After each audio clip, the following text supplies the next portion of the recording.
Hey guys, it's Senti Reads, and as you can see by the video title, today I'll be wrapping up my coverage of Silver Flames. It's been a long journey to cover this series, so thank you to everyone who stuck with me. I really appreciate your support, and I love reading everybody's insights in the comments. You guys come up with stuff that I didn't even think of, and it's always great to see, what you guys think. I originally said that Silver Flames was split into 3 parts, but apparently I'm illiterate because there are actually 4 parts. This video will cover part 3 and part 4 because if I drag this out any longer, I will fully lose my sanity. As a recap from the last video, Nesta has made major progress in training and has even made some friends along the way. Nesta has found the mask, which is part of the dread trove that the evil crone queen Brielyn is searching for reasons. Is she starting another war? Who knows? The Night Court believe that Brielyn has the crown, which is another part of the trove, and that leaves the harp as the last piece to be found. All of that political stuff is kind of on the back burner though, because Nesta had the audacity to tell Feyre information about her own body and pregnancy, which made Nesta enemy number 1. We ended the last part with a brutal wilderness hike to punish Nesta for doing that, but don't worry, it was all totally justified because Nesta had a much needed emotional breakthrough that definitely could not have happened in a safer and more respectful environment. I'm already starting to get mad about the hike again, so that's enough for a recap. Please see the screen now for a content warning, but be aware that I don't go into depth on many of these topics, I just mention them in passing. But if you need to click away, I do understand, and I will see you in the next video. Also, another disclaimer, this will be another podcast-style video because as I said in the last one, my editing software has been discontinued and I don't have time to learn a new one because I have a major life event coming up, which would have delayed this video indefinitely if I don't get it out before that, so I thought this was a better compromise. Maybe one day I will go back and remaster these videos, but for now I hope this is okay, and thank you everyone for sticking with me. With that out of the way, let's jump right into Silver Flames. The third part of the book, Valkyrie, opens up with yet another training session as Emery questions Nesta about where she's been for the last week and why she's suddenly able to use a sword despite claiming nothing happened. Something obviously happened, and it feels weird that Nesta hasn't confided in her friends about it, but the circumstances around the hike are highly shameful to Nesta, so it makes sense that she wouldn't really want to share about that. Gwen seems less concerned about where Nesta has been and is instead focusing on tying a ribbon to a random wooden beam that's been added to the training area. Emery isn't ready to let Nesta off the hook though, and makes a comment about how she hopes Nesta at least had some good nookie with Cassian over the week she was gone. Obviously she doesn't use the word nookie, but I think the algorithm will get mad at me if I use a more explicit word this early in the video. It's weird to me that Emery would make a comment like that, considering she doesn't seem interested in romance outside of the books she reads, but we needed an excuse for Nesta to recap all the boning we missed in the time skip between part 2 and 3. Apparently they didn't go straight home after that horrible hike, and instead spent another few days getting freaky in the woods. Not only do I find it disgusting to get physically intimate with someone who's in such an emotionally vulnerable state, but it's also disgusting that they were sweaty and unwashed from days of intense hiking. I guess yeast infections don't exist in the fairy world. Back to training, Gwen brings the attention back to her ribbon and says that the final test to become a Valkyrie is to cut the ribbon in half. That doesn't seem like such a difficult task, but the ribbon isn't stretched out between 2 beams like a ribbon cutting ceremony where it would be held taut. The ribbon is just flapping in the wind off of 1 beam, so I would imagine cutting it would take some level of sword technique, but I'm not really sure. Either way, it seems kind of lame for a final test, and Emery seems to think so too, but Nesta doesn't really say anything about the ribbon cutting. Cassian kind of shrugs and is like, well, a warrior's training is never complete, but you can cut the ribbon if you want to, so who's going first? Nobody wants to go first and embarrass themselves, but eventually Emery reluctantly agrees to give it a go and is obviously unsuccessful. Emery is kind of similar to Nesta personality-wise, and is embarrassed to have failed in front of everyone, and then Cassian has to go and make it worse by taking the sword from her and slicing the ribbon in half like it's nothing. Thankfully, the scene ends there before Cassian can brag too much and get on my nerves this early on in the video. The next scene is from Nesta's perspective as she grabs Cassian after training and drags him to his room for snoo-snoo. Except Nesta hasn't reached full Amazon warrior status yet, so unfortunately Cassian will be spared from death by snoo-snoo. I'm sure he wouldn't mind going out that way though, and I'd love if he wasn't around anymore. As per usual for this book, the spicy scenes are way longer and dirtier than the previous books, which makes them unbearable for me to read. If smut is your thing, then I don't want to yuck your yum, but it is so not for me, and these scenes are especially hard to get through because of how much I don't want this couple to be together. The dirty talk is also exceptionally cringe, and there's lots of screaming and roaring, which makes it feel very silly, and I just really cannot get into this. The next scene is of Nesta making another attempt at the 10,000 stairs down to Valaris. Nesta has made it to the bottom before, but she was fully in a rage, so I don't think she really counts that as a success because she did it out of spite and not when she was clear-headed, so she's giving it another try. Climbing the stairs is also how Nesta calms herself and processes her emotions, so getting to the bottom isn't really the point anyway, so she would try the stairs regardless. We're told a week has passed and nobody has been able to slice the ribbon yet, and Nesta is especially frustrated that she hasn't been able to do it.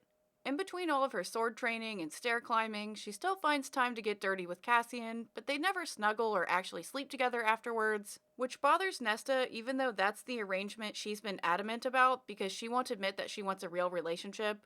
Cassian also claims to want a real relationship but hasn't brought it up either because personally I think he's totally fine with exploiting a mentally ill woman for intimacy on demand. Otherwise he'd show some respect and make it official, or preferably just leave Nesta alone. We cut to the library, and Nesta and Gwen talk more about the ribbon and the Valkyries in general. Gwen seems the most personally invested in the Valkyries and knows the most about them because of her research. Nesta is also super invested in the Valkyries, but would have trained regardless because she didn't really have any choice in the matter given the ultimatum she was given at the beginning of the book. Aerys seems to care the least about the Valkyries specifically, and is training to generally get stronger, or maybe to spend more time with Nesta, it's not really clear. Unfortunately, Emery isn't here now, and generally feels disconnected from the group as Nesta and Gwen get to spend a lot more time together. Nesta changes the subject to ask Gwen about the priestess's religious services that Gwen had invited her to earlier in the book.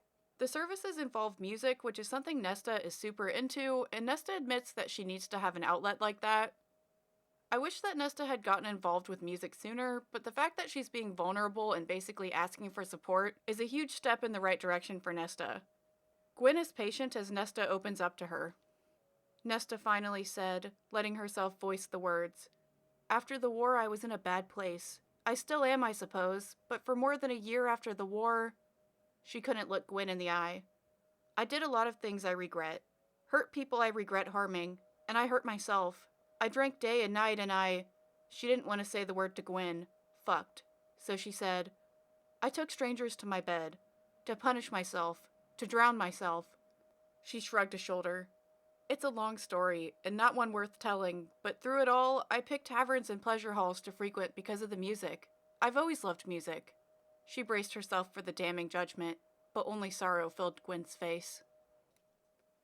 While I love seeing some accountability from Nesta, I wish she'd give herself a little more grace too.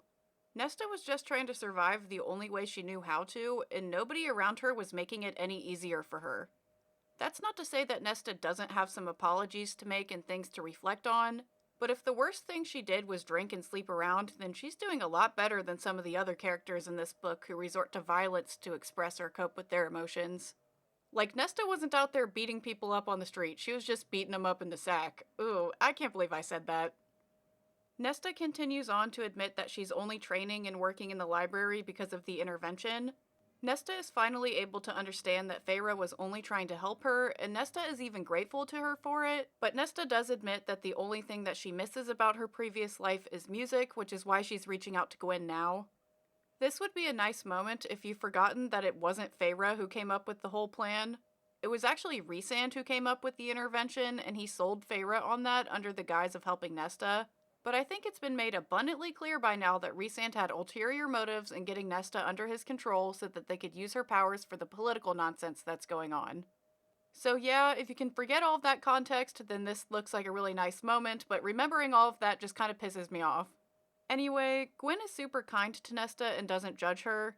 She tells Nesta that her story deserves to be told and encourages her to go to the priestess's service even if it's just to listen to the music and isn't about the religion. Even though Nesta was the one who asked about the services just now, she seems really hesitant about Gwen's kindness and almost seems like she'll back out of the offer to go to the service. Gwen picks up on that and doubles down that Nesta shouldn't feel bad about what's happened and that Nesta isn't the only person who's failed people and feels bad about it. Gwen admits that she thinks Nesta and Emery might abandon her after they learn her full backstory, which is a fear Nesta has had for the entire book, so it's kind of a bonding moment between the two. Nesta doesn't push Gwen to share her story because she's clearly not ready to, and the chapter ends there. We don't learn Gwen's backstory for quite a long time, so I won't spoil it now, but to be clear, Gwen did absolutely nothing wrong and blames herself for a lot of things that happened to her versus things she actually did. Nesta has a mix of both because she blames herself for her father's death, even though that's something that was 0% her fault, but there are plenty of things Nesta chose to do or say that she does actually need to take some accountability for, which is what she's kind of currently trying to do right now. The next chapter cuts straight to the priestess's service in a fancy church in a cavern somewhere under or in the mountain. I still don't really understand the layout of the House of Wind, the underground library where the priestesses live, and now this church. I really don't know where they are in relation to each other, and I guess the logistics don't really matter, but I'm very confused about how this is all laid out. This chapter is fairly long and only exists as a sort of MacGuffin to find the next part of the trove, so I'm going to condense it down a lot. The surfaces start, and Nesta is super invested in the music because it's extra super beautiful, and of course Gwen is the best, most angelic singer ever, which makes it even better. The music lulls Nesta into a trance-like state, and she starts to have visions. She sees a dark, spooky underground place, which readers will recognize as the prison that we've seen in previous books, even though Nesta has not been to that location herself. Nesta has a vision of a heavily warded room somewhere in the prison, and miraculously the harp is there.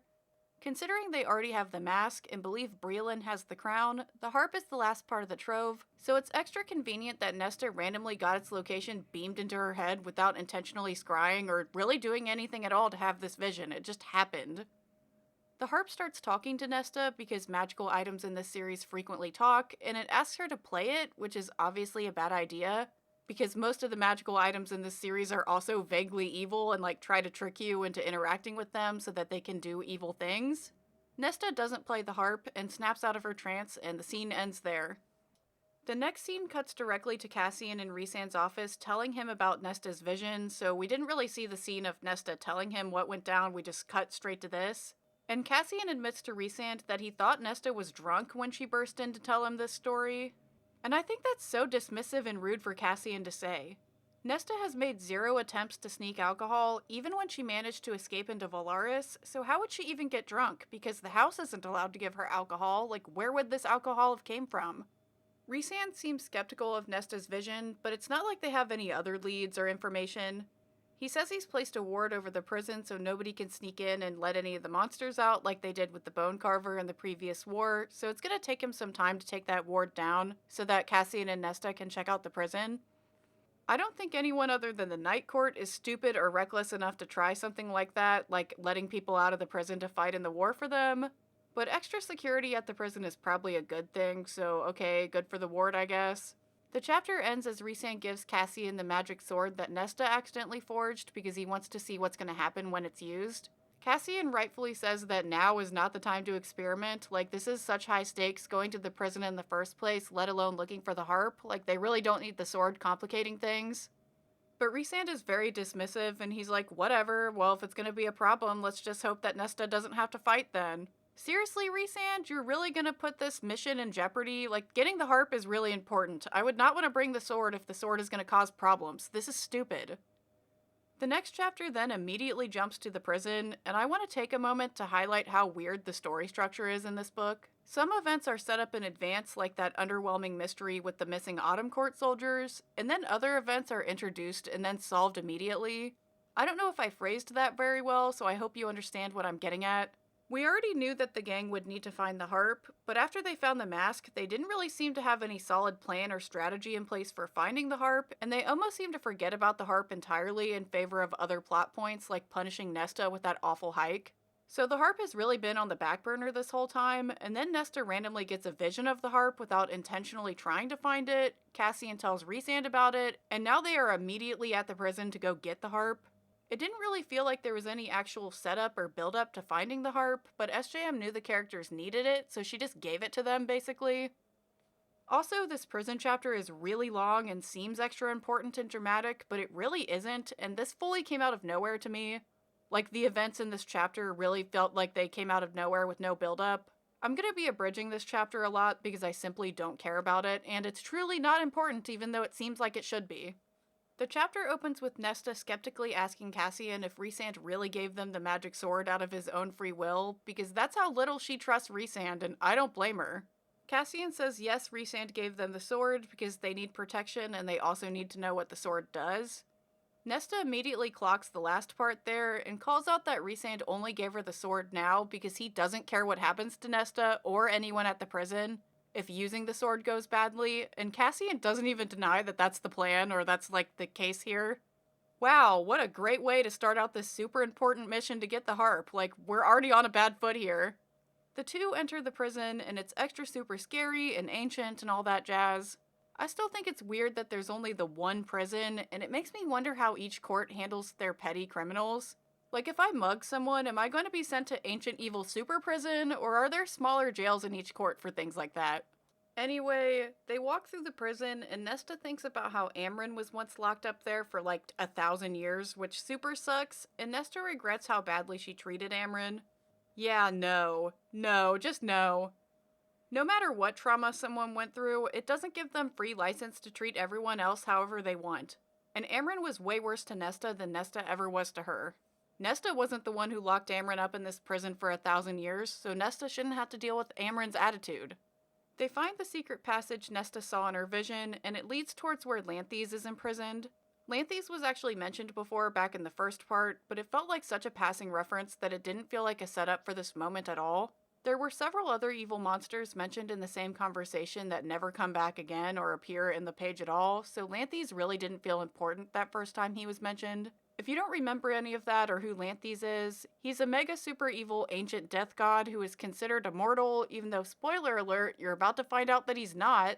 Somehow Cassian, of all people, managed to capture Lanthes by tricking him into being sealed into a magic mirror of some kind, and now he's imprisoned at the prison. The only prison, apparently. Despite capturing Lanthes, Cassian is still scared of him, which is supposed to be a big deal because Big Bad Cassian isn't scared of anyone. He seems even more nervous than Nesta as they traverse the prison and eventually come across the harp.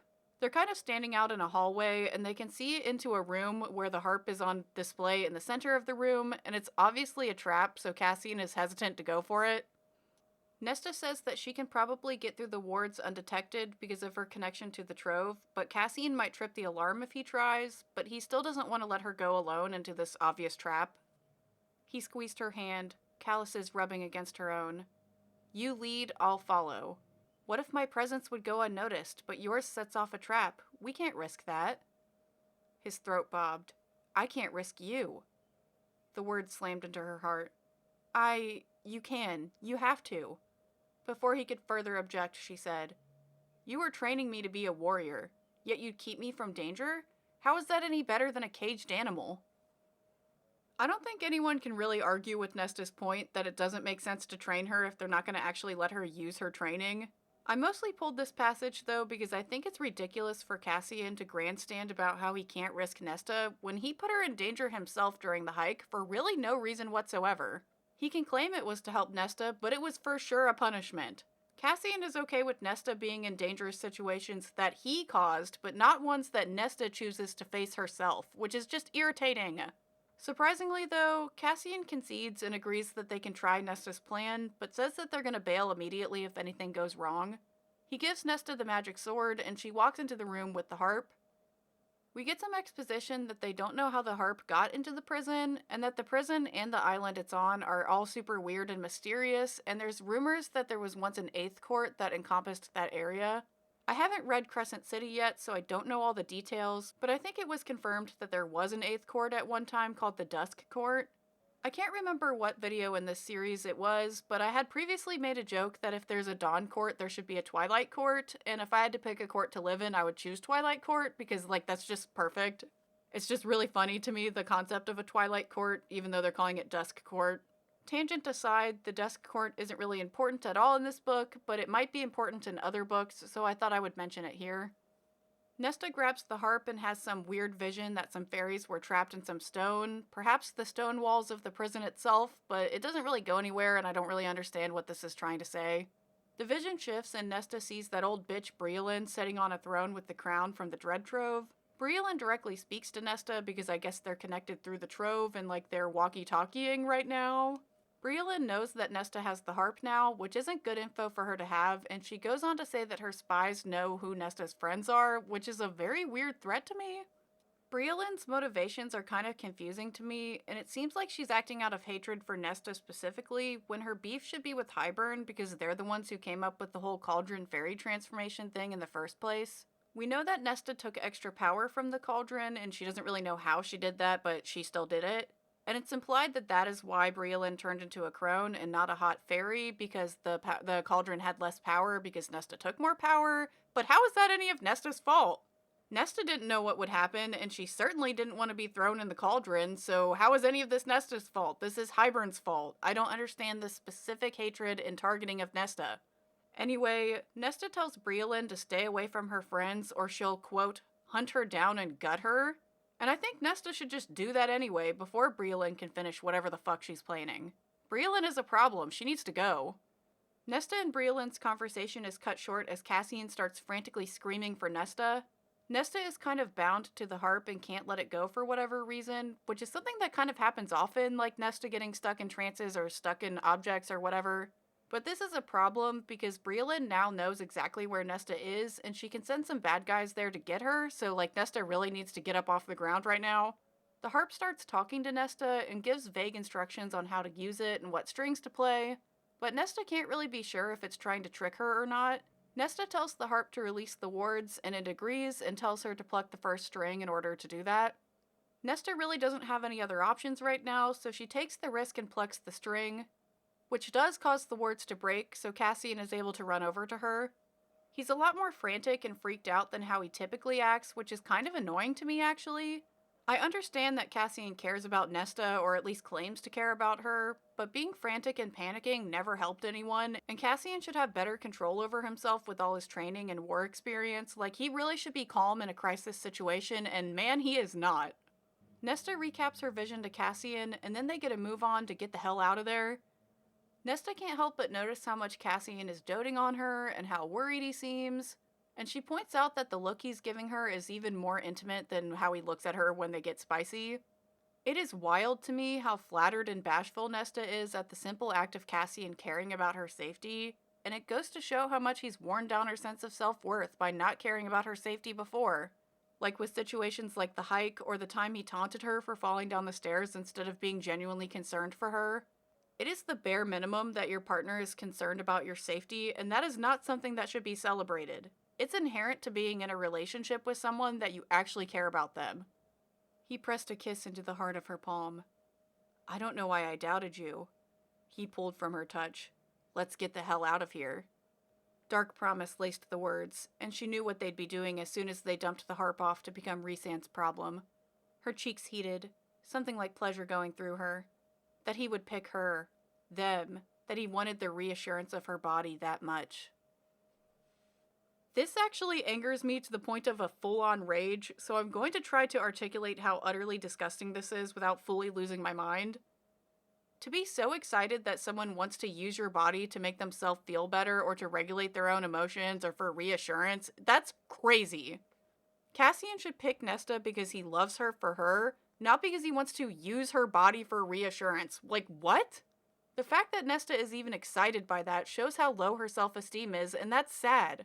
Bad bitch Nesta becoming a literal pick-me for Cassian is infuriating. I could really talk about this topic for a long time, but that is going to really infuriate me, so we're going to move on from that. As they walk out, Nesta realizes that she never even used the sword that they made a point of bringing, and she tells Cassian that she finally named the sword. It's called ataraxia, which is some ancient term that she found in a book, but the readers aren't told what that word even means yet. And at this point, I don't remember if Cassian knows what the word means, but what the word means will be revealed later on, and it's really underwhelming to the point that as I'm writing this script, I don't even remember what it means off the top of my head. This chapter is almost over, thank God, but not before Nesta says something real goofy. They neared the end of the tunnel, but Nesta paused him with a tug on his hand. What? He asked, scanning the cavern, but she rose onto her toes and kissed him lightly. He blinked with almost comic shock as she pulled away. What was that for? Nesta shrugged, her cheeks heating. "Gwyn and Emery are my friends," she said, quietly. She tucked away her horror that Briolin had eyes on them. "But," she swallowed, "I think you might be too, Cassian." I don't think Nesta intended to put Cassian in the friend zone, but he is certainly not her friend. A friend doesn't delight in punishing their friend who is already suffering like how Cassian did to Nesta during the hike. That's not friendship, and it certainly isn't love. Cassian doesn't take the remark as being friend-zoned and says that Nesta is also his friend, but he clearly feels stronger than that. Nesta is about to declare her love for him when Cassian notices the door to Lanthe's cell is open, and the chapter ends dramatically as Cassian tells Nesta to run. Something exciting is finally happening, but it feels so random and shoehorned in that I don't even really feel excited. We were told in a brief conversation like 300 or 400 pages ago that Lanthes is like the most terrifying monster that has ever monstered, but there was really no other build-up to this moment. As I said before, Nesta just had this random vision of where the harp was, like she wasn't intentionally looking for the harp, she just randomly saw it, and now they're immediately at the prison to get it. There's really no build-up, and so it makes it hard for me to care. The ensuing fight scene with Lanthes is mega super long, so I'm not going to cover it in depth. Cassian is sure he's going to die and vows not to let Nesta die, which is funny in hindsight given how this fight turns out. Lanthes is being extra creepy and threatening and all that jazz. He's just like a super evil monster. And Cassian demands to know how Lanthes was released from his cell. Nesta's like, "Oh shit, actually that's my fault because I told the harp to release the wards and it just released all of the wards, so now everybody is free. Whoops." They stand around and talk some more before Cassian finally grows a pair and tries to stab Lanthes, but it's not very effective because Lanthes is essentially a cloud, because I guess he uses magic to hide his true form. Fighting a cloud is probably hard, but the mental image of that fully kills the tension of this moment for me. Like, how is a bunch of mist scary? Like, it's not. Well, I mean, I guess the movie The Mist was pretty scary. Whatever, I don't really give a shit about Lanthes. Cassian tells Nesta to run, and she does while he holds Lanthes off. She feels bad for leaving Cassian and thinks about how she can use the harp to save him, even though using the harp is really not a good idea after she just used it to release the wards on accident. We get some exposition about the harp and how it has 26 strings, and apparently earlier Meryl or someone mentioned that there were 26 other dimensions. I don't know how Nesta is able to recall and process all of this information while she's running for her life, but somehow she realizes that she can use the harp to teleport. Oh, but it's different from other teleportation magic the fairies already have. Don't ask me specifically how, but it is different teleportation. For reasons. Nesta isn't fully sure how the harp works, but decides she has to risk using it to save Cassian. Just as Nesta is about to use the harp, she sees a group of Autumn Court soldiers running at her, which is a very lame threat compared to Lanthes and the other beasts that have been let free in the prison. Briolin sent them, I guess, because she knew where Nesta was and wanted to try and capture her and the harp, and I guess she still had some soldiers on hand, whatever. Nesta asks the harp to take her to Cassian before plucking a string, and luckily the harp listens and there's no funny business, and it takes her directly to Cassian. Cassian is still heroically fighting Lanthes, but considering he's a cloud, it's not really going anywhere, and all Cassian is doing is tiring himself out by swinging his sword. Cassian is distracted by Nesta's sudden appearance, and Lanthes takes the opportunity to chokeslam Cassian into a wall, which instantly incapacitates him. And we're actually later told that it cracked Cassian's skull and it maybe broke his wing or something, so it was really not good what just happened, and it was Nesta's fault, basically, even though she didn't mean to do that. It's kind of funny to me that Cassian is this big badass ultimate warrior until that's inconvenient for the plot, and then he's nerfed so that Nesta can have her special moment. Like, this has happened multiple times throughout the series, and I don't even think this is the last time it'll happen. Nesta is also kind of thrown across the room by the blast, but she isn't as hurt as Cassian is. She lands next to Cassian and is instantly reminded of that time almost the exact same thing happened with the King of Highburn. But now Nesta has a sick-ass sword and knows how to use it, so she's prepared to fight back instead of shielding Cassian with her body so they can die together. This would be a really cool full-circle moment if the confrontation with Lanthes was actually properly set up, but he's not even the main villain in this book, and this isn't even, like, the main conflict. And as I've said like 10 times already, this fight really came out of nowhere to me and really did not feel properly set up. Nesta draws her sword and lands a hit on Lanthes, which causes him to reveal his true form as a hot naked dude, and god, I would rather take my chances with the cloud, like this is worse. Lanthes is like, dude, what the fuck was that? Who are you and what the hell is that sword? He even seems scared until Nesta tells him the name of the sword, which is ataraxia, and then he just laughs. At this point, the reader still doesn't know what the name means, so we don't really know why this is funny. Lanthys quickly goes back to being scared, though, as he continues to ask Nesta who or what she is. He then realizes she's Cauldron Maid and says that somehow they've heard about her in the prison and they even know her name for whatever reason. I think this whole thing is supposed to make Nesta look like this super mega badass, but it feels unbelievable that someone this powerful would be so scared of Nesta. And instead of making Nesta look cool, it just makes Lanthys look lame. Lanthys tries to bargain with Nesta to get her to join his side because they'd be able to rule the world together because they're both extra super powerful.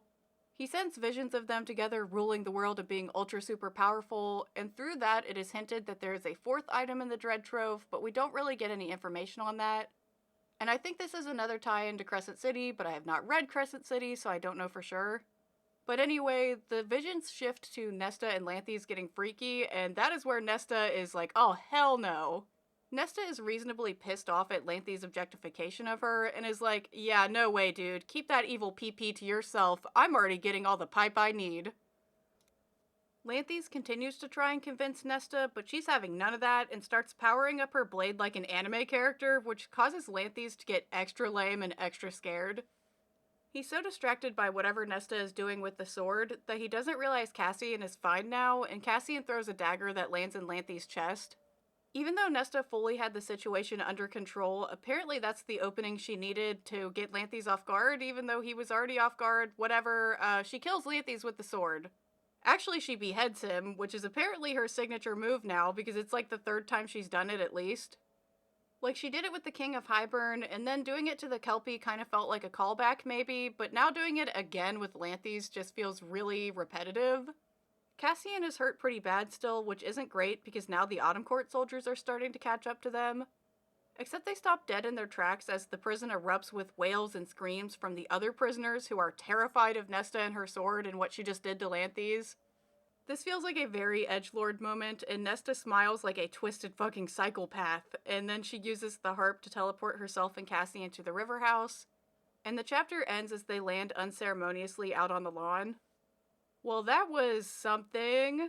I really don't think we needed all the embellishments we got about how scary Nesta and her sword were, and it made the whole fight feel obnoxiously over the top and lame.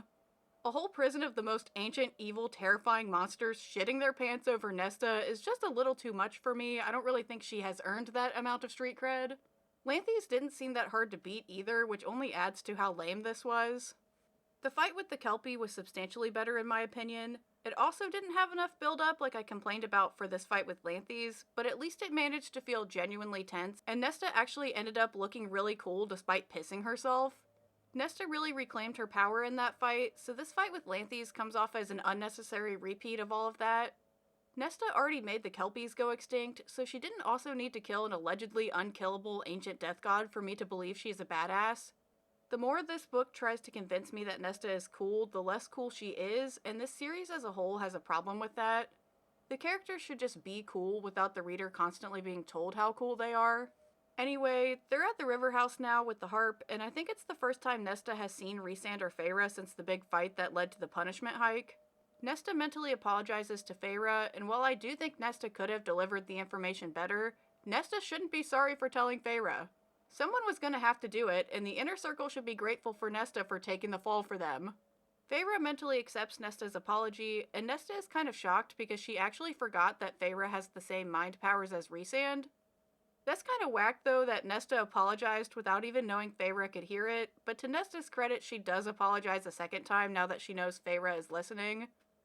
It also makes it weird as in, like, is Feyre just monitoring everybody's thoughts, or was it that Nesta, like, specifically looked at Feyre and thought a specific thought about her? Like, I don't know, whatever. Nesta is about to ask Feyre about the baby when Rhysand interrupts to deal with the harp. They talk a while about the harp's potential abilities, but I don't really care to cover any of it, because the harp is just another MacGuffin for the plot and it really doesn't actually matter at all. They don't know what to do with the harp because they're afraid to keep it with the mask in case they can interact with each other, and in general it would be dumb to keep them together because it would make them easier to steal.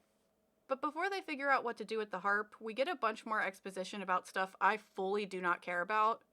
Nesta had multiple weird visions during the Lanthes fight that they talk about now and dump a bunch of historical lore that I really do not care to explain. It's about the origin of the Fae and some sort of precursor race that existed before them, and nothing can make me care about any of that. Eventually, they start talking about the trove again, and the only item left is the crown. Well, there's still that mysterious fourth item that Nesta saw in her vision, but they don't know what it is, and we get zero resolution on that in this book because, as I said before, I think it's a Crescent City thing. They talk some more about Briolyn and the whole situation, but they can't really confront her directly because she has the crown, and that makes her dangerous to get close to because she has ultra super special mind control powers. Feyre also points out that Briolyn probably has a trap set for them, and considering the Inner Circle has fallen for many traps throughout this series, they are not going to fall for another one. Except Briolyn does in fact have a trap set, and they do in fact fall for it, but we will get to that later. Since they can't go directly get the crown, Rhysand says that they need to focus on making allies for the upcoming war, but they already made allies in the previous war, so I don't really know what he's talking about. And nobody really knows that there's a war coming, so, they're gonna have to break the news? I don't really know what his plan is here.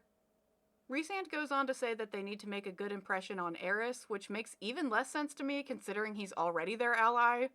Apparently Aerys is shaken up that Tamlin witnessed him meeting with the Night Court, and Rhysand is worried that Aerys will back out of their alliance because there's a chance that Tamlin might spill the beans. Except who would Tamlin even tell, and would they even believe him given his mental state? Even if he went directly to Baron, I don't know if Tamlin would be able to convince him. Would anybody believe him?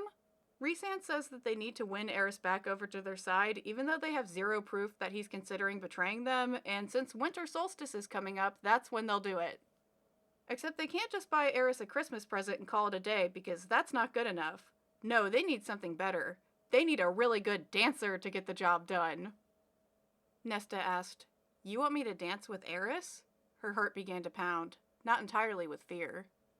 "I want you to seduce him," Rhys said.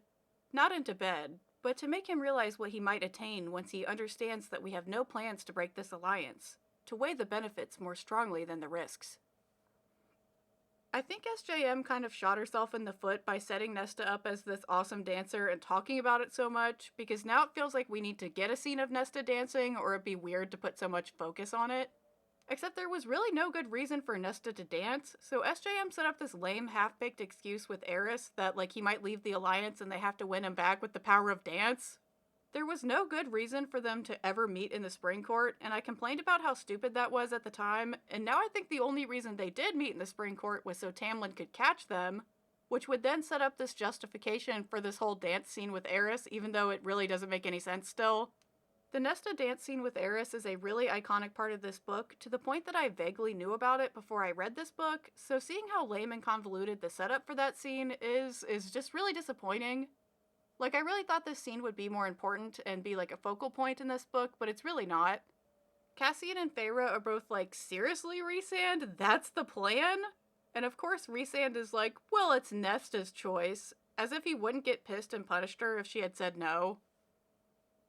"I think Aerys is our ally, and will expect to dance with a lady of this court at the ball no matter what.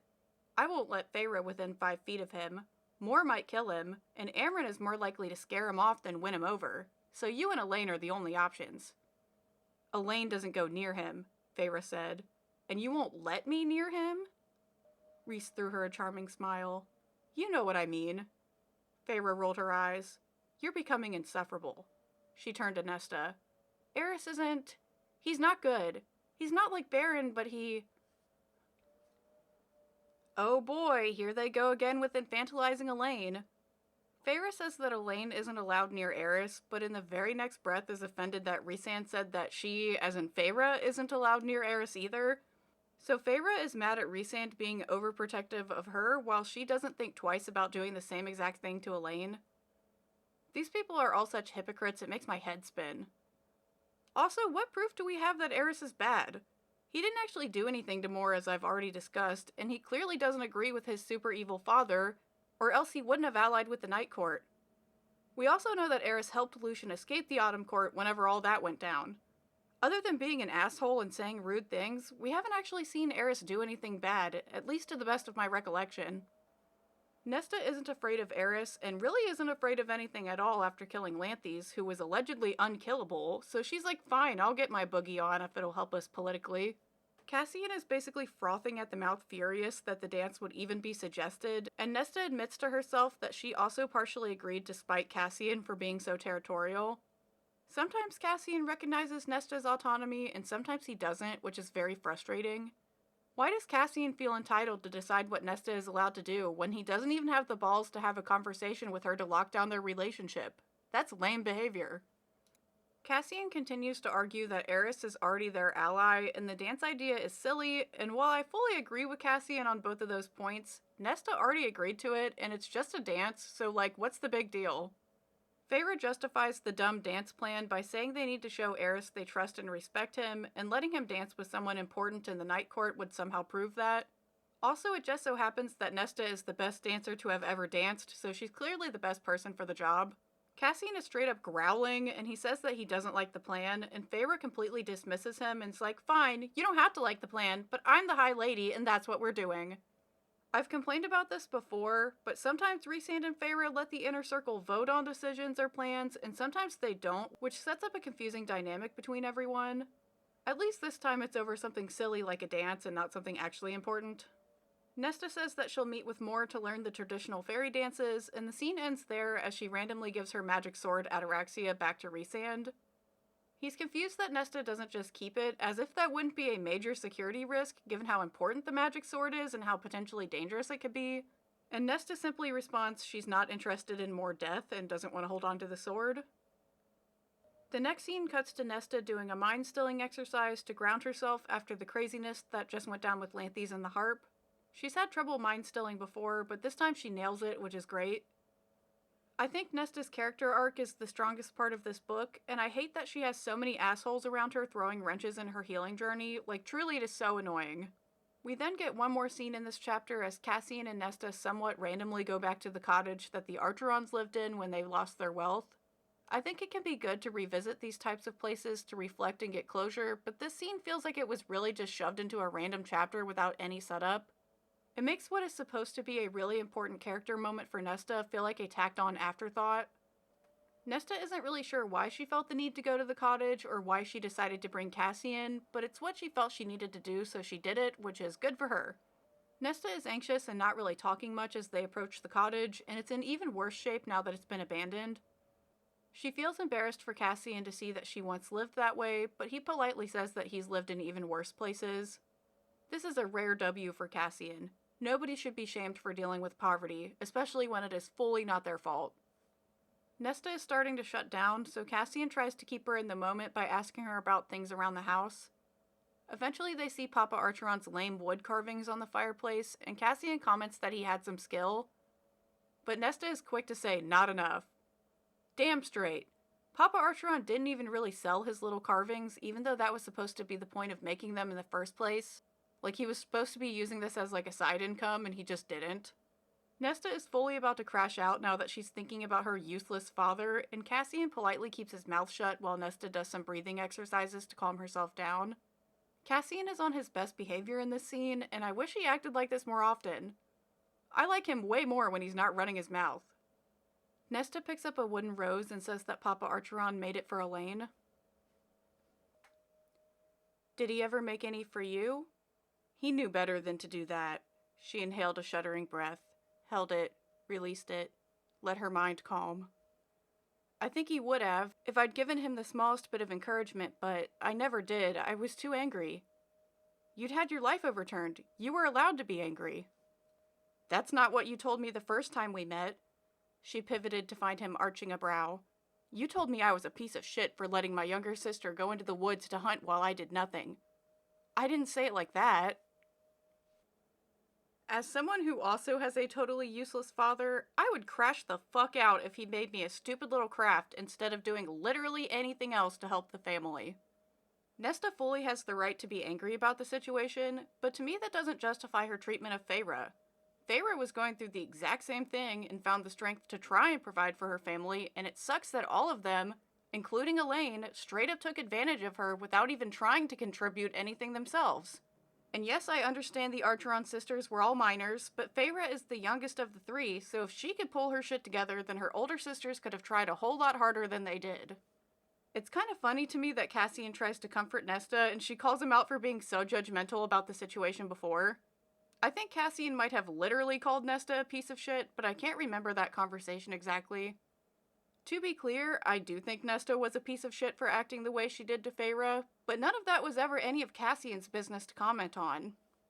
Nesta goes on to say that Cassian was right, but instead of giving any kind of heartfelt acknowledgement of Feyre's efforts, she instead starts talking about her useless dad again. I really wish there was like one definitive moment where Nesta apologizes to Feyre and owns up to how badly she treated her, but there really isn't one, and that bothers me. I've said this before, but I think SJM really shot herself in the foot with the way she wrote Nesta to be so comedically over-the-top cruel to Feyre in the first book, because it's really hard to go back and retroactively justify that behavior now. Nesta is still conflicted because she thinks she treated her dad really badly, and he knew how awful she was, but he still chose to name a ship after her and sail it into a battle that he didn't end up surviving. She can't get over that guilt, but I don't think that's anything to be guilty for. Nesta didn't ask for any of that to happen. And Papa Archeron is a mega loser, so I don't blame Nesta for not being unconditionally loving towards him. He's the parent, not her. Also, the whole ham-fisted redemption arc of Papa Archeron showing up to the war with those boats was so over-the-top and stupid that I don't even care to comment on it. One grand gesture doesn't erase years of neglect. Nesta feels bad for never considering how much her dad's life sucked when he went from being a super rich merchant to being impoverished, and I fully don't give a fuck about any of that.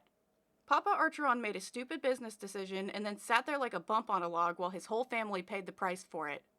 I have zero sympathy or pity or care at all for Papa Archeron, and I hate how much mental energy Nesta spends on that useless turd. And to be clear, I know Papa Archeron was disabled because of his leg, but surely there had to be more he could do.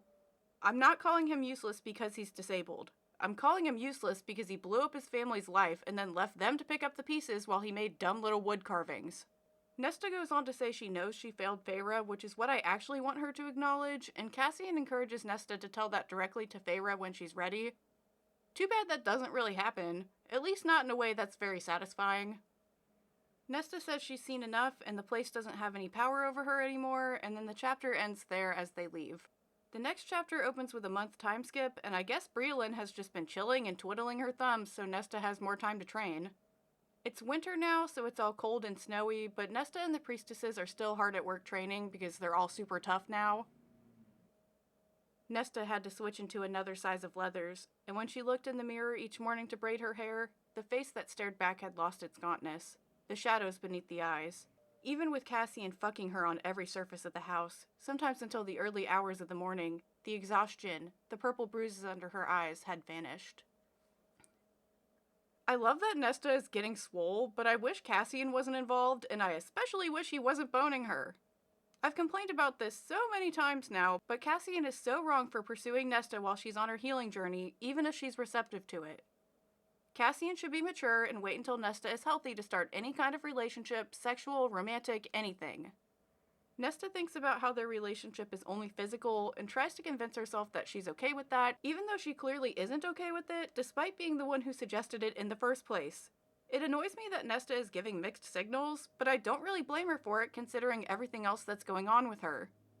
Between her own training and healing, the mess with Briolyn, and the stuff that's going on with Feyre and the baby, I'm sure Nesta doesn't really have a clear enough mind to really deal with the Cassian situation appropriately. Nesta is also only 25 compared to Cassian being 500, and has really no experience with serious relationships, so she's not going to make the best decisions here.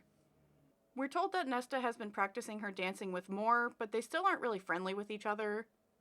That random truth orb from one of the previous books makes an appearance, so Nesta can watch previous dances and hear the music.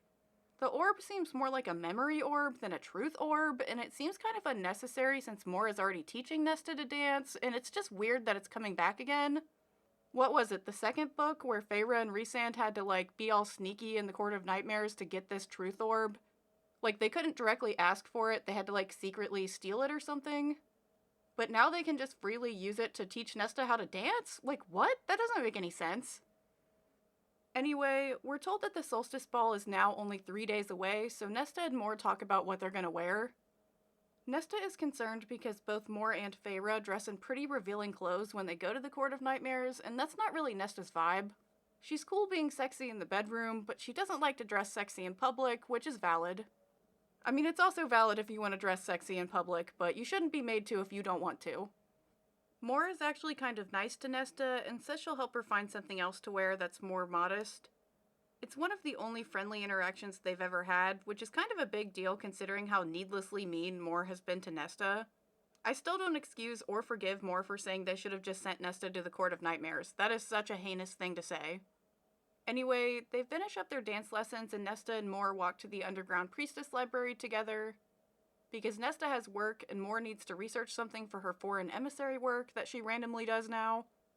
When they get to the library, Clotho is so excited to see Moore that it makes Nesta feel really awkward and kind of uncomfortable. Moore is overly friendly to everyone except the people in the Court of Nightmares and Nesta. So obviously that makes Nesta feel really weird around Moore because she kind of comes off two-faced. Nesta quickly leaves to go find Gwen so she can get to work, and she's surprised to find that Emery is there too. Emery says she's there to see where the priestesses work, which is really just a plot-convenient excuse for her to be around for interactions she wouldn't normally be present for. The narrative yet again compares Moore to a ray of sunshine, and I've lost count of how many times that's happened over the series, but it has to be at least 10. It is very repetitive. I'm only bringing it up because Emery is staring at Moore, and I think later on there might be a more explicit moment of Emery showing interest in Moore, but I can't exactly remember. I've seen speculation that Emery and Moore might become a couple in a later book, and people already ship them, but I'm not really sure how I feel about any of that. I don't think these two really have all that much in common, and with how Moore has treated Nesta, I think it would be weird for her to date Nesta's friend. I just really don't agree with this pairing. It just doesn't make a lot of sense to me. Anyway, Gwen says she's busy and has to go do something else, but before that she has a solstice present for Emery and Nesta. Oh, except it's down on one of the scarier, darker levels for some reason, so they have to go get it. The narrative has set up that there's something weird lurking down in the darkness, but it's not the creepy pit monster Bryaxis that used to live there, but is now inexplicably missing after the war, and nobody seems to give a shit about finding it, which is wild, but whatever. Emery has a bad reaction to the darkness and looks really anxious. She says that she can hear her father yelling at her and is kind of reliving some bad old memories. Nesta shows genuine concern for Emery and says that they'll meet Gwen on a higher floor, so that's exactly what they go do, and I don't know why they didn't do that in the first place, but whatever. Gwen finds the pair of them and hands over their present. It's a manuscript about the Valkyries that Meryl has been working on, and Gwen convinced Meryl to let her write a chapter considering she's actually been doing Valkyrie training. Of course, Gwen took that opportunity to write Nesta and Emery into the book, which they are both extremely touched by. The back of her throat ached. Her eyes stung. "We're in a book." Gwen's fingers slid into hers, squeezing tight. Nesta looked up to find her holding Emery's free hand as well. Gwen smiled again, her eyes bright. "Our stories are worth telling." That is such a sweet and meaningful gift, and I think it really highlights one of my main issues with this book.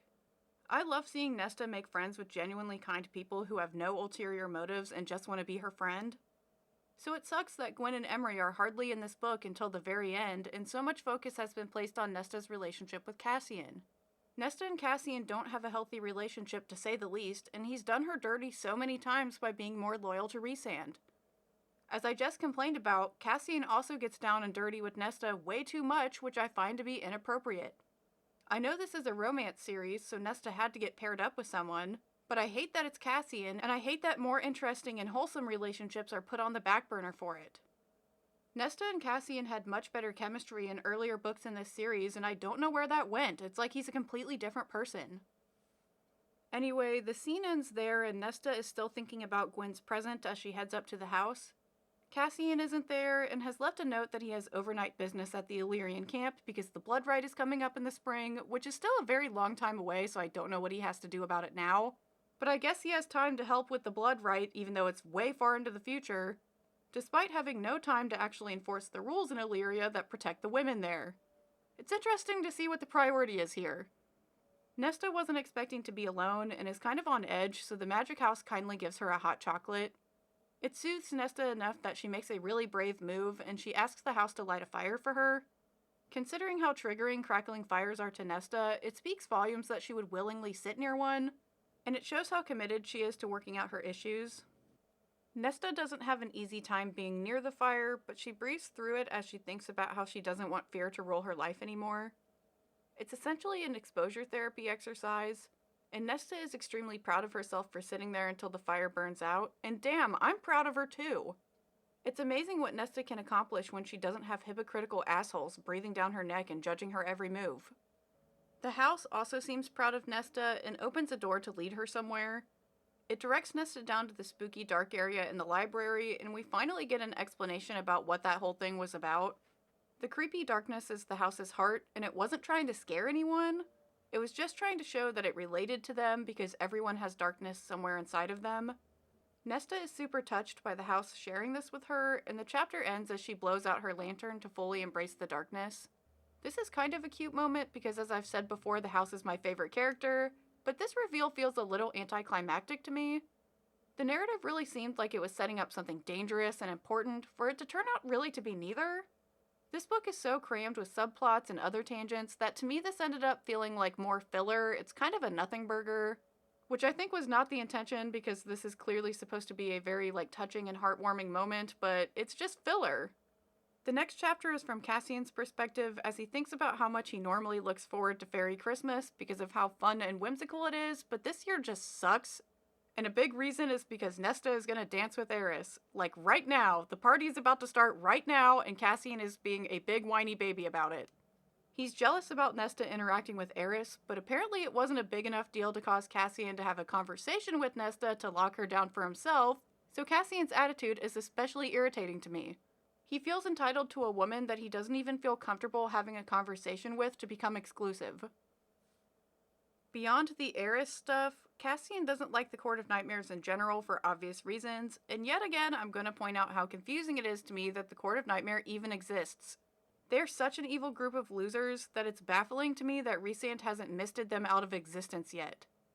Especially now that everybody knows Rhysand isn't evil and the location of Valaris has been revealed, they don't need the Court of Nightmares anymore because they were kind of acting as a cover for them, but they don't need the cover anymore. The cover's blown. Get rid of them.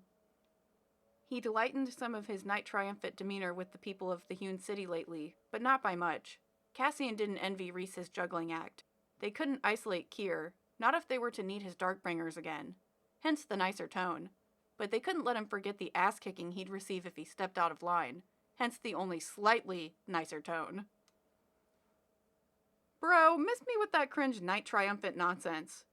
This justification is so weird to me because if Rhysand took the time to form his own army that didn't rely on two groups who seem to hate and resent him, then none of this would be a problem.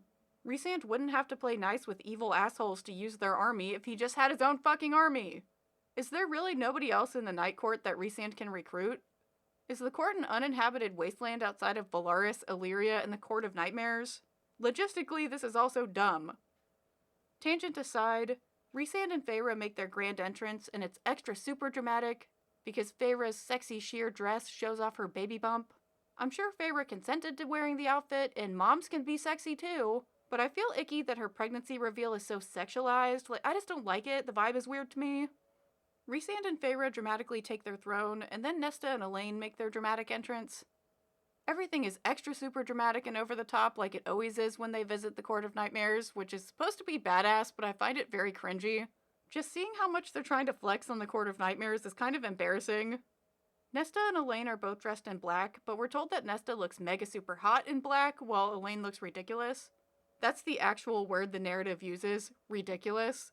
Elaine is so sweet and cheery that she can't pull off a black dress, and it doesn't help that she clearly doesn't want to be there, but she came anyway because she's a good sport. Nesta and Elaine go and stand by the throne, and Cassian can't even look at Nesta because he doesn't want Aerys to catch on that they have any kind of relationship. And Nesta is so hot, if he even looked at her, he would release some pheromones, which is gross, but I think it's all pointless because Aerys kind of already knows that they're in a relationship, I think, but okay. Keir, the leader of the Court of Nightmares, and Aerys congratulate Feyre on her pregnancy, and Rhysand is being extra cold and badass and overprotective because of course he is. Rhysand commands them to start the party, and then the music kicks on, and okay, here we go, party time. Cassian stands there and broods about how much he wants to, quote, peel off Aerys' skin in tiny strips, which is not at all a terrifying thing to think about at a Christmas party. He thinks about how out of line Rhysand and Feyre were to ask Nesta to dance with Aerys, as if Nesta isn't the best dancer to have ever danced and agreed to it herself. While I think the entire plan is convoluted and makes no sense, I don't think it's that insane to ask Nesta to dance with Aerys. She likes dancing, and it's a one-off thing. Cassian is acting like they're making Nesta pretend to be Aerys' girlfriend or something, which is not the case here. Rhysand presents Aerys with a solstice gift, and it's the magic dagger that Nesta accidentally forged earlier on. Cassian clearly didn't know that this was going to happen, which is a little wild considering how important the magic weapons are. It's crazy that Rhysand didn't discuss this part of the plan with anyone, and that they had a vote about whether or not to even tell Nesta about the weapons existing, but they didn't have a vote about giving one of those weapons to Aerys. The weapons technically belong to Nesta, so that should have been her call. Also, now I'm confused about why Nesta even needs to dance with Aerys to win him over, because the magic dagger should be good enough. We were told on and on and on about how special and rare and powerful the magic weapons are, so that should be more than enough for a present. Aerys himself even seems kind of uncomfortable to receive the dagger because of how much power is radiating off of it, and he's confused why they would give him something so important when they clearly don't like him. Feyre says that it's because they're allies, and Rhysand gives some bullshit lie about how it came from his personal collection, because obviously they can't say that Nesta made it. They kind of vaguely threaten Aerys into not asking any more questions about the dagger, and he backs down because I guess he's scared they'll take his cool new knife from him if he pushes the issue. It's boogie time now, but Feyre politely tells Aerys that she can't dance with him because she gets dizzy during pregnancy, which is not actually a lie. She says that Nesta will take her place, and their weird convoluted plan to win Aerys unfolds as Nesta and Aerys hit the dance floor. Nesta puts on her typical uninterested expression, which makes her seem more regal, especially as she pulls out her awesome fancy dance moves. She's such a great dancer that Aerys is visibly impressed, which makes this scene feel even goofier than it already is. It's kind of like that meme, what is it, Camp Rock, where they're like, she's really good, and she's like jamming on the keyboard or whatever. It's like that level of cringe to me. This is one of the more iconic scenes in this series, but it feels so silly and out of place to me, because as I've already said like 10 times already, this plan to win Aerys over makes no sense at all. He's already their ally, and they just gave him that cool knife, so none of this feels necessary. We get yet another long dance scene as Nesta takes Aerys for another spin around the dance floor. She's super into the music and is having such a good time dancing that she doesn't even really think about how it's with Aerys. We get another long description about how sexy and badass Nesta looks, which only makes this scene feel even cheesier. It is really over the top how good of a dancer Nesta is. Like, truly she is God's gift to dancing. Or I guess the Cauldron's gift to dancing. We then cut back to Cassian's perspective as he jealously watches from the sidelines. There's an even longer dance scene, and good lord, I am so tired of this dancing. The point has been made already that Nesta is super hot and super great at dancing, so I'm ready to move on. It's insane to me what this book skips over, and there's this much dancing. Whiny little bitch Cassian angst about that one throwaway comment Elaine made earlier about their mom wanting Nesta to marry a prince because Aerys is kind of like a prince, and he's very regal, and so much more regal than Cassian, and blah blah blah blah blah. Seeing Cassian act all whiny and insecure when Nesta clearly wants him and has zero interest in Aerys is very obnoxious. Aerys' eyes gleamed with wanton desire as he drank in Nesta's smile, the glow about her. He knew what Nesta might become with a little ambition, the right guidance. If he learned that the Dread Trove answered to her, that she'd made his new dagger, it was a mistake to bring her here, to dangle her before Aerys, the world. Emerging from her cocoon of grief and rage, this new Nesta might very well send entire courts to their knees. Kingdoms. Damn, I wish the story had gone that way because it would be way more interesting, and at this point I hate the Inner Circle and the Night Court so much that I'm tired about reading about them. I would happily read about them though if it was a story about Nesta taking them down, because that sounds really interesting actually. I also think it would have been cool if Nesta ended up with Aerys, because at least then we would get to see another one of the courts, and we really haven't seen a lot of the Autumn Court. I know, like, Feyre and Lucien passed through there once, but we didn't really see it, really. It also makes more sense to me that Nesta would be a high lady instead of a warrior, and it kind of feels like her and Feyre should trade places. So it wouldn't be totally ridiculous for Nesta to have gone with Aerys so that she would also be nobility, considering she's been training to be nobility for her entire life. Also, I want to point out how ridiculous it is for Cassian to think any of this, because it means that he believes that Nesta would actually betray them and abandon them to join Aerys' side. Nesta would definitely never do that, even though I wish she would, so it's insulting for Cassian to imply that that is even possible. Nesta has given no indication that she would ever do anything like that. We switch back to Nesta's perspective to get yet another dance scene, and Nesta is super into it even though she knows Aerys is a bad guy. She doesn't like him specifically, like this is not really like a romantic thing, she just likes that he knows how to dance and can kind of keep up with her. Aerys tries to strike up a conversation with her, and Nesta is somewhat distant but is polite. He says that he didn't know she had this side to her when he met her before, which is supposed to be a compliment but is definitely not a compliment. Certainly for the more interesting. It seems you came to play the game tonight after all. Aerys spun her, and when she returned to him, he murmured in her ear, "Don't believe the lies they tell you about me." She pulled back just enough to meet his gaze. "Oh?" Aerys nodded to where Moore watched them from beside Feyre and Rhys, her face neutral and aloof. She knows the truth, but has never revealed it. Why? Because she is afraid of it.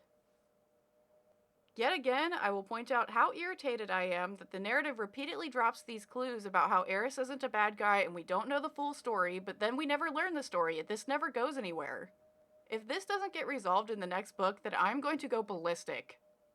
You don't win yourself any favors with your behavior. Don't I?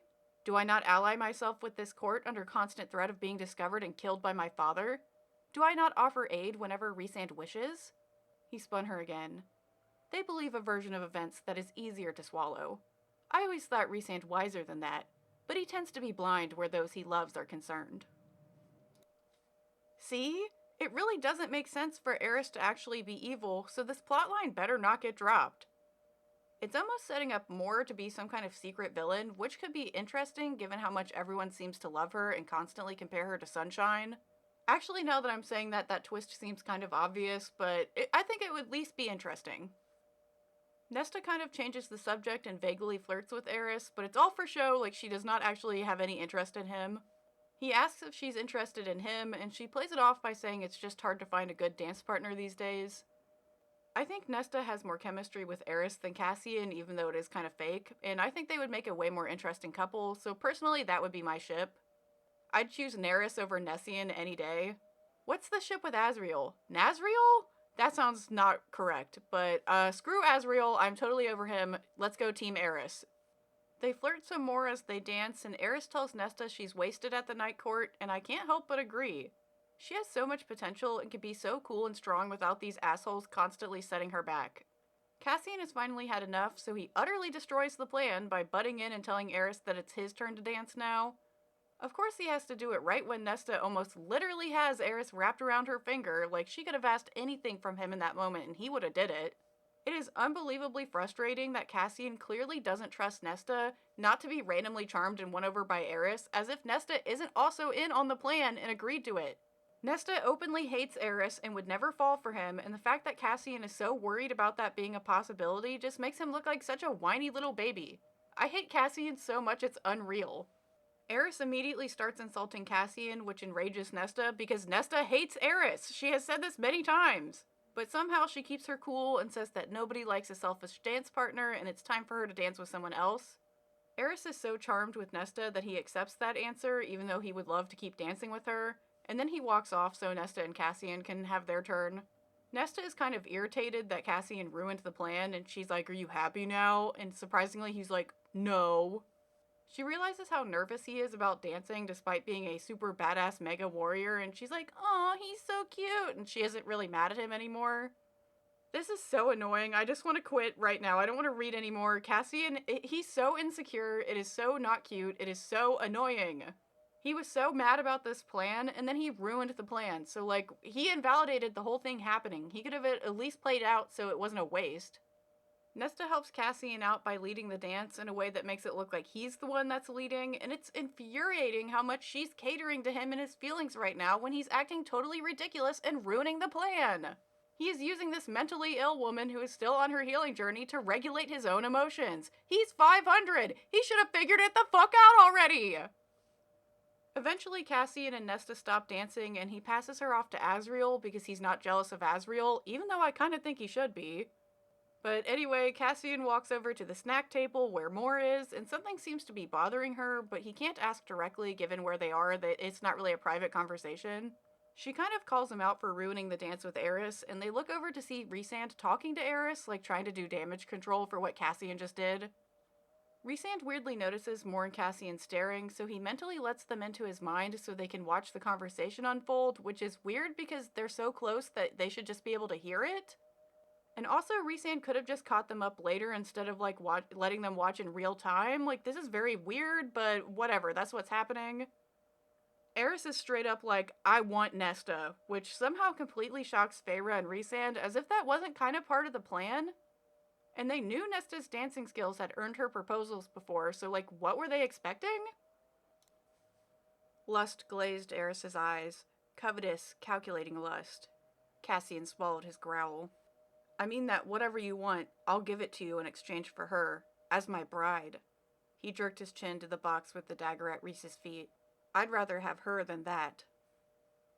Aerys is fully about to risk it all for Nesta, and it's kind of wild that we never see Cassian so directly stand up for Nesta and state so matter-of-factly how much he wants her, in front of everyone. Aerys barely knows Nesta and is ready to commit in a way that Cassian never really does. Rhysand plays it off by saying it isn't his decision, meaning it's Nesta's decision, even though it's definitely not. And he doesn't know why Aerys would even offer him anything. His jaw tightened. I have my reasons. From the shadows in his eyes, Cassian knew something more lay beneath the rash offer.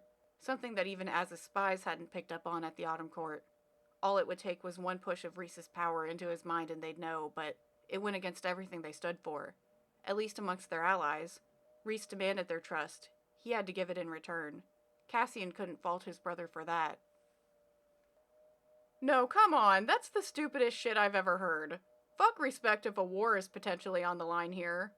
Also, I thought Rhysand couldn't read Aerys' mind because there was a problem with that in one of the earlier books. And I think that's actually why this whole alliance even started, because Aerys saw something he shouldn't or knows something he shouldn't, and Rhysand can't wipe it out of his mind, so Aerys kind of blackmailed them into this alliance, as I'm recalling.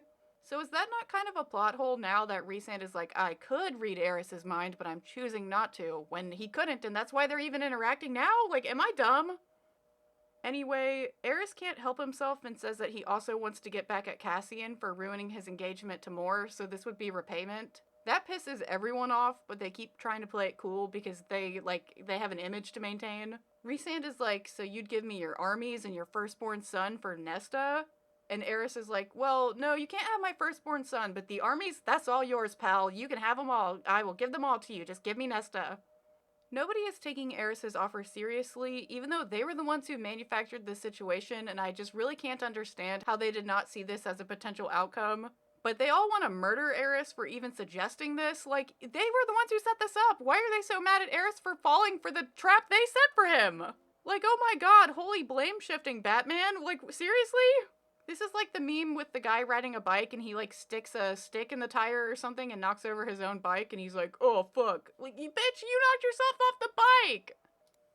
Rhysand pretends that he'll talk to Nesta about the offer, and the chapter ends there as Cassian fumes about how he will one day get revenge on Aerys, as if Aerys has actually done anything wrong. Yes, Aerys is a mega jerk who says rude things, but if you look at his actions, he's actually not that bad of a guy, especially compared to everyone else. The next chapter cuts to another fairy Christmas party, but this one is less depressing because it's for the inner circle at the river house instead of the spooky-ass cave that is the Court of Nightmares. Nesta is understandably nervous because the last fairy Christmas party did not go so well, and Feyre had to even bribe her just to show up. As a reminder, the humans don't have any holidays, so Nesta also isn't used to celebrating fairy Christmas, which adds another level of awkwardness. We get some exposition that Nesta and Cassian haven't boinked since the whole dancing debacle with Aerys, but not for lack of interest, or at least on Cassian's end. Nesta was the one turning him down because she's really starting to catch feelings now and she doesn't know what to do about it. She also knows Aerys wants a piece too and is kind of smugly proud of his proposal. And it's kind of weird to me that she feels that way, and it's even weirder that she's like, oh, I'll let Feyre and Rhysand make the call on that, which implies that Nesta doesn't care if they would accept the offer, which, like, what? It really didn't seem like she actually had any genuine interest in Aerys at all, despite me hoping that she would, so it's kind of crazy that she's like, well, they'll decide if I marry him or not. Like, as if she wouldn't be outraged if they, like, made her marry him? Like, what? I mean, maybe Nesta just thinks, like, so confidently that they wouldn't agree to it, but they've done some wild shit, so I would not put it past them to do that. But they're not, but what if they did? Anyway, Nesta and Cassian go into the river house and are quickly greeted by Elaine, who Nesta has not seen in a while and is really not on very good terms with. Nesta cleared her throat. Cassian said it might be good if I came? Elaine's eyes flickered. Did Feyre pay you like last year? No. Shame washed through her. Elaine sighed, glancing over Nesta's shoulder to the open doorway across the entry. The party within, only for their small inner circle. Please don't upset Feyre. It's her birthday first of all, and in her state... Oh, fuck you! Nesta snapped, and then choked. Damn, even Elaine automatically assumes the worst out of Nesta. I know Nesta doesn't have the best track record, but she was at the party for all of 5 minutes before someone was up her ass about behaving, and she hadn't even done anything. Nesta didn't even pop off until Elaine started running her mouth, and Elaine fully deserved that fuck you. She instigated shit that didn't need to be instigated. Both sisters are stunned for a moment because Nesta has really never spoken to Elaine that way before, but the tense moment is relieved when Elaine busts out laughing. She's happy that Nesta is finally treating her like everyone else instead of putting her on a weird pedestal and babying her, so this was actually a moment that really needed to happen between them. I kind of wish they would have a more in-depth conversation and both apologize to each other, but we are not going to get that, so this is going to have to be good enough. Asriel shows up, and there's a slight romantic vibe between him and Elaine, but not very much, it's just kind of there. I'm still not really sure if I like Asriel with Elaine or not, since we don't really know all that much about either of them. I really don't know who I would ship Asriel or Elaine with if not together. Like, I just don't really care either, but maybe we'll find out in another book. Nesta goes into the other room where the rest of the gang is, and surprisingly Lucien is also there. None of the inner circle really like Lucien, and even Feyre has been increasingly rude and distant to him in the last couple of books, so he's only there because he's Elaine's mate. Except Elaine also doesn't want anything to do with him, so this party must double suck for Lucien. And to be clear, Lucien is not at the party in a very pushy, like, I'm your mate kind of way. He's just like, hey, I exist, you want to talk? And Elaine's like, no, and he's like, oh, okay. Damn, I'm sorry, Lucien. Nesta is also super nervous to be around everyone, and she tried to invite Emery and Gwen to come with her for support, but both of them said no. Gwen wasn't comfortable going out into Valaris, and Emery said that she was obligated to celebrate with her terrible family. I know Emery is pretty isolated in the Illyrian village, but it's totally wild to me that she still goes to family holidays and even chose to see them over Nesta. And, like, the High Lord. Like, this is a very politically important party, so maybe that could help Emery, like, in her shop or whatever. Not that that would actually happen, but, like, it's something to consider. Especially since Emery's family is blatantly trying to steal her shop from her, so if I were her, I wouldn't want to be anywhere near them, and I would want to go visit people who could potentially help me with that situation. As for Gwen, I guess I can kind of understand that she doesn't really leave the library at all, other than to go to the training ring, so I can understand why she wouldn't want to go into the actual city. But Emery's excuse, that doesn't make any sense to me. Nesta joins the group, and Feyre gives her a really polite smile, but Amryn won't even look at her. If anyone's gonna ruin this Christmas/birthday party, it's Amryn, not Nesta. Nesta is trying to behave. Nesta tries to make polite conversation with Lucien, but he's not really very talkative, and we learn that Tamlin does know about Feyre's pregnancy now, but he did not take it very well, and we don't get specific details because Lucien does not want to talk about it. Damn, Lucien really does get the short end of the stick so much. Like, he had to tell Tamlin that? That sucks. The group all talks some more, and Nesta realizes that she didn't bring gifts for anyone, and she feels kind of awkward about it. Considering her access to money has been cut off, I don't think anyone was really expecting her to bring any gifts, and I wouldn't have gotten anything for these assholes anyway. Nesta sees Asriel standing at the edge of the room, so she goes over to talk to him. I forgot to mention that they're all sitting around a fireplace, but thankfully Nesta has conquered her fireplace phobia in that one scene, so she's all good now. She asks why Asriel isn't sitting with them, and he says that he has his own issues with fire, but does not elaborate on that. If you don't remember, he has really burned up hands because his evil family didn't like him for reasons I don't remember and basically tortured him, which sucks. So he has his own kind of fire trauma. And Nesta and Asriel have a little nice moment together, and it really seems like they do have more of a natural chemistry together than she ever has with Cassian. But as I've said, I now have my own problems with Asriel, and he also does not deserve Nesta. Anyway, we cut to the next scene where everyone is opening presents. Cassian wants to give Nesta her present privately, like how he tried to do last year when he walked her home. Except Nesta didn't accept the gift, and Cassian angrily threw it in the river. We're finally told what that gift was, and it was this super rare and expensive miniature book that was one of the first books to ever be printed, so it's kind of an important historical thing. Cassian thought Nesta would like it since she likes reading, but unfortunately it's now at the bottom of the river, so nobody can enjoy it. Cassian ruined what seems to be a historical artifact of sorts because it's the first book to ever be printed, really? So he ruined this artifact because a mentally ill woman who doesn't celebrate Christmas refused to accept his mystery gift after the most awkward party of all time. What an insane thing to have happened. God damn it, Cassian. At least this party is going better than the one last year, and Nesta is actually talking to everyone and trying to be a good sport about it all. Aerys is still being cold to her though, because despite being like 10,000 years old, she's as immature as the rest of these old ass fairies. Like, how are the humans, or the former humans, the youngest ones in the group, the most mature and emotionally regulated? That's crazy. Like, maybe not Nesta being specifically emotionally regulated, but definitely Feyre. Feyre is the most mature out of all of these fucking people, and she's the youngest! That's crazy! Anyway, we then get a goofy recounting of some of the gifts that were given. Cassian's gifts were the usual odd medley. An ancient manuscript on warfare from Rhys, a bag of beef jerky from Asriel. I literally couldn't think of anything you'd enjoy more, Az had said when Cassian had laughed. And a hideously ugly green sweater from Moore that made his skin look jaundiced. Amren had given him a travel set of spices, so you don't have to suffer whenever you're in Illyria. And Elaine gave him a specially designed ceramic mug with a lid that he could travel with, be spelled against breaking, to keep tea warm for hours. It's the fucking fairy world, for God's sake, and Cassian got beef jerky and a Stanley cup. The gifts feel weirdly modern, and it gets even worse when Asriel gives Nesta a magic book light. It's literally one of those as seen on TV products that, like, it's a light that clips to a book so she can read at night, which also feels very early 2000s, in addition to just being just weird. Like, that is so unbelievably goofy. I really don't know what to say about any of this. Like, this is so dumb. We're told that Lucien gave Elaine a nice set of pearl earrings, which she uncomfortably accepted. I feel so bad for Lucien because he's really trying to be respectful, unlike the majority of the other male characters in this book, and Elaine just is not into him at all.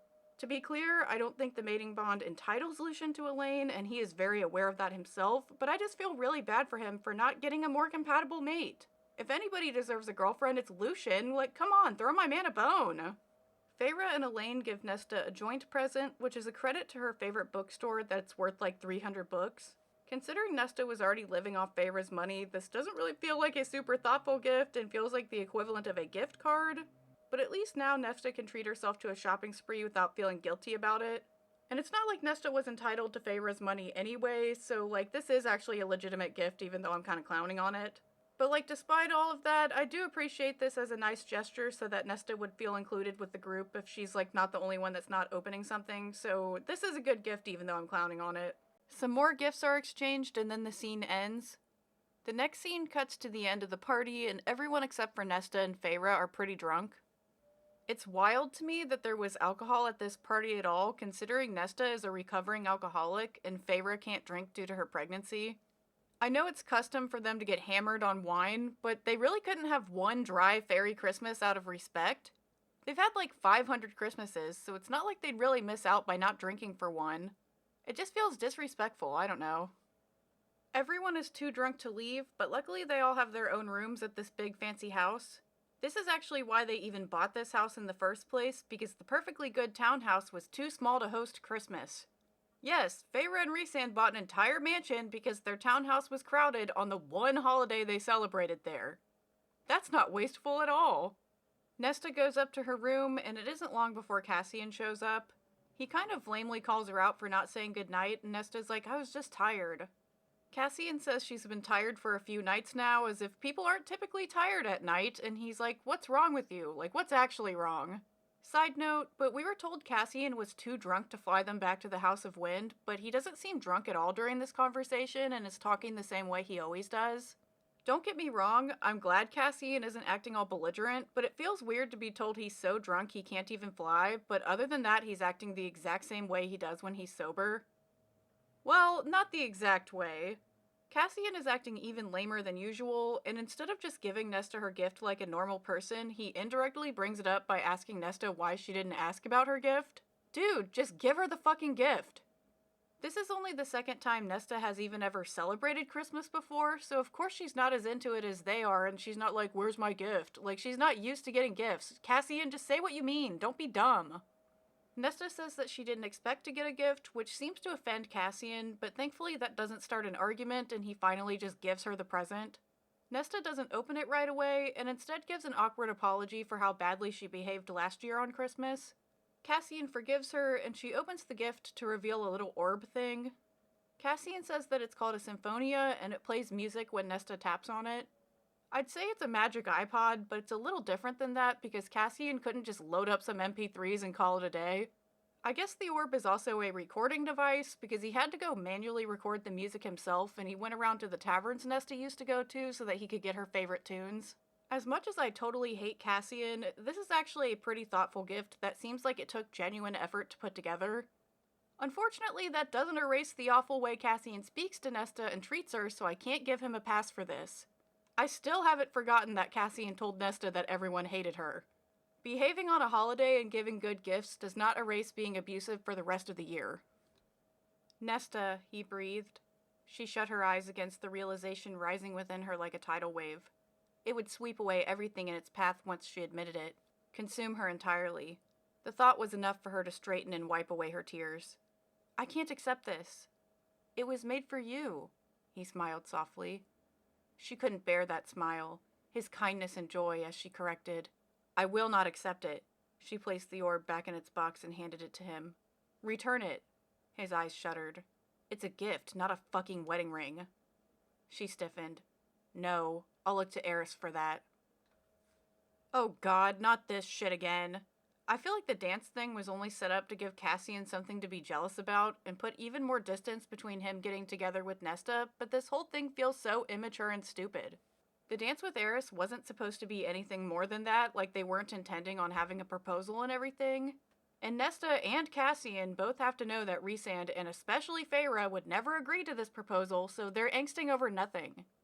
I think Nesta is aware of that, and is only bringing up Aerys now to push Cassian away because she's so overwhelmed by her own feelings that she doesn't know what else to do about it. Nesta is falling back into her old habits of saying rude stuff and being mean so people will back off, and it sucks to see her self-sabotaging like this. Even though I hate Cassian and I don't actually want these two to be a couple. The way Cassian immediately gets aggressive is a major red flag to me. I know that it hurts to have someone refuse a gift, especially a gift that you put a lot of effort into, but Nesta was polite about not accepting it up until the Aerys comment, and Cassian was aggressive before Nesta was with his stupid wedding ring comment. Of course it's not a wedding ring, these two idiots aren't even officially a couple. They proceed to bicker about Aerys, and Nesta acts like she's considering accepting the proposal, even though she's definitely not, which only further enrages Cassian. I don't think it's smart of Nesta to intentionally piss off a humongous scary drunk guy, but Cassian is quick to anger even when he's not drunk. This whole thing is such a mess, and they need to have an actual conversation where nobody is angry or drunk or like any way impaired, but that would require a level of maturity that neither of these goons have. Cassian gets all woe is me, and he's like, Nesta, you would rather marry a viper like Aerys than be with me.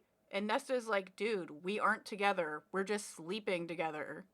And Cassian is like, yeah, 'cause that's all a bastard like me is good for, right? As whiny as Cassian is being right now, I think he would be just as whiny if he were sober, so it's incredibly irritating to me that he can't just set the record straight by honestly and earnestly confessing his feelings to Nesta, instead of doing this stupid back and forth bickering where both people are saying things just to hurt the other person. Because I was fucking jealous, he roared, wings splaying. You looked like a queen, and it was painfully obvious that you should be with a princeling like Aerys, and not a lowborn nothing like me. Because I couldn't stand the sight of it, right down to my goddamned bones. But go ahead, Nesta. Go ahead and fucking marry him, and good fucking luck to you. Aerys is the brute, she shot back. He is a brute and a piece of shit, and I would marry him, because I am just like him. The words echoed through the room. His pained face gutted her. I deserve Aerys. Her voice cracked. Wow, now it's even worse. Nesta's self-loathing is only marginally less annoying than Cassian's. Also, I've said this before, but other than Aerys saying rude things, he hasn't actually been shown to do bad things, and plenty of other characters are just as rude as he is. So I feel like this is yet another example of someone getting crucified for something other characters are completely excused for. Nesta said hoarsely, You are good, Cassian, and you are brave, and brilliant, and kind. I could kill anyone who has ever made you feel less than that. Less than what you are. And I know I'm a part of that group, and I hate it. Her eyes burned, but she fought past it. You are everything I have never been, and will never be good enough for. Your friends know it, and I have carried it around with me all this time, that I do not deserve you. Yeah, no. Immediately no.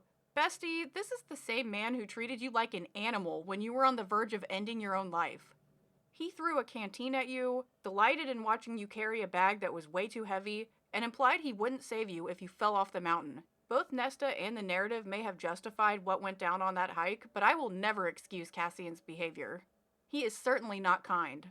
Nesta goes on to repeat how much she doesn't deserve Cassian and that she's pushing him away as a punishment to herself. Also, her feelings are so strong for him that she can't bear to accept them, because if something happened to Cassian, it would utterly decimate her. So even if she did think she deserved him, she's too scared to lose him, so she's too scared to act on her feelings. Given all the trauma Nesta has been through and how she hasn't really been in love or had like a relationship before, I can understand why Nesta is having this kind of reaction. And if it was over anyone other than Cassian, I wouldn't be this annoyed about it. Cassian is also openly crying and is basically speechless at Nesta's confession, and I wish this wasn't happening when we were told he's like blackout drunk. Well, we're not told he's blackout drunk, we're told he's too drunk to fly, which feels pretty drunk. Anyway, Cassian kisses away Nesta's tears and they kind of snuggle for a moment. I'm sure this is a cute moment if you like this couple, but I don't, and Cassian makes it even worse when he finally says something. Instead of directly confessing his feelings like Nesta pretty much just did, he just says, "You aren't marrying Aerys," and when she agrees, he's like, "Neither of us will be with anyone else ever again," to which Nesta also agrees, and then they promptly start making out. Dude, Cassian, just tell the damn woman you love her already. I don't think Cassian ever says the phrase "I love you" directly to Nesta, which is so wild to me. She just poured her heart out to him, and instead of opening up back, we get this brief little indirect exchange about how they are exclusive now. He didn't even directly say, like, "Let's just be together, just you and me." He's like, he had to talk around it. I know Cassian was crying and maybe distracted, but like, he could have said something better than this, something sweeter, something more genuine. The two then get spicy, and Nesta is crying during it because she just loves Cassian so much.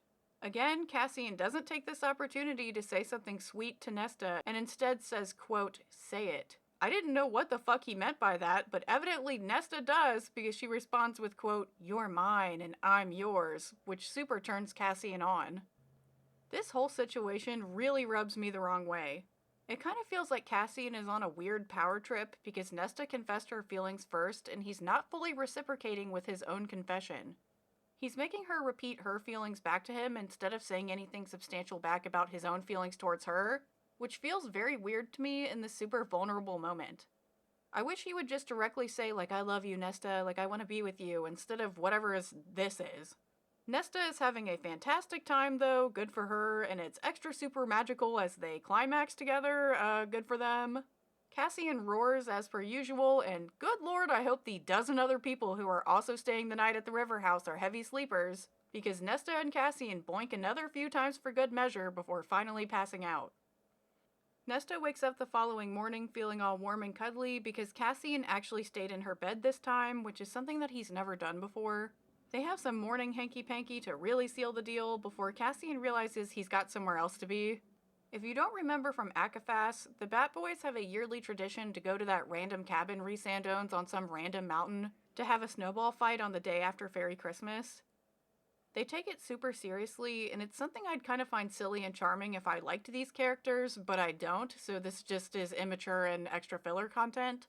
Nesta wasn't really around last year, so she didn't know about the snowball fight tradition before now, and she thinks it's funny, but Cassian drops a major bomb on her before he leaves. He says that immediately after the snowball fight, he has to go spend a few days at the Illyrian camp to inspect their armies or something. I know Cassian is probably just following orders with the Illyrian thing, but it sucks that he's essentially abandoning Nesta for days on end after she finally opened up to him about her feelings. Also, it's Christmas, and these people celebrate Christmas, so Rhysand couldn't give the armies a break to, like, have Christmas with their family. Like, I know Christmas passed, but people still celebrate after the holiday, at least in, like, the real world. Also, I don't really see why Cassian doesn't just take Nesta with him, considering she's more interested in combat than ever, and has even expressed wanting to lead her own troops. If Cassian is serious about the connection between the Illyrians and the new Valkyries, then he should be doing more to foster a connection between them. Like, he should be taking Nesta with him to these events. But he doesn't, for reasons. I don't know. The next scene opens with a 3-day time skip, and we're told that Nesta has still been training, but now Azrael is leading it since Cassian is gone. Nesta desperately misses Cassian. More specifically, she misses the spicy time they have together. While I think it's great that these two are sexually compatible, I don't like how much of their relationship is based on sex. Nesta does think about how kind Cassian is, but it seems like she primarily misses him because she wants to boink, not because she wants to hang out with him. And this is a problem to me. You should like your partner as a person and as a friend, and not just be relying on physical stuff. Nesta is so high-strung about Cassian being gone that he's all she can think about, and it's driving her crazy. She can't bear to spend another night alone, so she asks Emery and Gwen if they want to have a sleepover. I hate that Nesta is only inviting them over because Cassian isn't around, and I wish she would focus less on her relationship with him and more on her relationship with her new friends. Gwen is a little hesitant about the offer because she doesn't spend the night outside the library, but Emery immediately accepts because she knows exactly what's going on with Nesta and Cassian. We skip through training to Nesta and Emery sitting in the house waiting for Gwen, and that's when Emery clocks Nesta. Cassian must be really good at sex if you're so tied up in knots while he's gone. Nesta cleared her throat, dispelling the memories of his mouth, his strong body, the way his silken black hair fell on either side of his face as he lay over her, swaying as he pounded into her. She made a low noise in her throat. I figured, Emery said, chuckling. He's got the walk. The walk? Emery smirked. You know, when a male knows how to use his cock well and struts around with that swagger that basically declares it to everyone. Nesta responds to that by saying that Cassian better be good at laying pipe after 500 years of practice, and yet again I wish we'd stop being reminded of the age gap between these two. It is gross. I don't like it. Thankfully, Emery is amused by the whole situation, but I'd be pissed if my friend only invited me over because their boyfriend wasn't around for nookie. There's not a problem with wanting to be intimate with your partner and missing them when they're gone, but to so blatantly treat your friends like they're your second choice sucks, and they know that they're the second choice. Like, that sucks. Gwen shows up, and we're told that the magic house set up some beds in the library, not the priestess library, the library that's in the house, so that they can have a true sleepover experience together. Again, this would be such a cute scene if it wasn't happening because Cassian isn't around. I mean, it does still end up being a cute scene, but I wish Nesta had invited them over because she wanted to see them, not just because she couldn't see Cassian. The house serves them a bunch of yummy snacks and the sleepover commences. Nesta tells them about the magic house, and they play around with asking it for things, and their requests get even more and more ridiculous as the night goes on.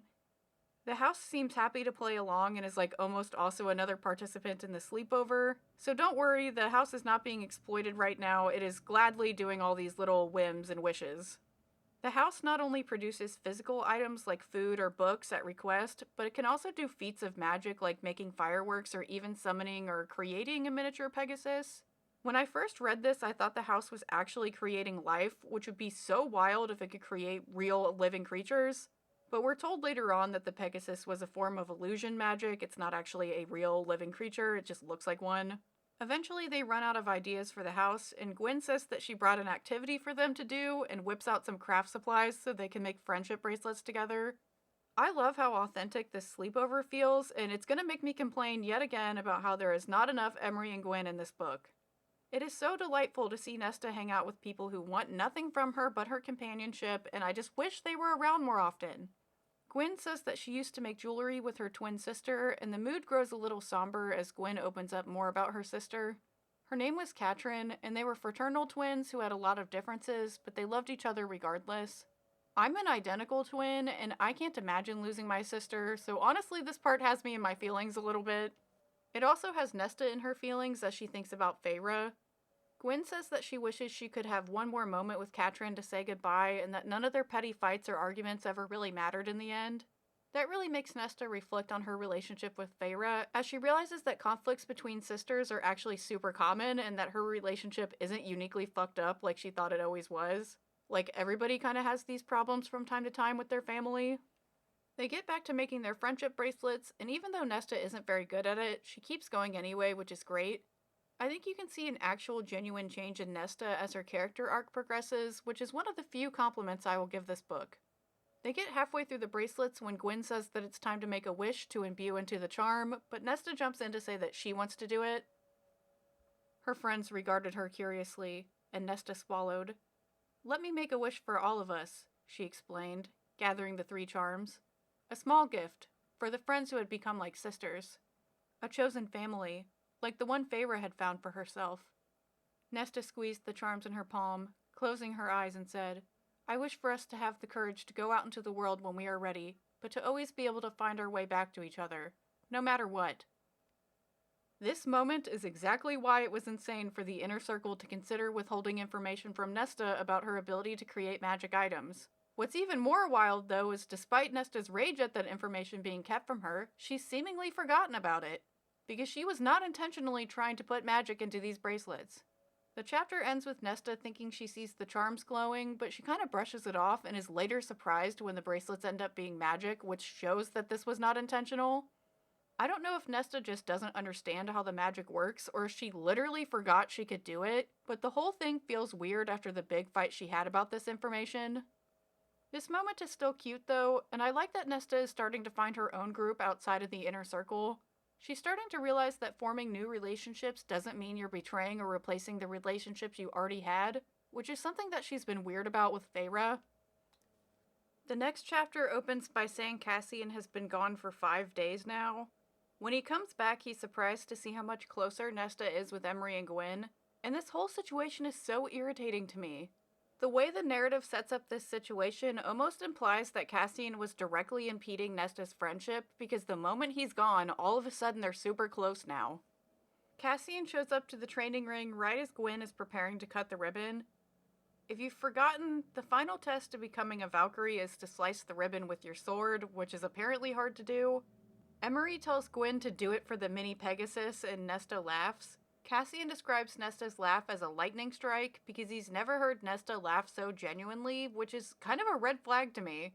I know Cassian and Nesta are kind of only just now starting to have a real relationship with each other, but it's wild to me that they claim to love each other despite not being very close or comfortable with each other. If they were, then Nesta's laugh would not have been so surprising to Cassian. I primarily bond with people through humor, so this is just so wild to me. We get a little moment of Azriel intently staring at Gwen as she prepares to cut the ribbon, and this could be set up for a future romantic arc, but I'm not really sure. As we've seen with Elaine and more, Azriel seems to swoon over any available woman in his proximity, so this could be a coincidence. Gwen whispered, "I am the rock against which the surf crashes." Nesta straightened at the words, as if they were a prayer and a summons. Gwen lifted the blade. "Nothing can break me." Cassian's throat tightened, and even from across the ring, he could see Nesta's eyes gleaming with pride and pain. Emery said, "Nothing can break us." The rock against the surf thing is kind of their catchphrase, and this moment feels a little melodramatic or cheesy, especially with the hyper-focus on girl power, but I appreciate the sentiment, and I like seeing Nesta and her friends support each other. The narrative really goes hard on implying how this is such a historical moment and how it's such a turning point and fate is in motion and like the universe manifested this and all that shit, but all of that remains to be seen to me. Gwen raises her sword and successfully cuts the ribbon, which makes her the first official Valkyrie. I think it's an interesting narrative choice that Nesta isn't the first Valkyrie, and I think that it actually adds to her character growth and her character arc. Instead of being angsty that Nesta wasn't first and someone else beat her or was better than her, Nesta doesn't think those things. She is genuinely happy and supports her friend. The next scene skips through Emery and Nesta completing the ribbon cutting ritual, and it's a little weird to me that we don't actually get to see Nesta do it because, like, becoming a Valkyrie is so important for her, but whatever, we don't see it. This empowering moment is then immediately ruined because Nesta can't stop thinking about Cassian, especially now that he's right in front of her, and it's almost like she's forgotten about the major accomplishment of becoming a Valkyrie because she's so focused on Cassian. I wish he'd stayed away for a little longer so Nesta could actually celebrate her accomplishment, but now that he's back, the focus is right back on him. What's even worse is that Cassian then leaves right after training without even interacting with Nesta, so he showed up and took her focus off the moment, and then she didn't even get any attention out of it from him. I want to say it's not Cassian's fault that Nesta is so obsessively thinking about him, but I think it is his fault for vanishing right after Nesta's confession that he only kind of reciprocated. I don't think Cassian is intentionally trying to emotionally manipulate Nesta, and the narrative would not like us to think that, but that is definitely what it feels like is happening. I thought we would get a whole scene of Nesta being angsty because she makes a comment about how she thinks Cassian is avoiding her, but that issue is instantly resolved as we cut to the next training session. There's now some kind of obstacle course set up, and Nesta realizes that was what Cassian was focusing on and he wasn't actually avoiding her. I have no idea how big this training ring is to have a whole ass obstacle course on it, or how Cassian even set it up, but this is what we're doing now. And all I can picture is the early 2000s, mid 2000s, I don't know when that show aired, Wipeout, where they have to do the crazy obstacle course and people just get wrecked constantly. That's what I'm choosing to picture for this obstacle course. Cassian says that the new Valkyries will have to work together to get through the obstacle course, even though it looks simple from the outside. Gwyn cheerfully asks what the reward is for completing the course, and Azriel kind of kills the moment because he's like, well, we didn't even bother getting a prize because nobody's going to complete the course.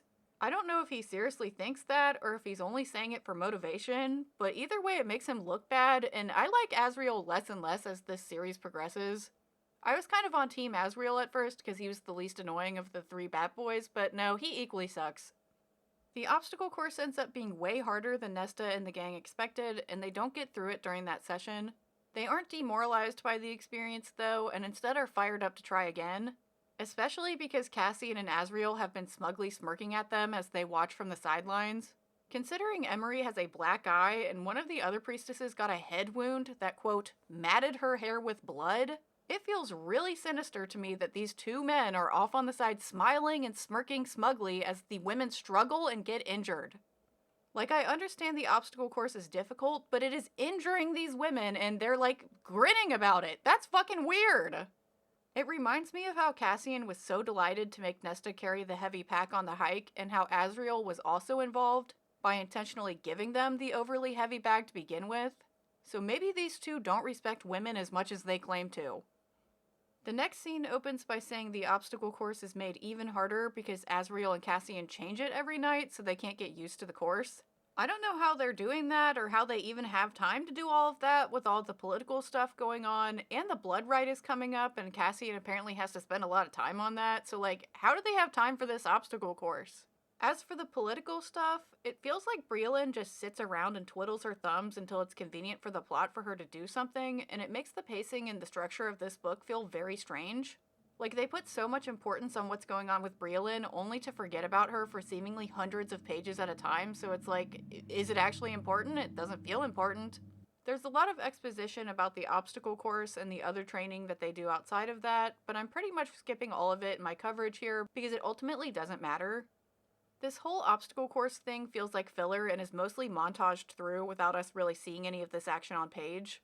It feels like a cheap way to give Nesta and her friends a massive strength boost and like a power-up, and also strengthens her relationships with Emery and Gwyn, but we don't actually get to see any of it, we're just told that it happens. So this whole thing just feels like a shortcut for building relationships and building strength without actually getting to see those things happen. Some other priestesses have managed to cut the ribbon and they're also Valkyries now, so good for them. We get some more exposition that they study Valkyrie techniques together in the library after training, and Nesta is so dedicated to like this new training routine and everything that she's back to attempting the 10,000 stairs to Valaris at nighttime.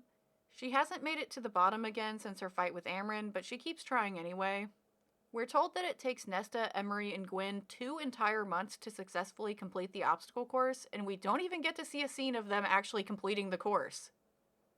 I feel like we're really skipping over a lot right now, and yet again I'm going to point out how weird it is that none of the political stuff has made any progression in this time. The Dread Trove and Brielyn and Aerys and all that stuff seemed really important, only to be put on the back burner, which makes this book feel really meandering and unfocused. The story structure is sloppy, and I don't think the side plots come together very well, but I'm getting ahead of myself, you'll see how that all comes together in the end. Gwyn asks for her prize now that they've completed the obstacle course, and Azriel says that their prize is that they've won the qualifier for the bloodright. We then kind of pan over to see that Devlin, who is that Illyrian douche captain who repeatedly calls Nesta a witch, that guy. Yeah, he's just like standing on a balcony with some of his buddies overlooking this obstacle course, watching what just went down.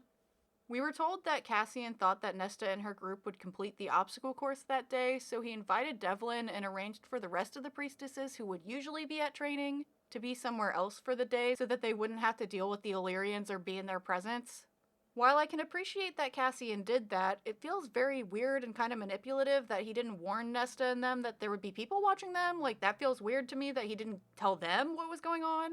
Emery is understandably freaked out by this whole thing, and she's like, wait, are we doing the bloodright? And Cassian is like, well, no, only if you want to. He goes on to explain that he invited Devlin to witness their strength in the hopes that they would be accepted as warriors without having to do the bloodright. Short of partaking in the bloodright, you are now as close to being Illyrian warriors as you can be. Silence fell. Then Nesta said, wiping the blood from the corner of her bruised mouth, I'd rather be a Valkyrie. The females murmured their agreement. Cassian laughed. Gods help us. Damn straight she'd rather be a Valkyrie.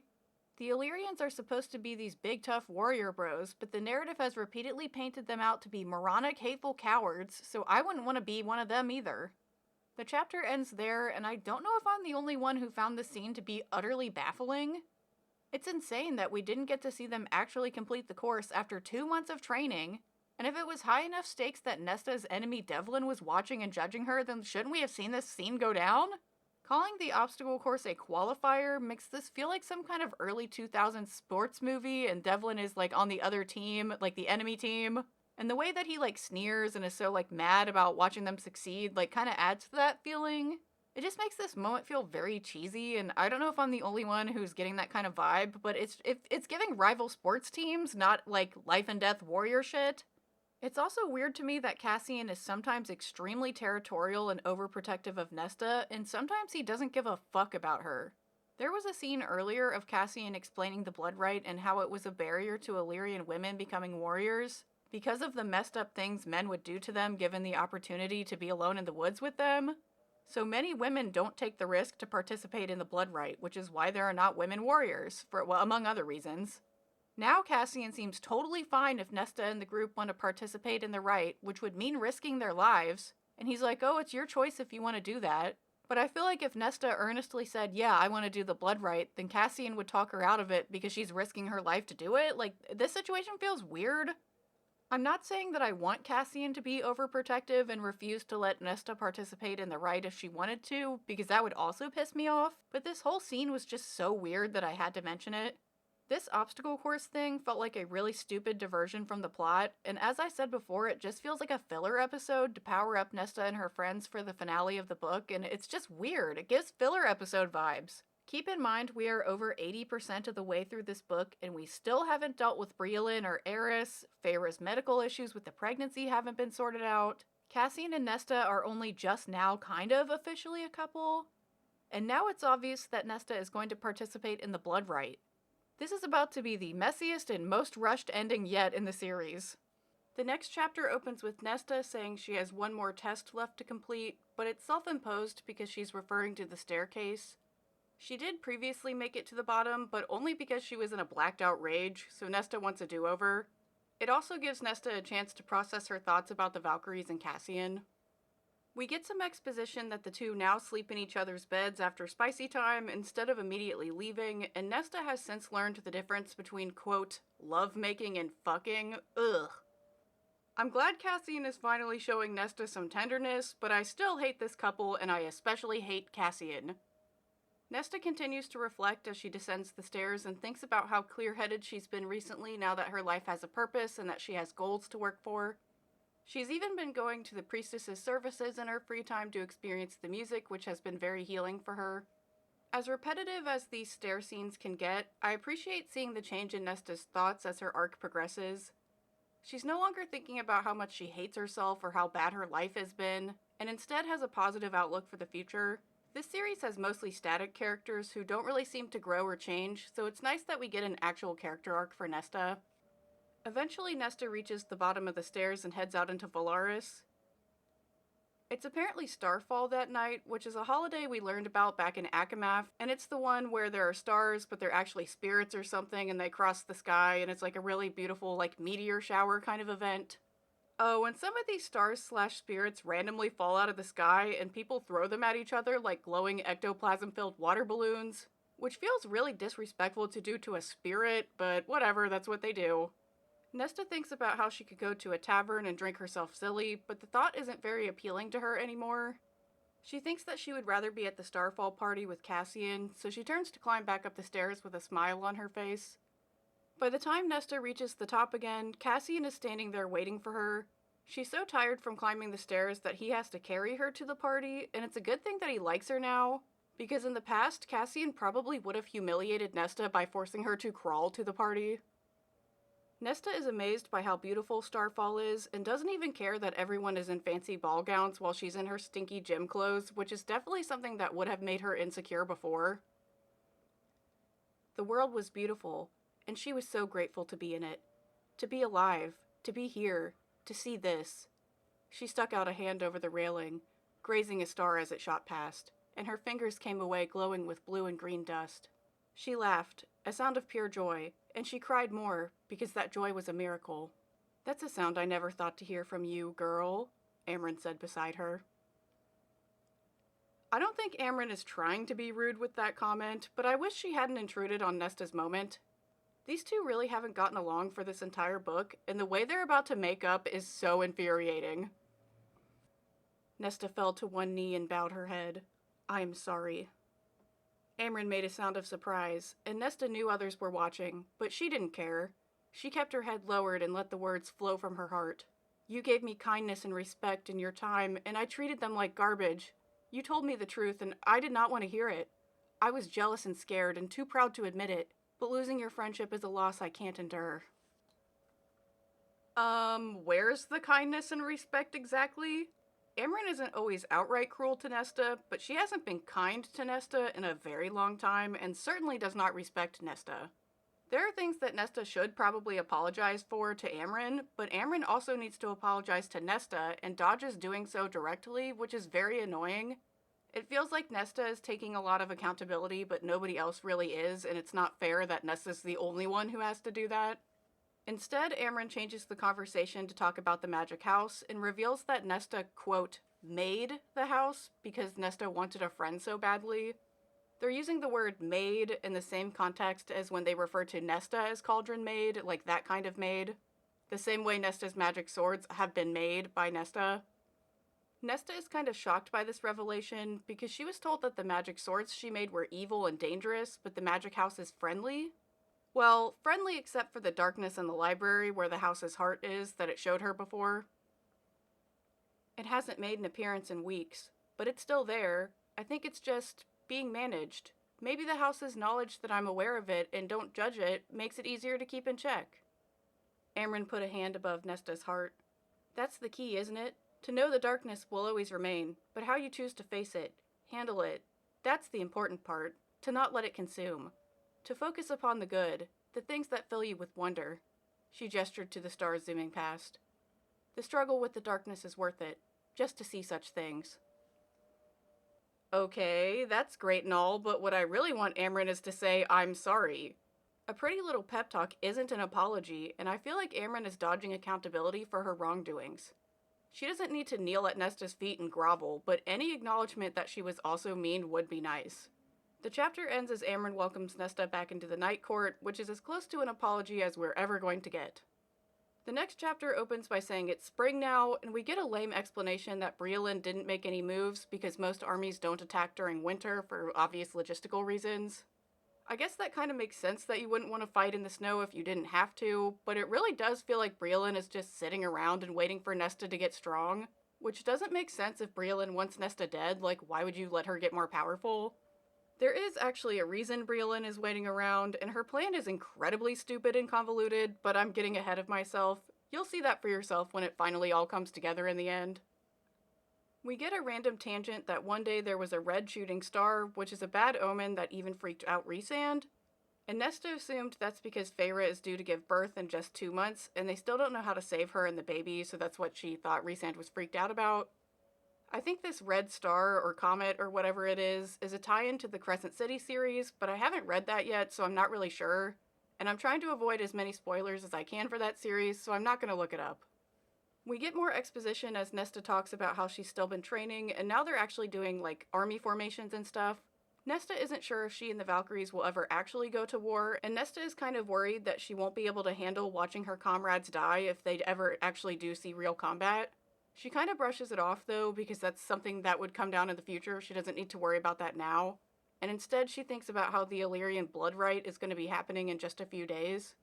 We then quickly change the subject as Nesta says she got a letter from Aerys asking to meet up, and weirdly enough, Cassian is also invited. The whole Aerys proposal thing was never really wrapped up, so I guess that's what's happening now, and he's just, like, waited around for months instead of talking about it. Like, I don't know, he's just been sitting around waiting. That whole subplot is another thing that felt sidelined for no real reason. Like, why did no action happen on that for so many months? I don't know why. And all of that contributes to how weirdly paced and structured this book is in terms of the story. Nesta and Cassian go meet Aerys in the middle, which is an actual neutral location other than the super ancient evil monsters that live there that they might run into. Except there's not very many of them left, so it's definitely a better location to meet than the Spring Court. The middle is also where the mountain where Amarantha trapped everyone is, so that's what the group talk about for a while before they finally get down to business. Aerys kind of hints that there might be something secret under Ramiel, which is the sacred mountain that the Illyrians climb for the bloodright, but that doesn't go anywhere in this book, so either it's a tie-in for the next book or for Crescent City, or it's simply one of those things SJM sets up and then forgets about. So maybe this is foreshadowing, or maybe it's not. Anyway, Aerys says that his father visited Briolin recently, but refused to tell him what was discussed, so Aerys can only assume that Briolin's plan is going to pop off soon, and he wanted to warn the Night Court to get ready.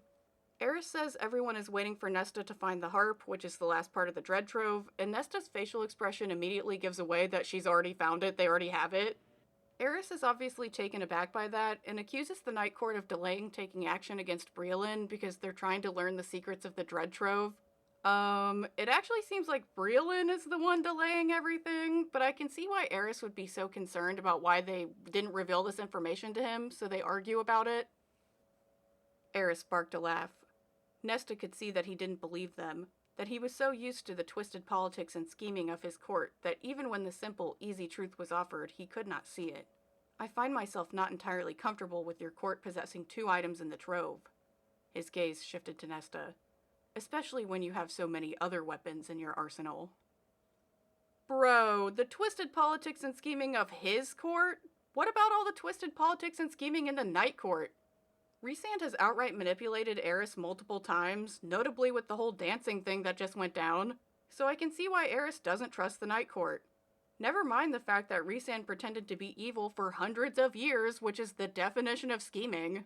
I wouldn't want the Night Court to have the Dread Trove either. They're secretive, they're manipulative, and I just don't trust them. I wouldn't, no. Cassian reassures Aerys that they aren't going to use the trove for evil, and he says it in a super sexy voice that turns Nesta on, and god damn it, girl, now is not the time to goon. Back to business, the only Dread Trove item the Night Court doesn't have is the crown, but Briolin has it, and it's gonna be really hard to get it from her. Aerys only said, "If you fail in retrieving the crown, you risk Briolin using it upon you. She could turn you on each other, make you do unspeakable things, even reveal to her where the other 2 objects are. And you'd have no choice but to tell her everything." He worried about them revealing their alliance, for his own sake. "You threatened to expose us. Do not pursue the crown." I wonder if that's foreshadowing for what Briolin's stupid plan is, but we'll get to that later. This whole conversation is frustrating because Aerys seems to be so earnestly sharing information, while Cassian is talking in circles and being vague and intentionally trying to piss Aerys off. It's wild that Nesta blamed Aerys' lack of trust on how shitty the Autumn Court is, only for Cassian to then prove exactly why Aerys doesn't trust them. Aerys went out of his way to warn them that something was going on. He didn't have to tell them that, and he did, and now he's getting, shit on for it? This is dumb. Cassian vaguely tells Aerys not to worry and says that they have ways to protect themselves against the crown, which I don't think is even true, and that sets Aerys off. Aerys glowered. "Has this been the plan the whole time? To string me along, make me an enemy of my father, then use the trove against all of us?" "You made yourself an enemy of your father," Cassian said, smiling faintly.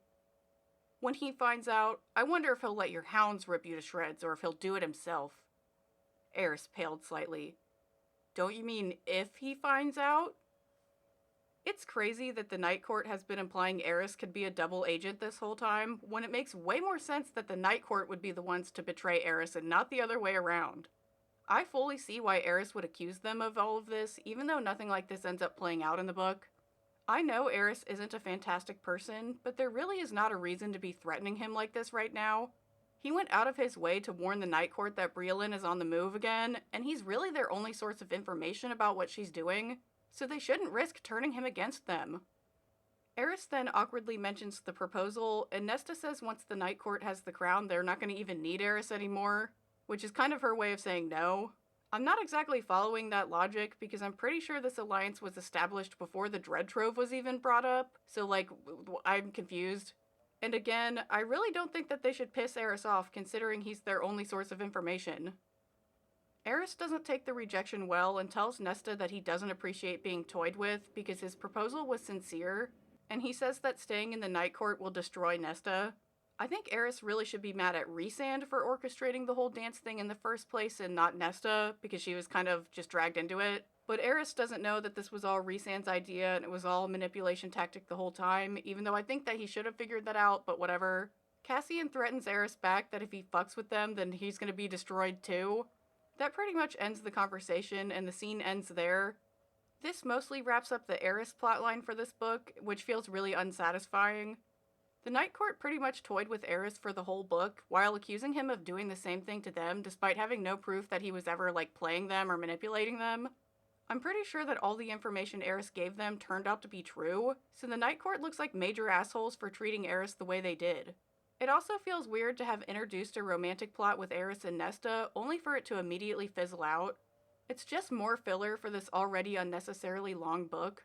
The next scene cuts to Cassian and Nesta going back to Velaris so they can walk around the city together. They talk about what just went down with Aerys, and Nesta admits that she thought Cassian was super sexy with how he handled himself. I don't think lying, threatening, and manipulating is very sexy, but whatever. Cassian starts to get a little handsy with Nesta, and she says people are watching because remember they are fully in public right now, but Cassian says he doesn't care and that he doesn't want to hide his relationship with Nesta. Such a simple, lovely claim, and yet she found herself asking, does it undermine my image as a warrior to be with you? No. Does it undermine Feyre's when she's seen with Rhys? Her stomach tightened. Her heartbeat pulsed in her arms, her gut. It's different for them, she made herself say as they reached the end of the bridge and turned to walk along the quay flanking the river. Cassian asked carefully, why?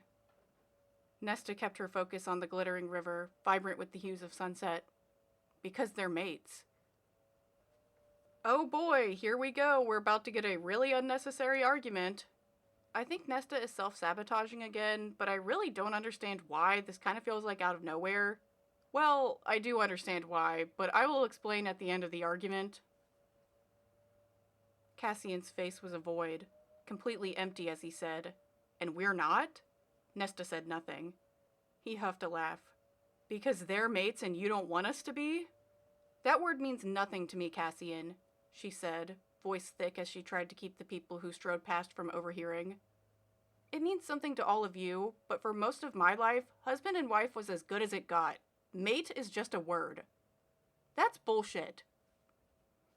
"Bro, how is that bullshit?" Nesta is correct in saying that the concept of mates means nothing to her because she was raised as a human and they don't have mates. Except Nesta must care in some way, considering she's the one who brought up mates in the first place. This whole conversation is so weird and out of place, and I hate that it's happening in public. Cassian accuses Nesta of being scared of love, which I swear is a conversation that these two have already had. Nesta denies it to Cassian, but admits to herself that it's true, and even knows what triggered her to start this argument. Yes, having him kiss her and realizing that soon she'd have to return to this world humming around them, and leave the house, and she didn't know what she would do then, what it would mean for them. If she would plunge back into that dark place she'd occupied before, drag him down with her. It's almost like healing in isolation isn't actually very healthy at all. I can see why Nesta is scared to rejoin the world at large after being essentially housebound for months against her will. Of course Cassian can't see that perspective though, and continues their public argument. He picks at Nesta and tries to get her to admit that they're mates, as if that's something Nesta actually has any say in. Like, mates are decided by fate, it's not like Nesta can declare them mates if they're not. I mean, there has been speculation that Nesta can forge mating bonds given what other things she has created with her magic, but it's not like Cassian knows that or would think that that would be the case. Cassian heavily implies that he can feel a mating bond between them, but I don't really understand how they can distinguish a mating bond from just simply being in love with someone, especially because not everybody will get a mate. And Nesta definitely would not know the difference between a mating bond and love or whatever, so it feels really inappropriate for Cassian to get so aggressive about this. He's straight up yelling at Nesta in public and people are starting to look. He continues to order Nesta to admit that they're mates, which she won't do because she's clearly triggered and upset right now. I don't know how Cassian doesn't realize that something else is bothering Nesta, especially given everything that's going on right now, and why he's so insistent on having what should be a private conversation in the middle of the street. I know Nesta technically brought up mates first, but Cassian shouldn't have escalated that conversation in public. "I am your mate for fuck's sake," Cassian shouted, loud enough for people across the river to hear. "You are my mate. Why are you still fighting it?" Yeah, this is not the way to get a woman to admit that they are your soulmate. I feel really bad for Nesta that what is supposed to be a sweet and touching moment of realizing they're mates is ruined by Cassian screaming at her in public like this. She won't admit that they're mates, so he's gonna publicly humiliate her. Also, I'm not even convinced they are mates at all because we haven't seen any inclination from Nesta that that would be the case. I feel like these two just love each other in a fucked up toxic way. I don't actually get mate vibes from them. But neither of them have really talked about being mates before this, and so this feels very like a weird argument to come out of nowhere, especially in public. Because with that one word, the last scrap of my humanity goes away. She didn't care who saw them, who heard. With that one stupid word, I am no longer human in any way. I'm one of you. He blinked. I thought you wanted to be one of us. I don't know what I want. I didn't have a choice. Well, I didn't have a choice in being shackled to you either. The declaration slammed into her. Shackled. Bestie, what the fuck? Cassian is hellbent on Nesta admitting that they're mates, and since he won't do it, he gets nasty and says they're shackled to each other. This whole thing feels like what an incel does to you after you reject them and they pretend they didn't want you anyway. They're like, oh, you're ugly anyway. That's what this is giving. Also, this fairy versus human stuff feels really out of left field.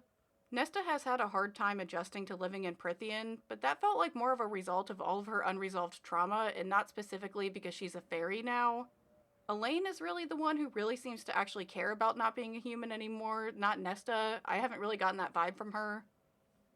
Cassian starts to backtrack because he knows he went too far, but Nesta cuts him off to say that she's finally cashing in that favor from their magic bargain they made 600 pages ago.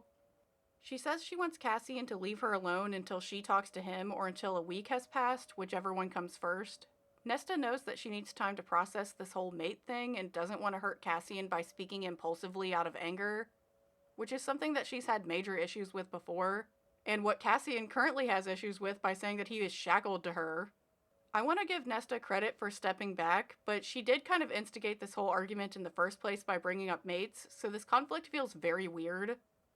And the reason why it feels weird is because it's required for the plot for Nesta to be away from Cassian, so SJM had to manufacture something random for them to argue about so they would take some distance from each other.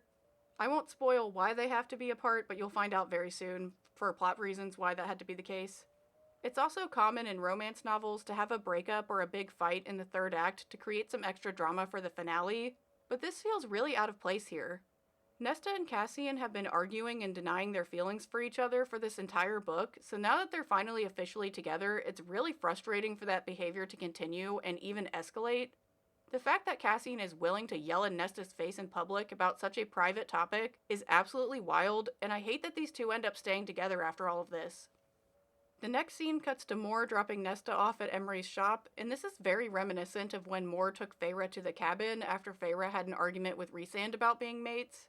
I hate that Moore has to do damage control for her male friends because they're not mature enough to have an actual respectful conversation with their girlfriends.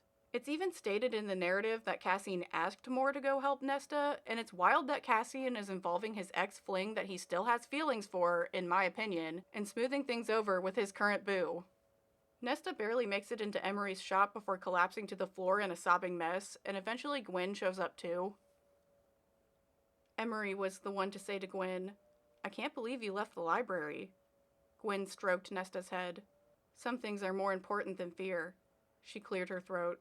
"But please don't remind me too much. I'm so nervous I really might vomit."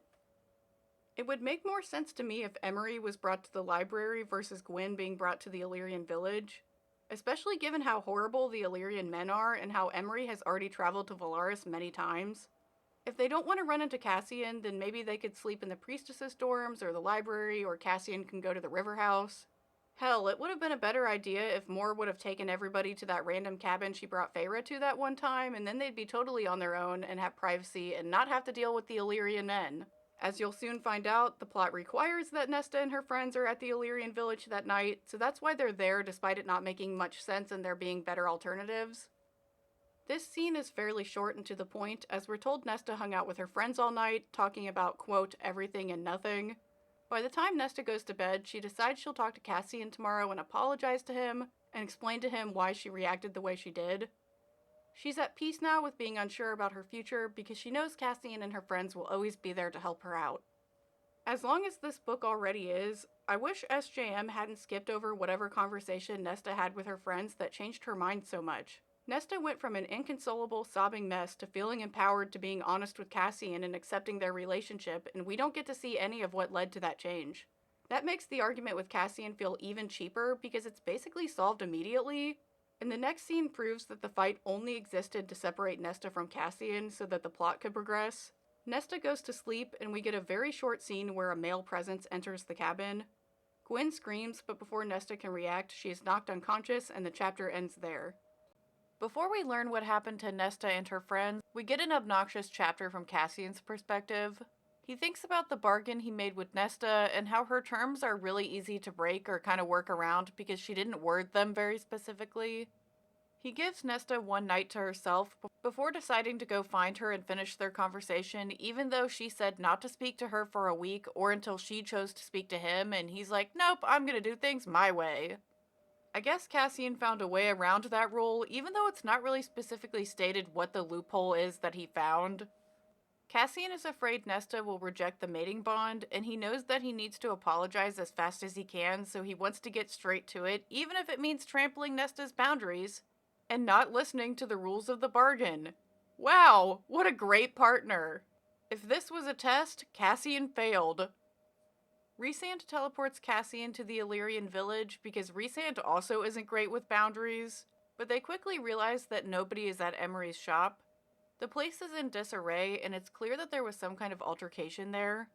Somehow they immediately know what happened, like Sherlock Holmes. They just look at all these clues and instantly know the exact, very specific story about what happened here.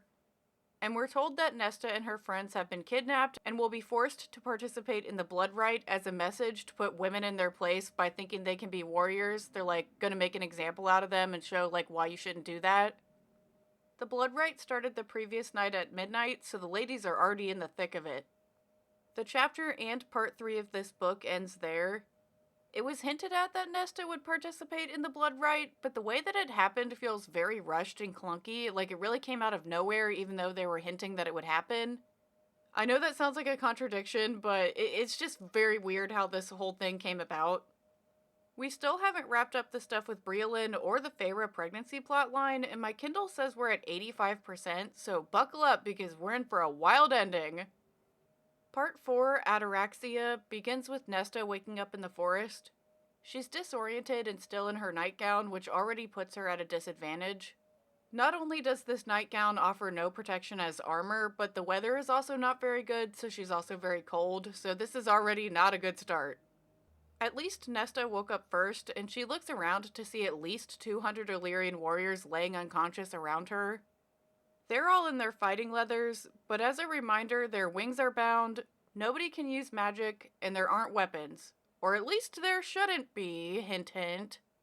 Despite it being spring, it's still really cold out, so not only does Nesta have to worry about the Illyrians, but she's also up against the weather, has no food or water, and there are crazy beasts roaming around in the forest. And by that I mean beasts other than the Illyrians. Nesta is understandably overwhelmed by the situation and all the things that she needs to accomplish, but she immediately goes into planning mode.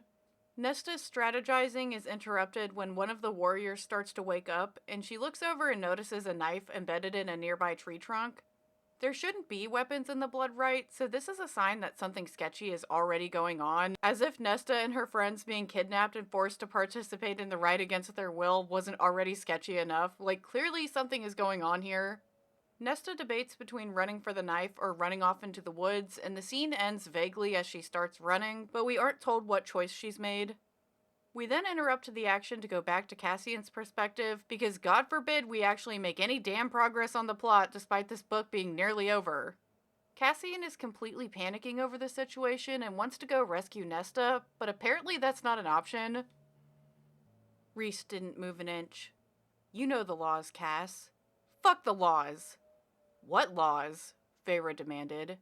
Tell her, Rhys ordered him, night swirling around his wings. Cassian bristled. Tell her, Cassian. The asshole had used that inherent dominance on him. Cassian gritted out. Anyone who pulls a warrior from the bloodright will be hunted down and executed, along with the warrior who is dishonorably removed from the rite. Okay. I don't really know why Rhysand is being so aggressive with Cassian right now about what the laws are, when he's clearly not that interested in enforcing the laws, considering wing clipping still happens and Illyrian women are still not being permitted to train regularly. Also, I have a hard time believing that the laws around the bloodright extend to people who were forced to participate against their will. Like, how does that make any sense? Like, shouldn't the law not apply to those people? Rhysand claims that he wants to break the rules to help Nesta, but he's like, oh, I just can't. And it's really unclear to me why he can't, given how flexible the laws are. Like, we've seen them not following the laws before. To me, this all feels like a convenient excuse to finally be rid of Nesta once and for all, because her odds of surviving the bloodright are pretty low, and Rhysand can be like, well, couldn't have done anything about it. Like, oh, whoops, couldn't have saved her.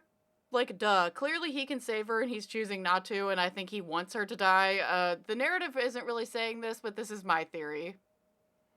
Cassian isn't really happy with anything Rhysand is saying for obvious reasons, but before he can argue more about all of that, Azriel jumps in to say that he's finally gotten some information that something is going on with Briolyn. She has somehow kidnapped Aerys, which feels like a really weird and random situation, because that's exactly what it is. It's very weird and random, but we'll get to that later. Cassian fully doesn't care about Aerys and doesn't want to get involved with that, but he also doesn't really have a choice. As said, we have to get him out. Cassian drew up short. We? Rhys stepped up next to Azriel, Feyre beside him, a formidable wall. We can't go, Feyre said, nodding to Rhys. It needed no explanation. With the babe less than 2 months away, Feyre wasn't risking anything. But Rhys... Cassian challenged his High Lord. You can be in and out in an hour. I can't go. Midnight storm swirled in Rhys's eyes. Yes, you fucking can, Cassian said, rage rising like a tidal wave that would sweep away all in its path. I can't. It was agony, pure undiluted agony that filled Rhys's face, and fear. Feyre slipped her tattooed fingers through Rhys's. Amren asked sharply, why? Rhys stared at the tattoo on Feyre's fingers, interlaced with his. His throat bobbed. Feyre answered for him. We made a bargain, after the war, to only leave this world together. Amren began massaging her temples, muttering a prayer for sanity. Azriel asked, You made a bargain to die together? Fools, Amren hissed. Romantic, idealistic fools. Rhys turned bleak eyes to her. I don't even have words for how utterly stupid that decision is. No wonder Rhysand has been acting so unhinged this whole time. I thought he was worried about Feyre dying, but I think he was actually more worried about himself dying as a consequence of that. It is totally insane that these two would set something like this up, because it leaves the Night Court without a ruler if something happens to either of them. I have no idea who the High Lord powers would go to, considering they don't currently have a living heir. And that makes things really complicated for the Inner Circle if it isn't one of them who gets those powers, or someone they trust or even know. Like, if something happened to Feyre or Rhysand, that would have to be under pretty crazy circumstances, and then both of them would die and make whatever crazy circumstances happening like 1,000 times worse, so that is such a selfish thing to do. Like, what a terrible decision to make. The inner circle is like, wow, that was a really stupid bargain to make, but we have more important shit going on right now, so like we'll talk about that dumb shit you did later. We gotta worry about Aerys and we gotta rescue his dumbass. Feyre can't go on the Aerys rescue mission because she's pregnant. Rhysand can't go in the off chance that he dies because it'll also kill Feyre. Amryn can't go because she's lost the majority of her magic and is basically useless. And Moore is still gone doing her random diplomat work, so she's not around either. That means Cassian and Azriel are the only ones left, and legally they can't go help Nesta, apparently. So that means they have nothing better to do than to go rescue Aerys. This shit is so convoluted and stupid it's making my head hurt. Nothing in this book feels natural or logical, and everything is kind of just crammed together whether it works or not. Like, none of this really is making any sense. Cassian says that they should just let Aerys die then, because he's like, I don't want to go deal with this shit. Like, let's just not. But Feyre is like, no, that's too risky. Because what if Briolin uses the crown to make Aerys reveal everything he knows, which would out his alliance with the Night Court and reveal other classified information? I'd think that Briolin would just do that immediately upon capturing Aerys, so she probably already knows everything. I mean, at least if she's smart, that's the first thing she'd do. I don't know if she's actually very smart, but anyway, all of this feels like a very obvious trap. There really doesn't seem to be any reason that Briolin would want to kidnap Aerys, which it means it's a trap because it doesn't make sense why she would want him. Surely it can't be a coincidence that both Nesta and Aerys were kidnapped at the same time, but nobody really puts those pieces together and makes the connection. They speculate that the magic dagger they gave Aerys might protect him from the crown for some random reason, but they can't really be sure of that, so that means they have to go save him. Cassian can't really argue anymore because, like, he's like, oh, I guess Rhysand's gonna just make me do this, and I'm just gonna do anything Rhysand says, even at Nesta's expense. So he agrees to the plan, and he tries to convince himself that he trained Nesta well enough to survive the bloodright on her own without his help, which, like, dude, this is so wild. Just go help Nesta. Like, seriously? This whole situation is so unbelievably whack, and I can't believe that Cassian so quickly agreed that they can't break the law to go save Nesta.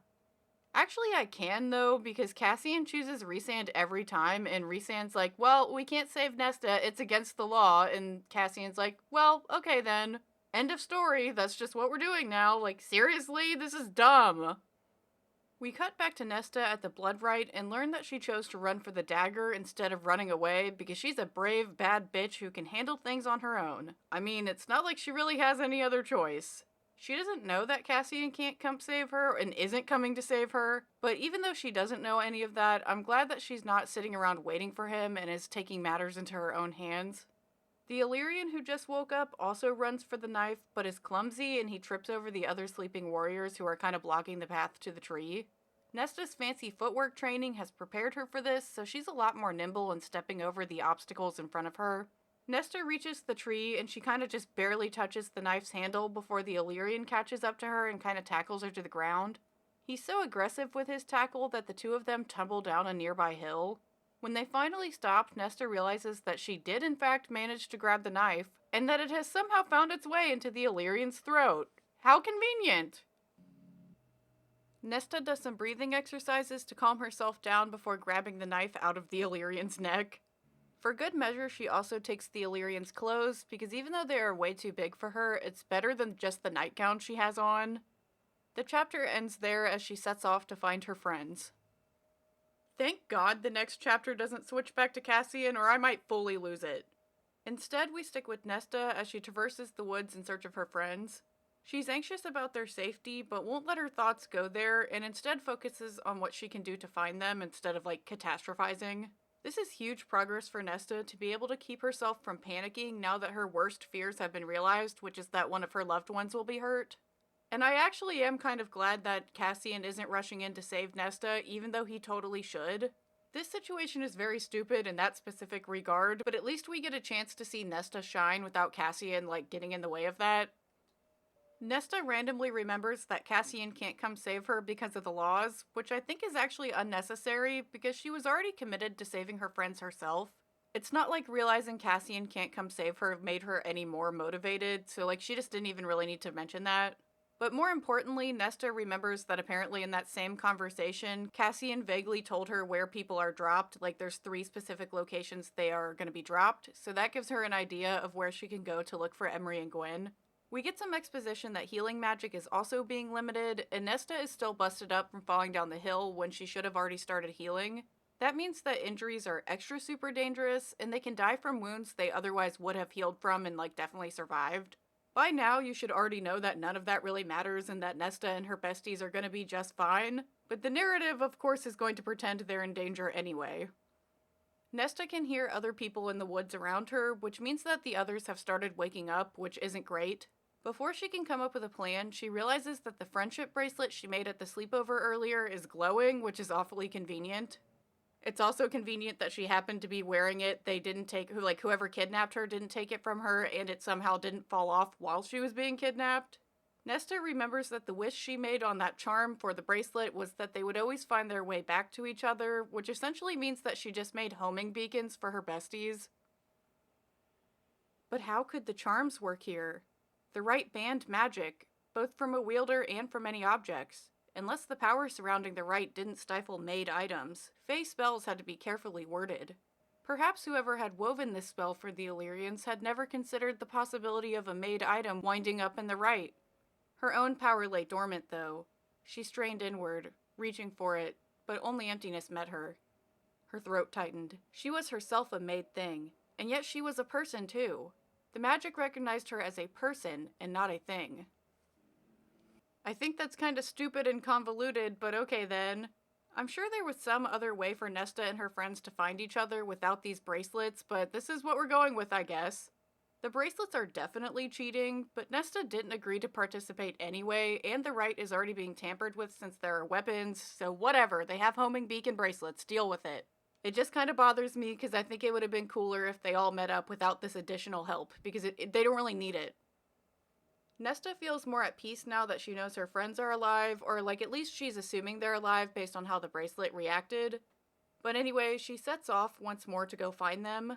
She knows that she's gonna need food, water, shelter, and maybe a fire given the weather, and has to weigh that against searching for her friends.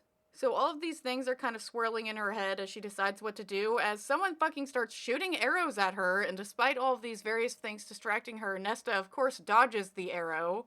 And now it is very abundantly clear that something fucked up is going on with the bloodright, because there are way too many weapons, there should not be weapons at all, something is going on. I guess Nesta can't really see who is shooting arrows at her, and they only shot a couple of them, so Nesta, I guess they stopped shooting the arrows at her, so she goes to retrieve the arrows so she can have them. And I don't really understand why she didn't just run away, considering she doesn't know where the shooter is, but the scene ends as she is caught by an Illyrian. We then switch back to Cassian's perspective for a short scene of him flying around Briolen's castle to scope it out. These scenes are absolutely unbearable, and I just fucking lose it every time we cut to them because they're unbearable, truly. But anyway, Cassian is kind of flying around looking for signs of Aerys, but the whole time he's distracted by his thoughts of Nesta. The chapter ends as Cassian yet again tries to convince himself that Nesta and her besties are gonna be just fine because he's trained them so well. I've said it already, but the justification that nobody can help Nesta because of the law is ridiculous, and it irritates me every time it's brought up, because it's just so fucking stupid. I feel like Cassian didn't fight nearly hard enough to save Nesta, so his repeated thoughts about how she's gonna be fine are exceptionally annoying, and they feel like such cope to me.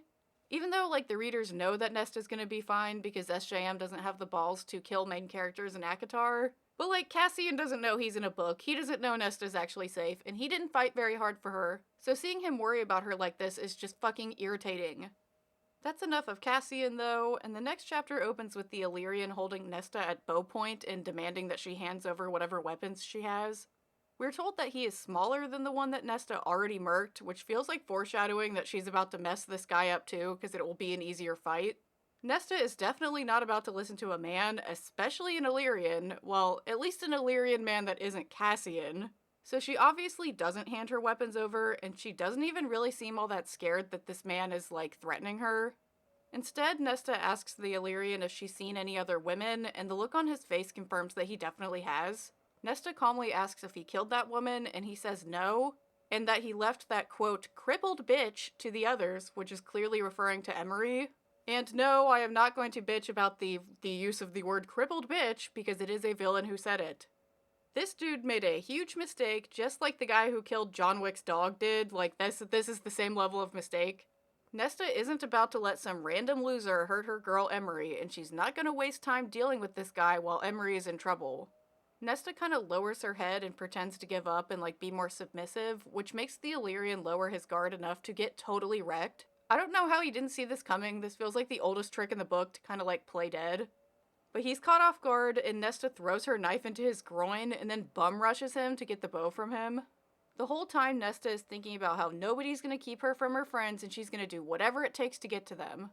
It's a little heavy-handed, and it pushes into edgelord territory at times with, like, how John Wick she's getting, like, how she does the whole wolf thing. But I do appreciate the sentiment, especially from Nesta, about caring about someone this much. I can at least get on board with that. Nesta manages to get the bow from the Illyrian, and he's writhing around on the ground in agony from the knife that is sticking out of his coconuts. For good measure, Nesta jumps on the knife, and oh my god, Jesus, that is freaking brutal. I feel bad about complaining about the decapitations, because this is freaking worse, I think. And it only kind of gets worse because Nesta doesn't even finish him off and just leaves him there wailing and suffering. Oh, but not before she retrieves the knife from his nuggets, and she also takes the bow and whatever arrows he has, and then she runs off to find Emery. While I do think it's a little unrealistic that Nesta is doing so well against the Illyrians, considering they train for their whole lives and she's been training for, like, what, 3 months? Maybe 6 months if we want to be really, really generous. But, like, despite that being kind of unrealistic, I'm excited that something is finally happening. I'm gonna chalk Nesta's success partially up to how the Illyrians don't take her seriously, which puts them at a disadvantage when Nesta goes full feral and wrecks them.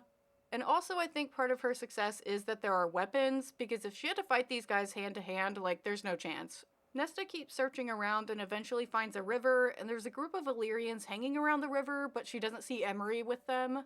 So she hangs back and eavesdrops on them, and someone says that it's a shame that the, quote, bitch escaped, because she would have, quote, made for good entertainment on cold nights. Yikes on bikes, Jesus Christ, the Illyrians could not get any worse, could they? Nesta is instantly triggered by those words, and so am I. Fuck the Illyrians, or at least these ones specifically.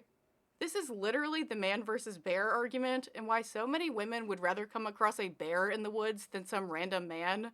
The Illyrians are grossly misogynist to the point of caricature, and it makes them feel really one-note and flat. It kind of feels like the narrative wants us to hate the Illyrians and believe that Cassian and the Bat Boys are the only good Illyrians, but, like, they also suck, so I don't really know, like, what we're doing here. Anyway, the dudes keep on talking, and Nesta realizes that Emery jumped into the river to escape them. The river has a strong current, and there's very rough rapids, and it's also very cold water, so it would be really not great if Emery is still in the river somewhere. Nesta is so mad by what they're saying that she wants to stop and fight them, but she's like, no, I only have 2 arrows left, I have to go get Emery, she really needs my help, I cannot deal with these bumps right now. Reluctantly, Nesta turns and follows the river to try to find Emery instead of, like, giving into her urges to fight these guys, which is a very big character progress for Nesta for not succumbing to that rage. It's really great that she was able to keep a level head and make a much better choice for this situation. Nesta is one of those people that are petty and dramatic over minor things, but really lock in during moments of actual crisis, which I think was true for her even before all this combat training she's done. To be honest, I'm also this kind of person, so I don't think Nesta being so calm is actually all that unrealistic here. I will fully crash out if I burn dinner or if I have to parallel park, but if there's a fire or a toxic gas release, then I'm, like, locked and loaded, ready to go. And I can say that for certain considering I have dealt with both of those things before. And I'm just saying I would rather deal with a toxic gas release than have to fight an Illyrian. Like, nope, I will take my chances with the gas, thank you. Nesta continues down the river and eventually finds Emery stuck on a branch right before a big crazy waterfall, like off a big cliff. Because of course this situation needs to be even worse than it already is. Emery is unconscious from a bleeding head wound and is kind of just draped over the log unconscious, which only adds to the danger even more because now Nesta has to rescue someone who's totally dead weight in really rough, rapid water. Nesta strips off her clothes and jumps in to go get Emery, and this scene is fairly long and this video is already way too long, so long story short, Nesta saves Emery from the river and they're, like, back on shore now. The narrative is going a little too over the top with how badass Nesta is, and I wish they would dial it back just a little bit. Like, they didn't need to be on the edge of a cliff, and Emery didn't need to be unconscious. Like, there's so many extra factors to this. Like, just take it back a notch, okay? Nesta gets Emery to the shore, and she drapes the dry clothes over her before getting to work gathering firewood, while still completely naked, mind you. Nesta makes a fire in record time by rubbing 2 sticks together. And if any of you have seen any survival shows, then you know how tough this is. Like, this is gonna take a while. Evidently, Nesta would destroy the competition if she ever went on Naked and Afraid or like one of those other shows because of how fast she gets this together. Now that there's a fire, Nesta cuddles Emery for warmth because that's pretty much all she can do. They're out in the open and the fire might get someone's attention, but the alternative is freezing to death because now they're both soaking wet, so like this is really their only option. It'll be night soon, and Nesta is worried about the creatures that are going to come out, but she's more worried about Gwen because she still hasn't been able to find her. She won't let herself worry about Gwen too much, though, because before she could even think about rescuing her, she has to survive the night first. And worrying about Gwen won't actually help her, so there's no point to waste time doing that. Eventually, Nesta gets partially dressed and sets off to find a cave that they can sleep in because she knows they are not going to stand a chance if they stay at the river. Like, that's just 0% odds. She has to do something. She's walking around and struggling to find a suitable shelter when someone casually tells her that a cave is nearby. Nesta whips around to see an Illyrian, and she's majorly lucked out because he's apparently the only nice Illyrian to have ever existed. Spoiler alert, like, this man is great. However, Nesta doesn't trust him for obvious reasons, but she can't sense any malice from the guy. He's injured and clearly doesn't have any weapons, and he recounts to Nesta exactly where he's been in the forest and what he's seen. He comes off as very honest and straightforward, and he's also confused about why there are weapons in the bloodright, so it definitely seems like he is not involved with whatever funny business is going on. The guy goes on to tell Nesta his plan is to travel a lesser-known route to the mountains so that he doesn't have to fight anyone along the way. He says that he has no interest in fighting Nesta, and that she is welcome to join him in the cave if she wants to. Nesta really isn't down with that, and accuses him of wanting to take her weapons to kill her as soon as she falls asleep in the cave. Which, like, I don't think is a very out-of-line way for Nesta to think, considering what she knows about the Illyrians. Like, I would not trust this guy either. But to Nesta's surprise, the guy's like, there is no way I'm gonna hurt you, because I know who you are, and I am not stupid enough to attack Feyre Cursebreaker's sister. Good lord, I forgot about the cringe nickname about Feyre Cursebreaker, and I don't know how knowing Feyre would make him recognize Nesta, like maybe they just look very similar, but whatever, Nesta's fine. I do think it's kind of goofy that this random guy shows up to help Nesta right when she needs it the most, but now we know that there is at least one good Illyrian. Hashtag not all Illyrians. The guy swears not to hurt Nesta, and they make a quick little fairy bargain about it, and the scene ends there as they go get Emery to like bring her to their cave. The next scene cuts to them in the cave, and we learn that the nice Illyrian is named Balthazar. He's so nice that he even gave Emery his nice warm cloak because it's too risky to start a fire in this very small cave. Like, I think the smoke inhalation would be a problem. Balthazar is the real MVP, but Nesta still doesn't really trust the guy, and I can't blame her for that given her experience with the Illyrians. Like, I get it. They hear screaming outside, and Balthazar says that the creatures are out now, and they can climb trees, so anyone who's out in the open isn't safe. Hell, they aren't even safe because they're all bleeding, which could also attract the creatures. Balthazar says that he'll take the first watch, and Nesta agrees even though she has no intention on sleeping because, like, she just does not feel safe enough to do that. Nesta stays awake all night doing mind-stilling exercises while reluctantly cuddling Balthazar for warmth. It's in her best interest to try and get some rest, but I can see why she wouldn't want to or even be capable of it with all the screaming and danger and everything that's going on right now. Dawn finally comes, and Emery is still unconscious, but at least her head wound stopped bleeding, which is good, I guess. I am going to be a little nitpicky here, though, and say that being unconscious for more than a couple of minutes is indicative of severe brain damage. And in real life, people are not knocked out for hours on end only to wake up with a little headache. Like, unless they're under anesthesia, you don't just get a head wound and just, like, conk out for hours. That's not a thing. But to be fair, a lot of fiction is guilty of doing this, so I guess I can't pick on ACOSF too much for it. Balthazar calmly says that at least Nesta can find some more clothes today, and they look out of the cave and see a bunch of half-eaten bodies laying around, which is fucking gross. Hopefully Nesta can actually find, like, some clothes that are not torn up. The scene ends there as Balthazar wishes good luck and he walks off never to be seen again. Goodbye, Balthazar, you were great. Thank you for showing that not all Illyrians are evil. Love you, dude. Bye! The next scene cuts to Cassian, and I couldn't possibly care any less about him and what's going on with Aerys. It's normal for novels to break up action scenes because it can't be all action all the time, but this Aerys stuff is so random and boring that it totally kills the tension whenever we cut to that and away from Nesta. It's also a reminder that Cassian is doing anything other than trying to help Nesta, which is only adding to how irritated I am by it.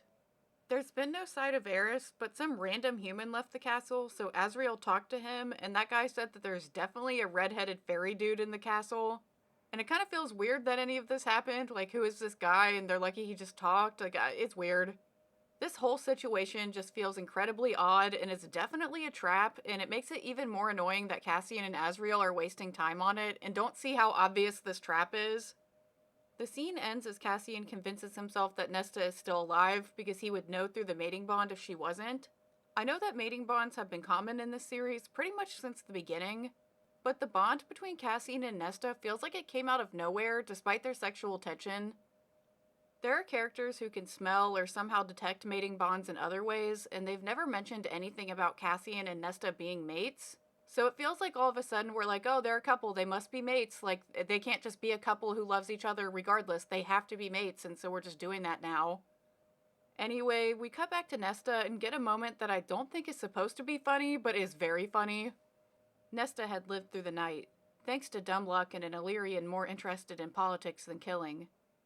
Exhaustion slowed every movement as Nesta picked her way through the dismembered bodies, peeling off whatever clothes were intact and not stained by blood or bodily fluids. Many of the warriors had pissed or shit themselves when the beasts of the forest had found them. Finding a clean pair of pants was a tall order. I didn't clown on Nesta for pissing herself in fear over the Kelpie, but I'm for sure gonna clown on the big bad Illyrians for pissing and shitting their pants. As far as warriors go, the Illyrians are not very brave, so someone should get some diapers for these little crybabies.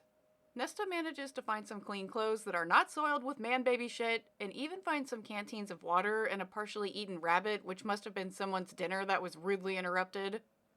She returns to the cave as Emery is finally starting to wake up, and of course she's fine despite my complaints about how, it doesn't really work that way with head trauma. Emery's first words out of her mouth are to ask about Gwyn, and Nesta shows her the charm bracelet thing to show that Gwyn is still alive somewhere.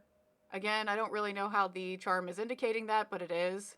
The two have a quick breakfast of that leftover rabbit, and they gear up before heading out to go find their bestie. Nesta and Emery spend a full day searching for Gwyn with no luck. They find another cave to spend the night in, and this time Nesta actually gets some sleep, which is good. It's apparently still very early in the spring, because the following day it starts snowing, which definitely complicates things. Eventually, Emery says that she smells a fire, and they look up to see smoke coming from the same direction that the magic charm bracelet is indicating that Gwyn is in. I don't know how the charm bracelet is essentially working as a compass. I know it's magic, but I don't know how it's, physically showing the directions, but it is. Nesta and Emery are hopeful as they head toward the fire, but as they get closer, they hear a group of dudes laughing, which is not Gwyn, and that is not a good sign. They sneak closer to the group and they see a nightgown hanging on a branch near their camp, which is, extra super not good. Nesta and Emery are both filled with rage, but they use their Valkyrie techniques to stay calm and focused on the mission. Based on the terrain, they can't really see into the camp because there's a ridge or something, so Emery hangs back while Nesta sneaks up to get a better look. There are 10 guys and they have axes and swords, which gives them a major advantage both in numbers and, they have more and better weapons. Nesta thinks that she recognizes one of the guys, but she isn't very sure about it. She doesn't see Gwyn anywhere in the camp, so she turns to head back to Emery, and the scene dramatically ends as Nesta sees that Emery has been captured by 2 other guys. Of course, we then totally derail the action to see what Cassian is up to. Oh, wow, Cassian, what's he up to? God, I don't care. Cassian and Azriel are still keeping watch over the castle, but nothing's really going on, so this scene is exceptionally boring. Cassian finally tells Azriel that Briallyn must know they're out there watching, but doesn't know why she's waiting and what she's waiting on, and he's like, let's just bust into the castle and get this shit over with. Azriel says no way, because that's obviously a terrible plan, given that Briallyn has the crown and they can't get near her, and it's just dumb. And he knows that Cassian is just trying to rush through this so he can go help Nesta, even though, he said he's not gonna help Nesta, that's what the implication is here. And Azriel is like, dude, Cassian, this is our mission. We gotta focus on this. You know, maybe Amren can spend some time looking through the laws or something to figure out if there's a way we can help Nesta. And I just think they're, like, really overcomplicating this. Like, just disregard the law and go save Nesta. Like, the laws don't matter, clearly. Cassian swallowed hard. There's no loophole. If I interfere, we're both dead. And even if I did, Nesta would kill me if I jumped in to save her. She'd never forgive me for it. He'd had nothing else to do except contemplate it these past days. Nesta's fate was her own. She was strong enough to forge her own path, even through the horrors of the bloodright. He'd taught her the skills to do so himself. And even if the laws had allowed it, he would never take that away from her. The chance to save herself. Bestie, what the fuck? First of all, I don't know that I believe that Nesta would be angry if Cassian came to save her. If she willingly joined the bloodright, I could see her getting mad over it, but that's not the case at all. Nesta did not choose to go to the bloodright, and Emery and Gwen certainly didn't agree to it either. I think Nesta would be grateful Cassian showed up, because that also means her friends would be saved, and she cares about them like she wants them to live. I know Cassian isn't privy to this information because he can't read Nesta's mind like how Rhysand reads Feyre's mind, but in the last scene, Nesta straight up thinks about how she does not care about completing the bloodright, she only cares about making sure her friends survive. So considering she's having those thoughts, I really don't think she would be mad if Cassian came to rescue them. She does not care about the bloodright at this point. Secondly, what the fuck do you mean that Nesta's fate is her own? I know the circumstances are different, but when Elaine was kidnapped, they didn't hesitate to save her, even though it made zero practical sense to do so and was extremely risky. They didn't just shrug and say, well, Elaine's fate is her own, I guess she's gotta figure this one out. But when Nesta gets kidnapped, that's her fate to deal with because the law says they can't help her? What? Okay. Finally, why is Cassian backtracking now about how he wouldn't save Nesta even if the law allowed it? A few chapters ago, he was saying, fuck the law, we gotta go get Nesta, but now he's totally cool with it? I know he's had time to calm down, but that is an utterly wild change of heart to have. I think that if it was Rhysand in danger, I don't think a single person would hesitate to break any law they had to in order to rescue him immediately. Like, I don't even think there would be a conversation or a discussion. They would just be, like, gathering their gear ready to go. And hell, I think they would do that for literally every person in the inner circle, except if it happened to Nesta, and, like, that's what we're seeing right now. They don't give a fuck about helping Nesta. Speaking of Nesta, we cut back to her and she is not doing super well, so as I said, I'm sure she would be pretty happy if Cassian showed up to save her right now. That guy Nesta vaguely recognized as Bellius, who is Emery's shitty cousin. We saw him all the way back in part 1 harassing Emery to give her shop to him, and he felt like such an irrelevant, unimportant character that I was truly surprised to see him show back up. I didn't think you'd be stupid enough to fall for the nightgown, but I suppose that's the difference between a female thinking she's a warrior and the real thing, the cold-faced leader said as Nesta and Emery were hurled at his booted feet. He chuckled, eyes glassy enough that Nesta wondered if someone had smuggled in a case of wine along with the weapons. Hello, Emery. Nesta recognized the male then. Bellius, Emery's hateful cousin. Bellius talks like an incel, which makes him even more insufferable than he already is. He goes on to say that they don't have Gwen and they just found the nightgown, so she's probably already dead somewhere. Of course he phrases that in a lot more vulgar of a way than I did here, but I am not going to repeat what he said. Bellius tells Emery that she shouldn't have come to the bloodright, and she's like, hey numbnuts, I was fucking kidnapped, I didn't just show up here on my own free will, but now that I am here, I'm about to whip your ass. And like, go Emery, whip his fucking ass, except obviously it's not gonna be Emery who does it, it's gonna be Nesta, but like, we'll get there when we get there. Was it you who sabotaged the right with these weapons? Nesta seethed. Bellius chuckled again, though his eyes remained hazy. Flakes of snow gathered in his dark hair. I wouldn't call it sabotage, and neither did she. Nesta froze. She'd seen that glassy-eyed look before, on the faces of Aerys' soldiers. And that word, she. Had Breelin somehow ensnared Bellius with the crown? He'd looked glassy-eyed when she'd seen him in Emery's shop months ago, when he'd recently come back from a scouting trip to the continent. Breelin must have intercepted him then, perhaps used the crown to influence the Illyrians to break their sacred rules of the right, to plant the weapons here. But why? Wow, I'm glad that despite the stress of the situation, Nesta somehow managed to figure out such a random and convoluted plot with extremely limited information that partially relies on an unimportant conversation that was had many, many months ago. It's totally not unrealistic at all that Nesta just had a brain blast and figured out exactly what was going on with almost no context. I'll complain about how stupid Breeland's plan is later when we get more details on what the fuck is going on with that. But I'm sure you can see even on the surface how dumb and convoluted it is that Breland is involved with the bloodright. Like, why? Wait a minute, though. I just realized something. Why was Bellius on a scouting mission if he hadn't completed the bloodright yet? I thought the rite is what distinguished someone as a worthy warrior, so why was Bellius already part of the army? Do you not have to complete the bloodright first before you can join the army? Is that just not how this works? Am I missing something? Like, this just doesn't make sense to me. Maybe I'm wrong about this and that's not how it works, but I don't know. It's weird. Anyway, Bellius goes on and on and on about how Emery is bringing their family shame for thinking that she can be a warrior because she has a vagina, and somehow having a vagina disqualifies someone from being a badass, like, whatever. Like, Bellius can just fully fuck off with all of this nonsense, which is pretty much exactly what Emery says to him.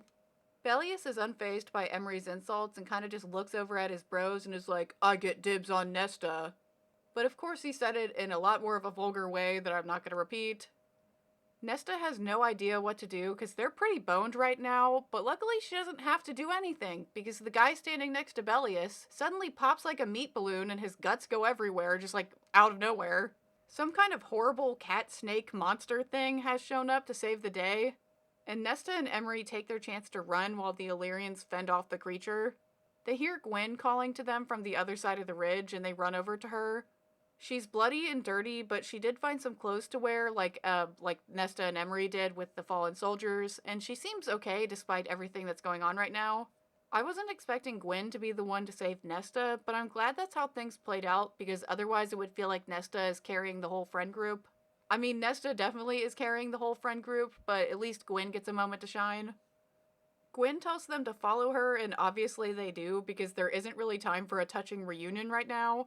They run far away until they can't hear the Illyrians screaming anymore while the creature wrecks them, and then they can finally talk about, like, hey, what the fuck is happening? Gwen said that she also woke up before everyone else, and she pretty much immediately found a cache of weapons, which we now know is Breeland's doing, like she was the one who had them placed there. Gwen pretty much immediately realized that the charm bracelet was magic and would lead her to her friends, and that was the hope that kept her going through these harsh times. She's mainly been hiding out in the trees and got lucky that a creature didn't climb up and maim her.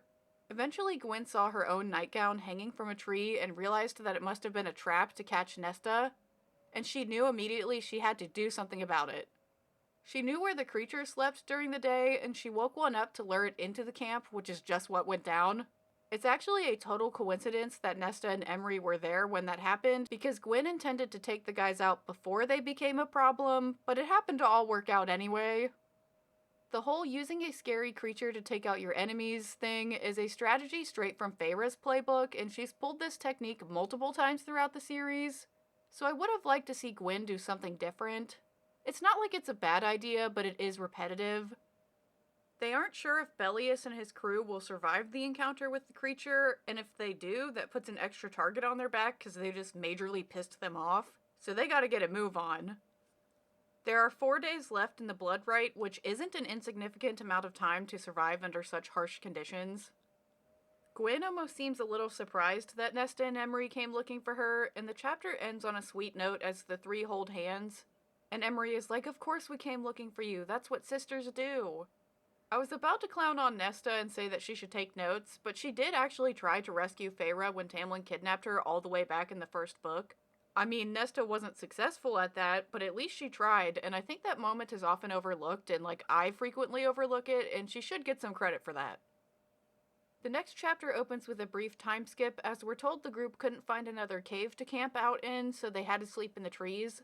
The lame explanation we get for why the forest creatures leave them alone is that it must prefer to eat Illyrians or something, so Nesta and Gwen are safe, and their scents cover up Emery's Illyrian stank.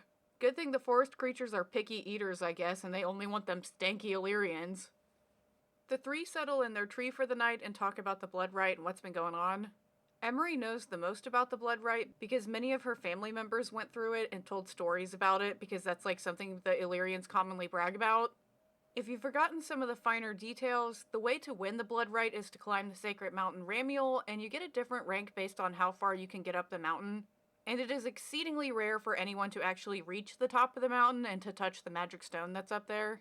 They talk about how brutal the climb is and how the rocks are super sharp and cut up your hands, which extra super sucks since their magic healing powers have been taken away, so it's just like another level of suck on all this stuff that already sucks. There are a few different paths to the top of Ramiel, Emery went on, but the hardest one, the most infamous, is the one that takes you through the pass of Aerys, through the Archway of Stone. They call that path the Breaking. Why am I not surprised that's the one Cassian and his brothers took? Nesta grumbled. Oh boy! I wonder what path Nesta and her buddies are gonna take when they get to the mountain. Perhaps it'll be the Pass of Aerys? I guess we'll find out. We get a bunch of exposition about Aerys and how he got the pass named after him. There was a war where the enemies wanted to get to the top of the mountain because of the mysterious stone that's up there. I guess they wanted to take that for reasons. Aerys held these enemies off at the pass and died defending it, so the bloodright is now held in his honor. Personally, if I were Aerys, I'd rather have a fun festival or something held in my honor instead of fairy battle royale and where my comrades are gonna die, but whatever, okay. They stop talking because they hear the creatures starting to wake up and they're moving around and they're like, oh shit, we cannot get their attention. So they go quiet and they agree to take turns taking watch while everybody can like take a turn to sleep. They make it through the night and despite being hungry, they're doing pretty well. They estimate it'll take them another few days to reach the mountain, which only leaves them one day to climb it before the ride is over. If I were them, I wouldn't even attempt to climb the mountain since that's where all the Illyrians are gonna go. I would hike the opposite direction and find a place to camp and wait until the ride is over, like that's your best chance at survival. I'm not really sure why they intend on completing the bloodright other than pride or spite or maybe a combination of both, but I guess that's what they're gonna do. Gwen is kind of perched on top of the tree, like looking around and taking in everything that's around, and she sees a rope bridge in the distance that's like over a ravine. They realize that nobody must have made it there yet, or else they would have destroyed the bridge because you have to like cross it to get to the mountain. And they know whoever gets there is going to cut the bridge, so that means they need to get there first, and they need to get there as fast as possible. Again, I wouldn't even consider going to the mountain, but that's not my call to make, and that would make for a boring book. They take off running for the bridge, and they quickly run into a group of 6 Illyrians that are kind of in the distance. Instead of going for the girls, the Illyrians also take off running for the bridge, and Nesta's like, oh shit, we gotta get there first! Run girls, run, go! I guess Nesta realizes that they're not going to beat the Illyrians to the bridge, which means that they're gonna have to fight them instead. Which, like, no, just don't go to the mountain, why are we doing this? Nesta basically shoulder checks an Illyrian into falling over, and then Emery stabs him while he's on the ground. Nesta and her buddies work as a team to take on the rest of the Illyrians together, but they are still outnumbered pretty significantly. That doesn't seem to matter though, because Nesta and her friends are super efficient killing machines despite only training for a few months, and they haven't even seen real combat until now. Another male already charged at her, and Gwen shouted Nesta's name, grabbing her attention just before the priestess chucked a shield to her. Nesta caught it, spinning in the snow on one knee as she absorbed the impact of its weight.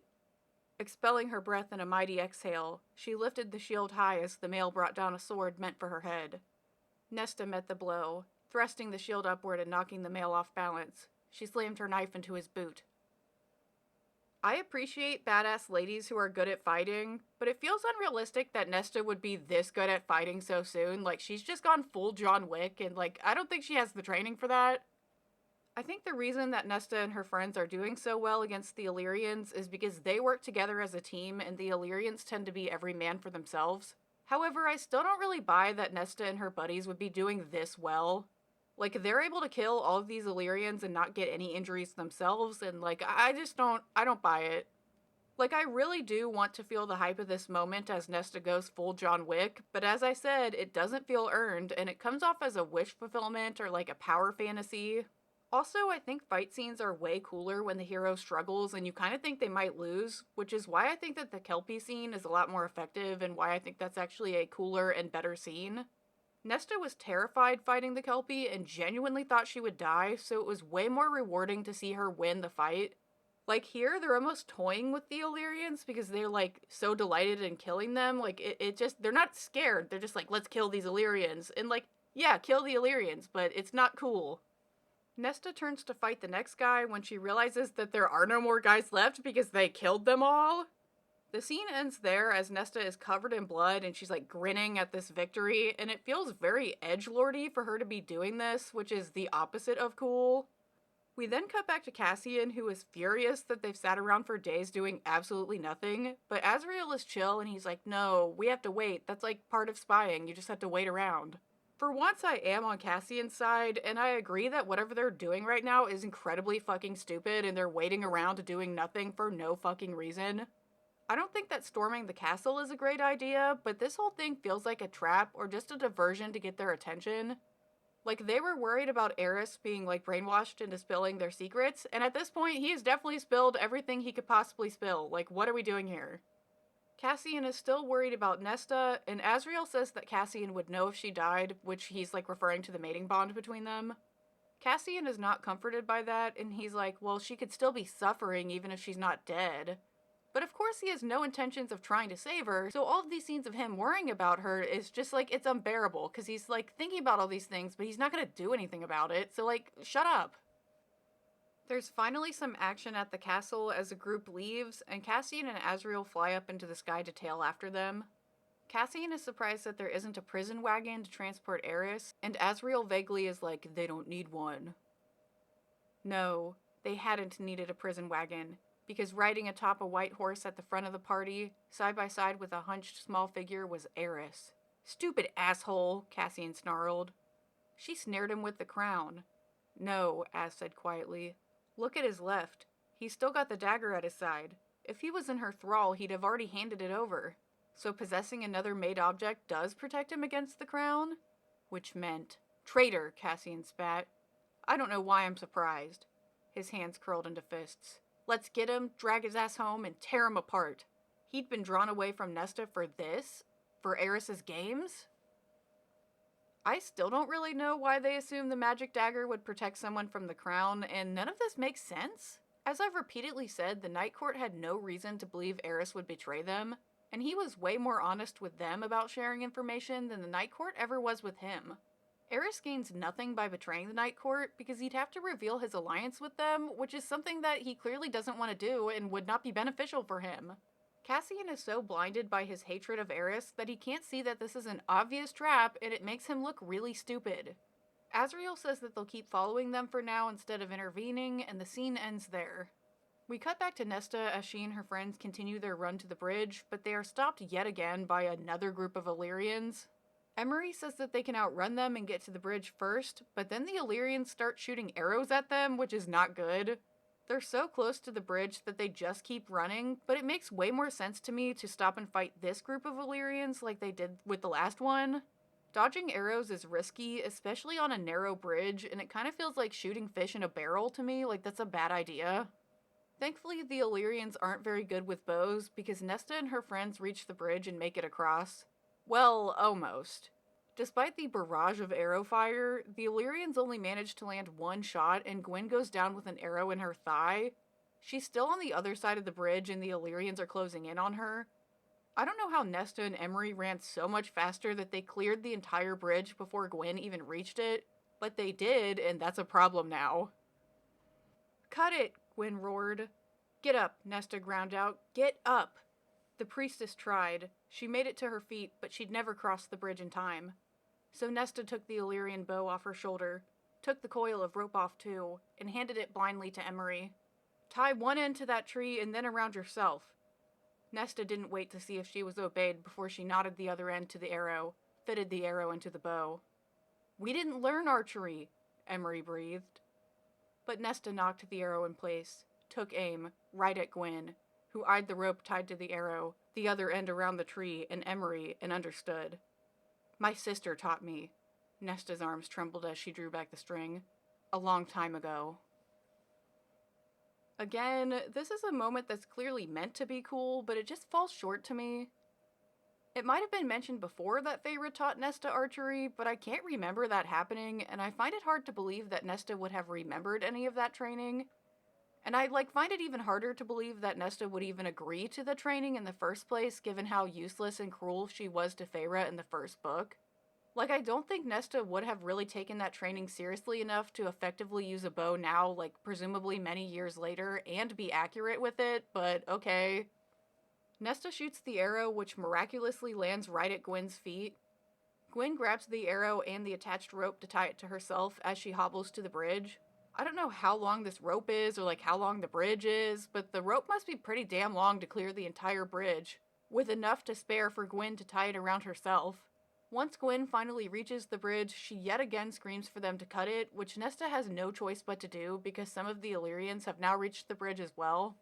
Nesta hacks at the rope with her sword, and there's a cartoon moment of Gwen running midair as the bridge falls beneath her. The Illyrians fall to their death because their wings have been bound and they can't fly, and Gwen is saved by this whole rope thing that Nesta orchestrated. Nesta braces herself against the bridge post that she just cut the rope bridge down from, and she grabs the rope to stop Gwen's fall, which gives Nesta some really nasty rope burn.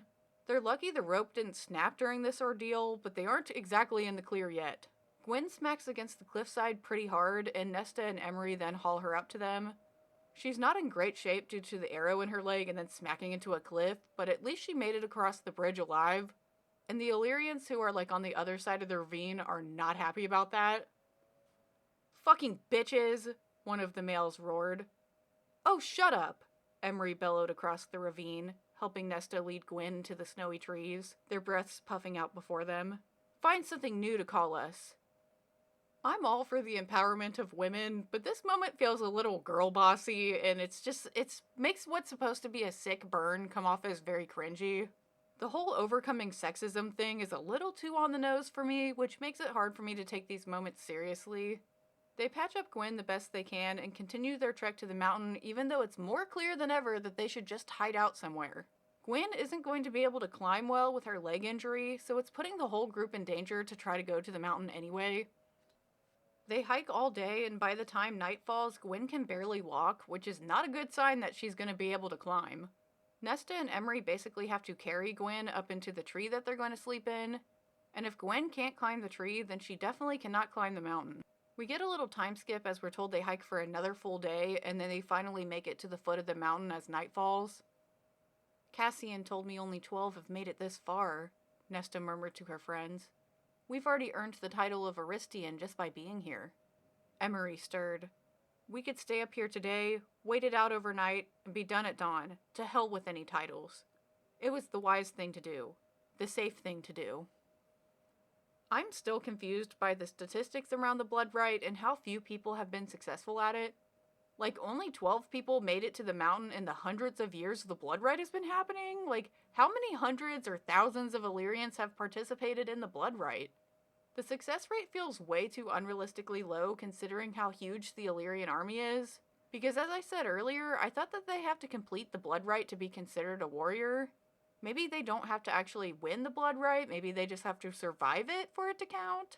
Maybe I'm missing something or misunderstanding the point of the bloodright, but I don't care to actually do any fact-checking on the wiki or anything for this, so moving on.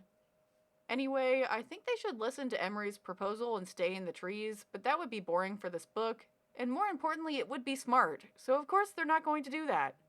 Nesta is supportive of Emery's plan and points to a road that would lead them away from the mountain, and despite being the one who's injured, Gwen is outraged by the suggestion that they should quit the bloodright. Or not quit, but hide out and not take it seriously.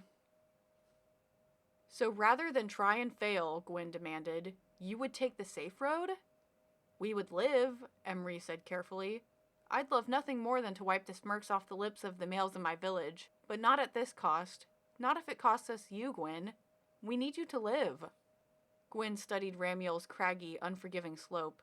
Not much snow graced its sides, like the wind had whipped it all away. Or the storms had avoided its peak entirely. "Is it living, though, to take the safe road?" Yes, it is literally living to take the safe road. That's the best way to live, actually.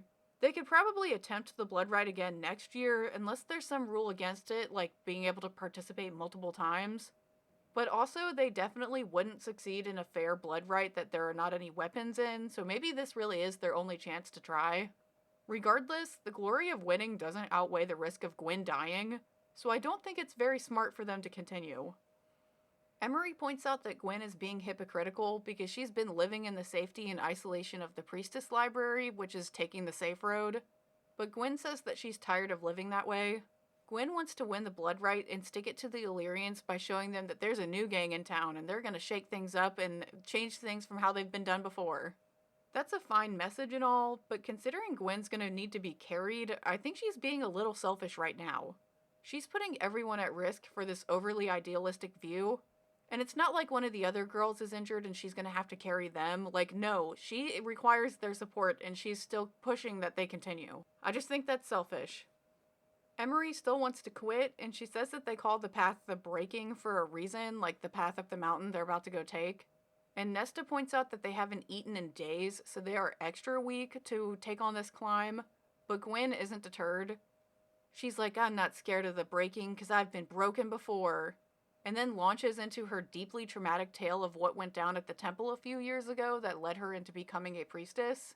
I'm not going to go super into the details of this situation because there are some graphic details given here that I'm just going to gloss over. But Hybern attacked the temple Gwyn was at, and her twin sister ordered her to go protect the children that live there. Gwyn managed to get the kids into a secret passageway through a hatch on the floor, but she couldn't go with them because somebody had to stay behind to cover up the hatch. Like, somebody needed to close it and, like, put a rug on top of it. Because if there was just a hatch on the floor, the soldiers would find it and no people went down there and just go get them. So Gwyn, like, leads the children to safety, and then she goes and covers the hatch right as the soldiers come in, and they have her sister with them. Gwyn refuses to tell them where the kids are, so her sister is killed, which is something Gwyn blames herself for despite it fully not being her fault. Like, her sister was, like, not wanting Gwyn to tell where the kids were, so her sister, like, kind of sacrificed herself. Gwyn is then assaulted by a soldier, and we get too much details on this I will not say. But then Azriel shows up, and he saves them and the other priestesses. Gwyn then talks about how hard her first few months at the library were, and how she started her healing journey through music.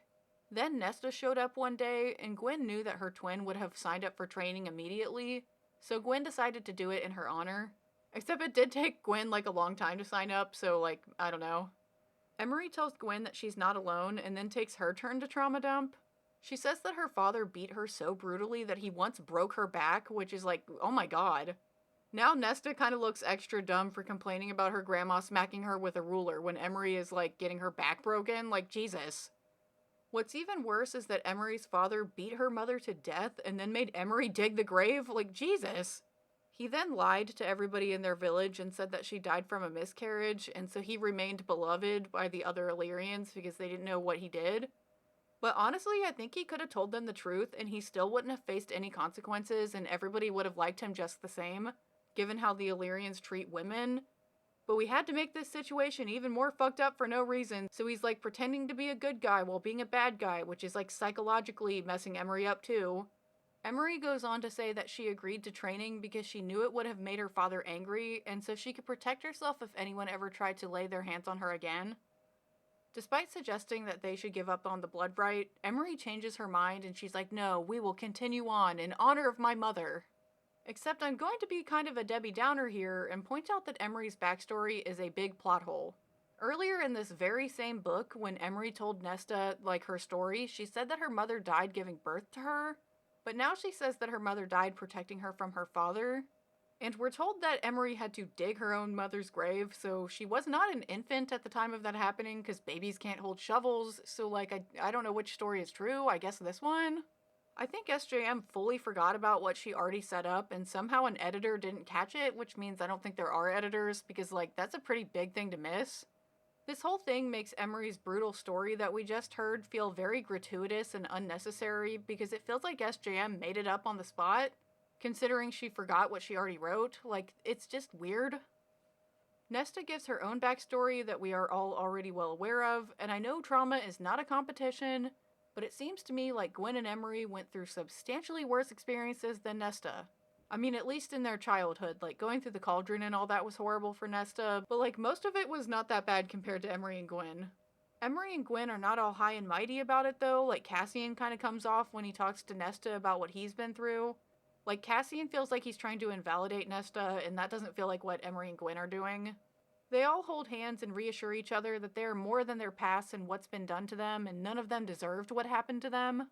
It's a really nice moment, but this extreme trauma dumping kind of hit out of nowhere and makes this scene feel kind of uncomfortable. They went into pretty intense detail about their situations, and I didn't include most of that because it just feels so, gratuitous. Like, we don't need to know the nitty-gritty details of how much they suffered and what exactly was done to them. I think we can allude to it and, leave it at that and keep it tasteful. And I use the word tasteful because it just feels gratuitous, and that's weird for a romance series to me. I just want to watch people fall in love in a romance series. I don't want all the women to be tortured constantly. The chapter ends on an uplifting note as Nesta says that they'll continue the bloodright, not despite the Illyrians, but to prove their own strength to themselves, which is good, I guess? The next chapter cuts back to Cassian and the Aerys situation, which you already know I don't give a fuck about. Cassian and Azriel tailed the caravan with Aerys for 3 whole days, while the events at the bloodright are happening. And this feels like such an obnoxiously long travel that, this has to be a distraction or a trap or, what the fuck? I don't know what Cassian and Azriel are eating or drinking during this time, or where he's been sleeping, or, did they bring supplies? Okay.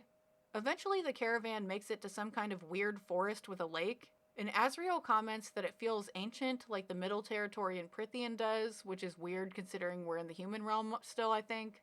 We don't get any real explanation for why this area is so spooky, because the Bat Boys are abruptly ambushed and the scene ends with Cassian being held at dagger point by Aerys.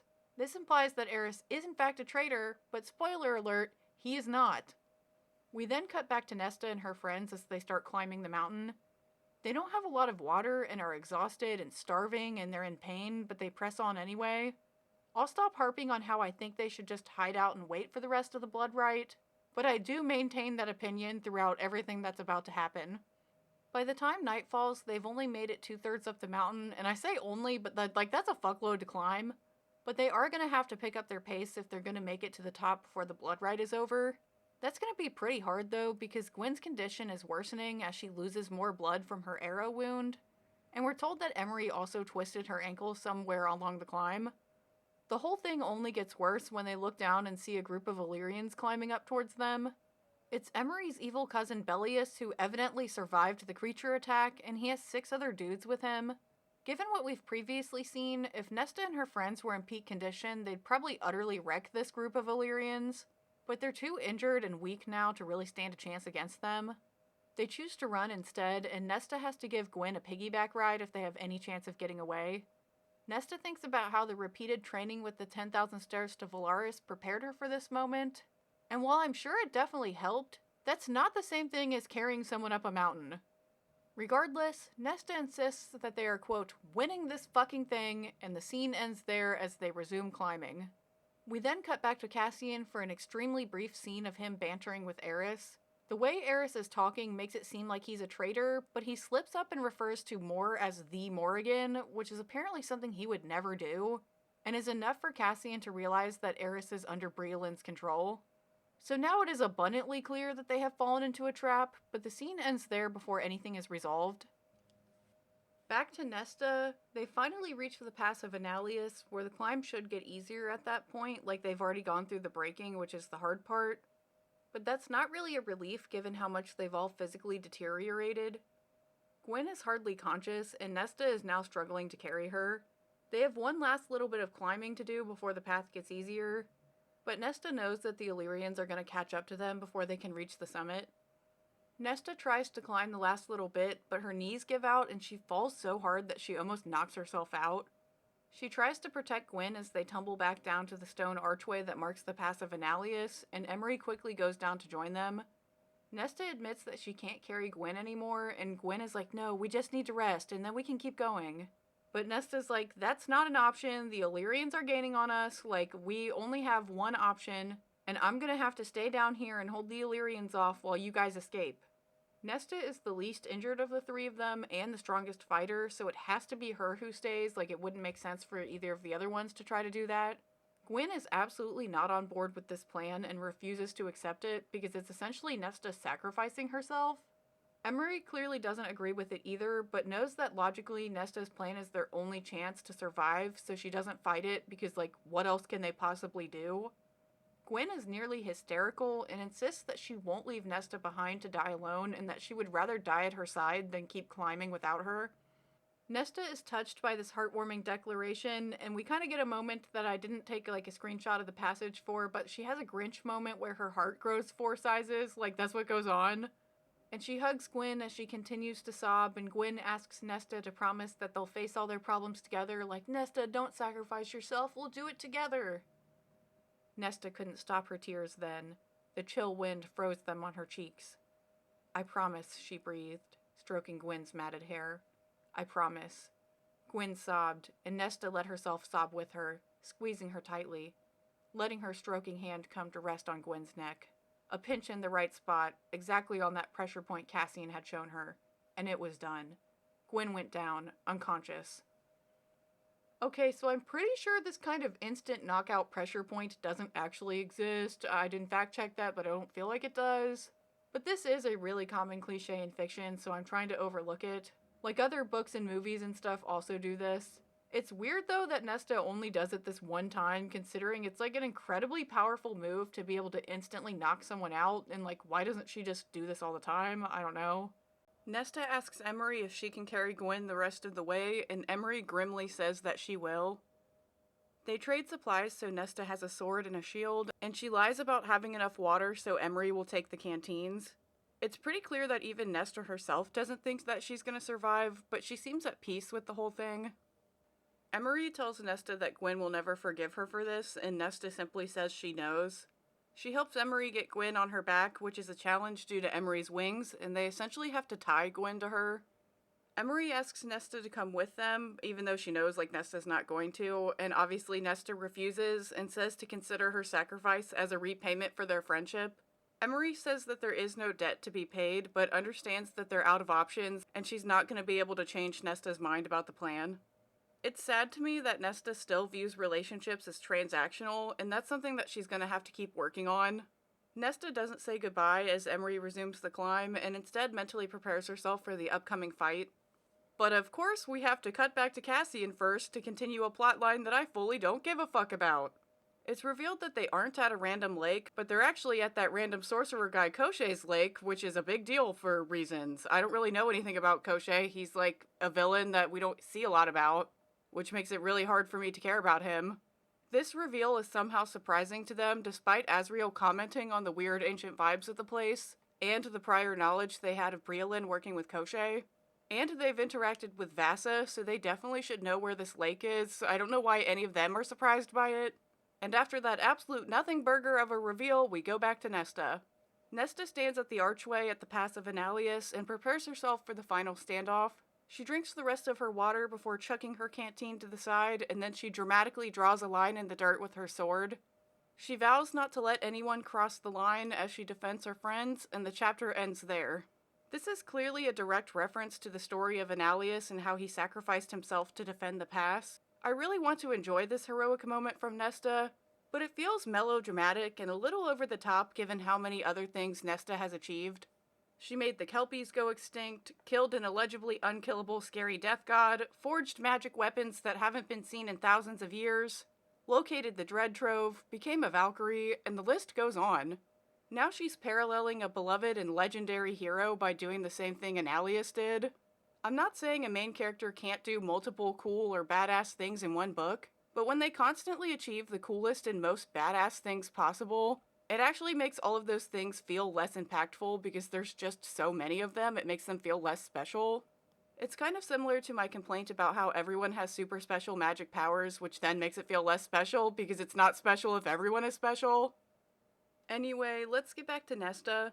The pass is shaped like a bottleneck, and Nesta has the high ground, which gives her an advantage against the incoming Illyrians. If the terrain wasn't like this, she absolutely wouldn't stand a chance, but I'm sure Nesta would be fine even in an open field because we are well aware that SJM won't kill any main characters. At least in ACOTAR. I've heard she's more vicious in her other series, but I have not read them, so I don't know.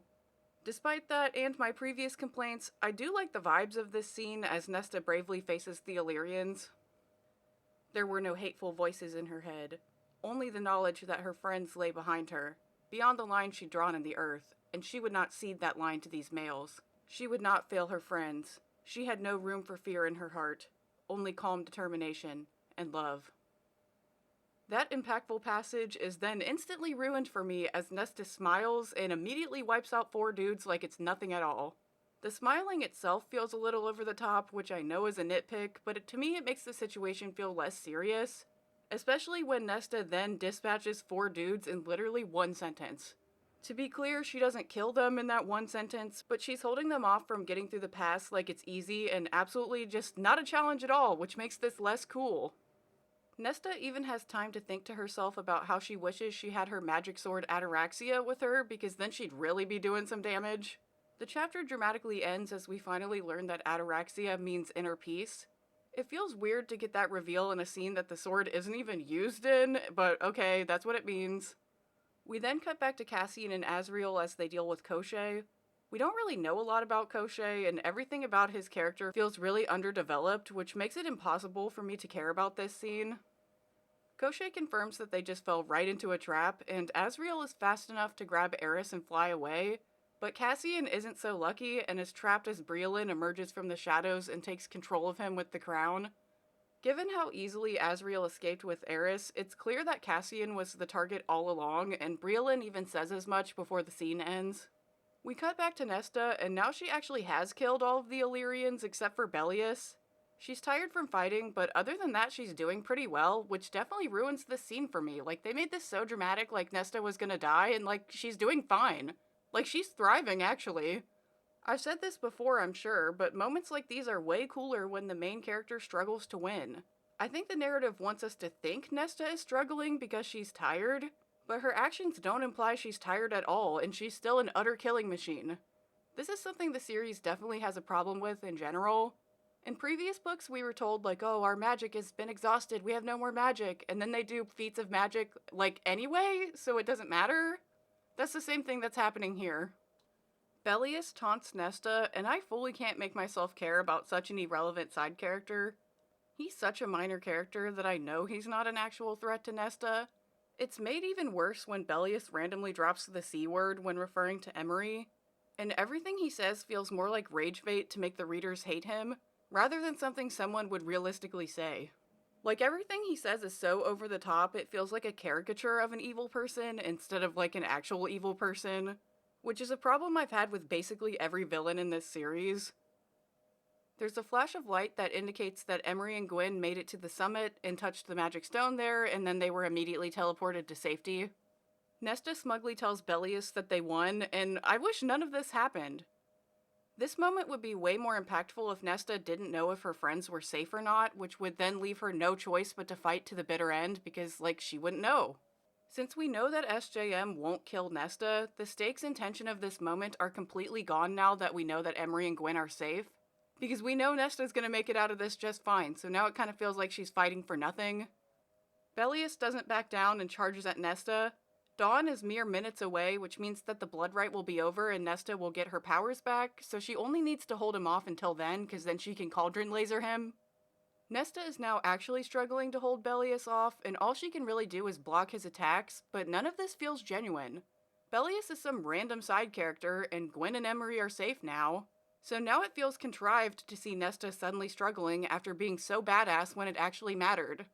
Like, she's already achieved her goal, so now showing her struggling feels like, oh look, see, she's not a ultra badass, she's having trouble too. Except, like, no. Bellius easily disarms Nesta and starts slashing her with his sword, but because he's comically evil, he can't just finish her off and be done with it. Instead, he throws his sword aside and he's like, it'll be more satisfying to kill you with my bare hands, and like, dude, come on, really? I hate when the villain has an imminent victory only to fumble the bag by making an incredibly stupid decision and then the hero wins on a technicality. Her friends had made it, but she did not want to die. She wanted to live, and live well, and live happily. Wanted to do it with... Nesta braced her feet apart, settled her aching, battered body. Bellius snorted. You really think you can beat me in hand-to-hand combat? Blood flowed from her mouth, her nose, but Nesta smiled anyway, its tang coating her tongue. I do. Bellius threw his first punch, putting the entire force of his powerful body into it. Nesta blocked it, driving her fist into his nose. Bone crunched. Bellius howled, falling back a step. and Nesta hissed, "Because my mate taught me well." Nesta struggled for approximately 2 pages before going back to being the baddest bitch who's ever lived, which is why I said her struggling wasn't genuine. I really want to like this moment and the message that Nesta now has something to live for, but it's so over the top that I just can't get into it. I also hate that Nesta is now praising Cassian and calling him her mate when he couldn't be bothered to even make an attempt to save her from the bloodright.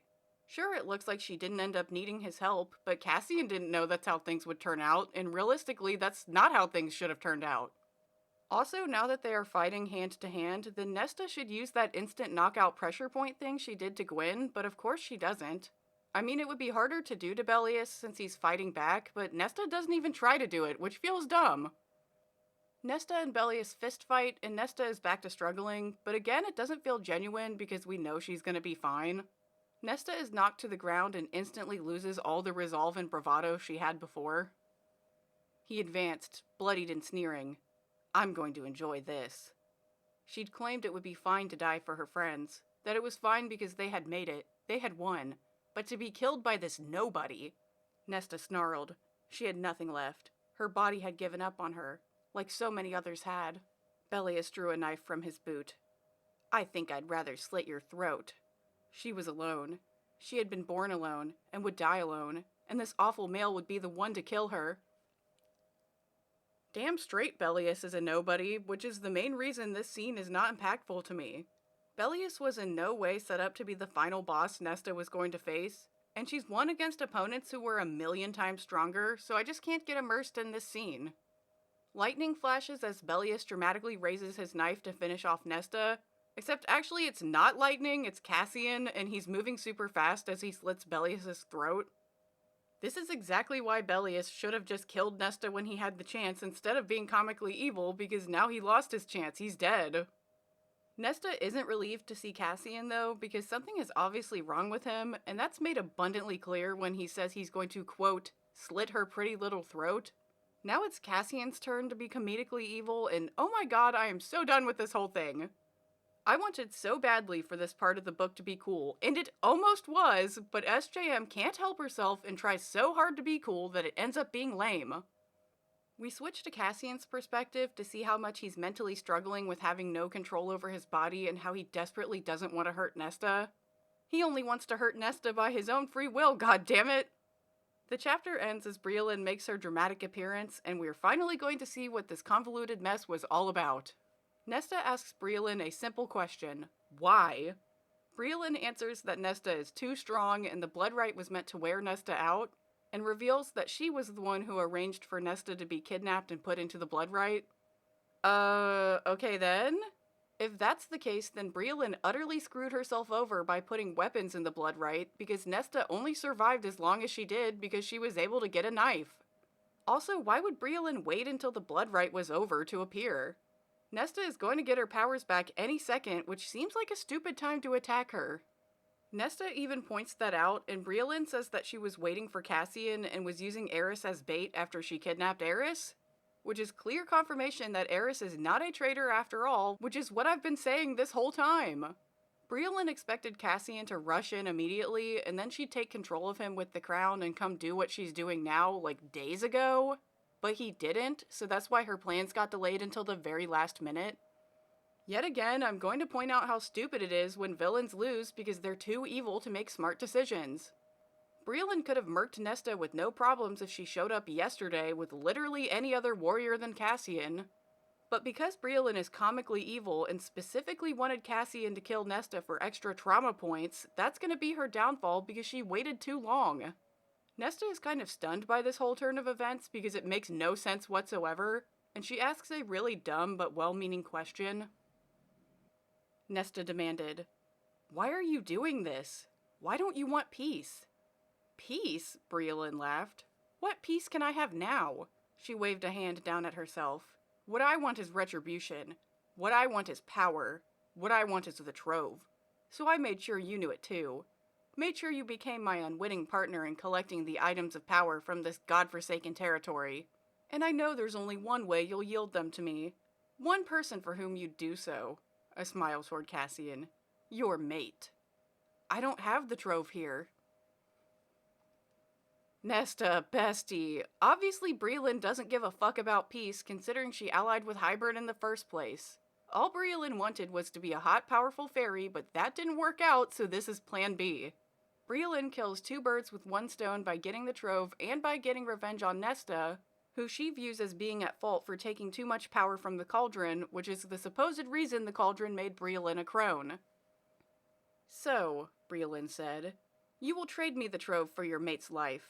You are so thoroughly fey now, Nesta Archeron. You would allow the world to turn to ash and ruin before you let your mate die. She frowned with distaste at the bodies around them, the blood. Summon the trove and let us be done with this messy business. Nesta couldn't stop her shaking. To give Breelyn the trove, if she could even summon it. No. I'm cackling at Nesta straight up saying no after Breelyn's dramatic-ass speech. Breelyn expected Nesta to just go all TikTok villain edit and go, I let the world burn!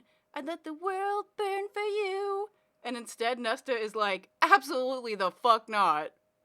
Also, how did Breelyn know Nesta and Cassian were mates? How did she know the trove existed? Why didn't she put her resources into getting the trove herself instead of allowing Nesta and the Night Court to get them and then try to bargain with them for them? I have so many questions. Like, what? Breelyn commands Cassian to kill Nesta and grandstands about how killing his own mate would traumatize Cassian so deeply that he would never be the same. And she's clearly hoping to, like, guilt Nesta into giving up the Dread Trove.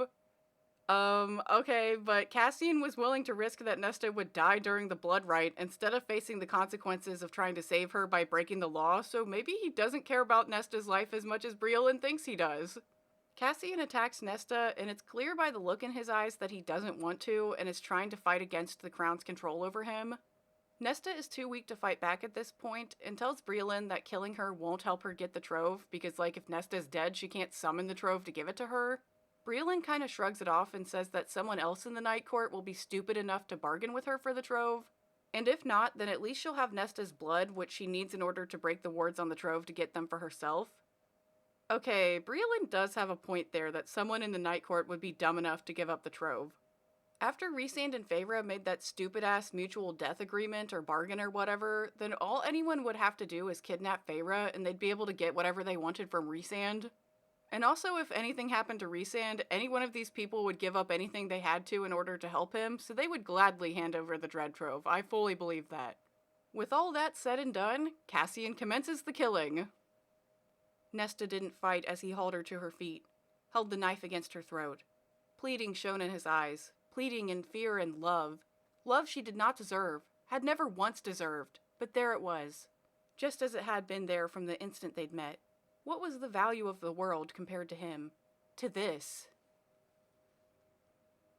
Oh, come on. Miss me with that stupid shit about how Nesta doesn't deserve the love of the man who took advantage of her sexually, disregarded her safety on many occasions, will always be more loyal to Rhysand, and is willing to scream in her face in public.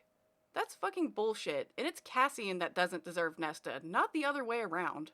Nesta is no saint, but Cassian treats her worse than I would treat a fucking dog, so I'm tired of this undeserved pedestal he's been placed on. Breelyn makes an utterly critical mistake of not being specific with her wording and simply orders Cassian to kill. But Cassian roared, and then the knife twisted in his hand, angling not toward her, but toward his own heart, of his own free will. Against the Crown's hold, against a gasping Breelyn, he chose to drive the knife into his own heart. Kill, she had said, but had not specified who. And as the sun broke over the horizon, as Cassian's knife plunged for his chest, Nesta erupted with the force of the cauldron. The Night Court would be fucked if they ever had to fight someone who had more than 2 brain cells to rub together. They pretty much have only been successful because the villains in this series are blinded by their own comedic levels of evilness and become bumbling, overconfident idiots who make stupid mistakes. Like how Amarantha just, gave Feyre a way out with the riddle when she could have just let her die in the trials. That's dumb. Also, I know the circumstances aren't the same, but this feels a little repetitive to me because it's reminiscent of the scene in the first book where Amarantha forces Feyre to stab Tamlin in the heart. Again, I know it's not the same, the circumstances are very different, but the end result is the love interest getting stabbed in the heart but surviving due to some stupid-ass technicality, so it feels like the same thing. Nesta totally loses her shit, and the sheer power she erupts is enough to blast away everything in her vicinity. And we're told that the blast was felt as far away as the Day Court. The narrative even specifically states that the blast was enough to reduce what's left of the Archeron's old cabin in the human world to rubble, which feels way overdramatic. Nesta turns her fury on Briolin and screams at her hard enough to Benjamin Button her out of existence. Like, Briolin reverse ages and is briefly hot for like a second before she becomes a pile of dust. The chapter ends there, and the way the next chapter opens up makes me want to flip a table. Cassian lay face down on the earth. Nesta rushed toward him, praying, sobbing, her magic still echoing through the world. She turned him over, searching for the knife, the wound, but the knife lay beneath him, unbloodied. He groaned, cracking his eyes open. "I figured," he rasped. "I should lie low while you did that." Nesta gaped at him, then burst into tears. I am literally dumbfounded right now. What the actual fuck? If you paid attention to the wording in the passage I shared before, it never actually says that Cassian stabbed himself. It says that the knife goes toward his heart, but it never actually says it goes in his heart. Somehow Cassian knew Nesta would get her powers back right at that very moment and pretended to stab himself to trigger her and then flopped on the ground to avoid the resulting power blast. Okay, what? How did Cassian resist the Crown's orders long enough to not actually stab himself? If all the trees and shit got dusted around them, then how did simply laying on the ground protect Cassian? I have so many more questions, but my brain hurts and like, we're not gonna get answers and oh my god, this shit is just so dumb and convoluted. I'm over it. Let's move on. Nesta and Cassian have a touching reunion, and Nesta is now ready to accept Cassian as her mate, and they start making out a little bit. I bet they'd bone right there amongst the corpses of the Illyrians and Briolin's ashes if Asriel and Mor didn't suddenly appear. Of course they didn't show up like 5 minutes earlier when Nesta could have really used their help, because that's just how they roll. They don't seem in the least bit concerned about what's going on with Nesta and Cassian and like all the bodies around them and Briolin's dead. Like, they don't care at all about any of that. And instead, the chapter dramatically ends as Mor says that Feyre is in trouble. We're 95% of the way through this book according to my Kindle, but we still have shit to wrap up, so Nesta has no time to rest from her horrific ordeal at the bloodright and is brought directly to the river house to witness another horrific ordeal as Feyre gives birth. Honestly, traumatic births are kind of a trigger for me because my sister nearly died last year giving birth, so I'm actually not going to cover this scene in depth like I originally planned to. I started to write some commentary on it, but I got way too anxious, so I'm going to heavily abridge this and not go into the gory details. It's several months too early for Feyre to give birth, which I would think would make things easier since the baby would be smaller, but that's not the case here and things are going very badly.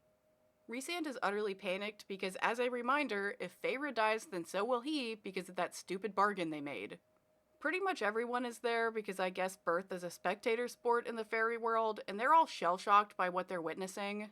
Side note, but we're told Feyre is in agony multiple times, and we know Rhysand has the ability to mentally block other people's pain, but for some reason he doesn't do that for Feyre. I know he's probably not thinking straight, but that's such a horrible thing to let Feyre go through if he could have prevented it. They're pretty much out of options, and despite being the one who's suffering, Feyre is the least scared and the most clear-headed of them all and demands that they try a C-section. It's definitely risky, but it's not any riskier than doing nothing at all like what they're currently doing, so they have no choice but to try it. It's only then that the healer demands that Rhysand blocks out Feyre's pain, and he seems surprised like he forgot that he could do that, which makes me want to punch his lights out. Rhysand isn't a new fairy who is unaware of his powers and how they work. He's old as fuck and canonically the strongest High Lord in history, so he definitely has a mastery of his powers that shouldn't go away no matter how stressful the situation is. And I know there's gonna be justifications of like, oh, Feyre's his mate, and like he's so distressed at seeing his mate in trouble and blah blah blah. But all I'm gonna say is if my wife was on the verge of an agonizing death right in front of me, then I would do anything I could to ease her suffering. And I don't think I would randomly forget about my magic pain-blocking powers that would come perfectly in handy right now. They commence the C-section, and the baby comes out small and isn't crying, but don't worry, the baby is totally fine, like, don't worry about that. Or at least the baby will be totally fine. However, Feyre's condition immediately worsens, because remember, nobody has survived a C-section apparently. Everyone starts screaming and crying and losing their shit, except for Nesta, who's kind of eerily calm as she watches everything go down. She senses the presence of death, which is about as far as her alleged death magic goes. Like, they repeatedly refer to Nesta as Lady Death, and I don't know why, but I guess she can sense death this one time. But anyway, Nesta decides to take matters into her own hands to save Feyre, because nobody else is going to be able to do it. They're all just freaking out.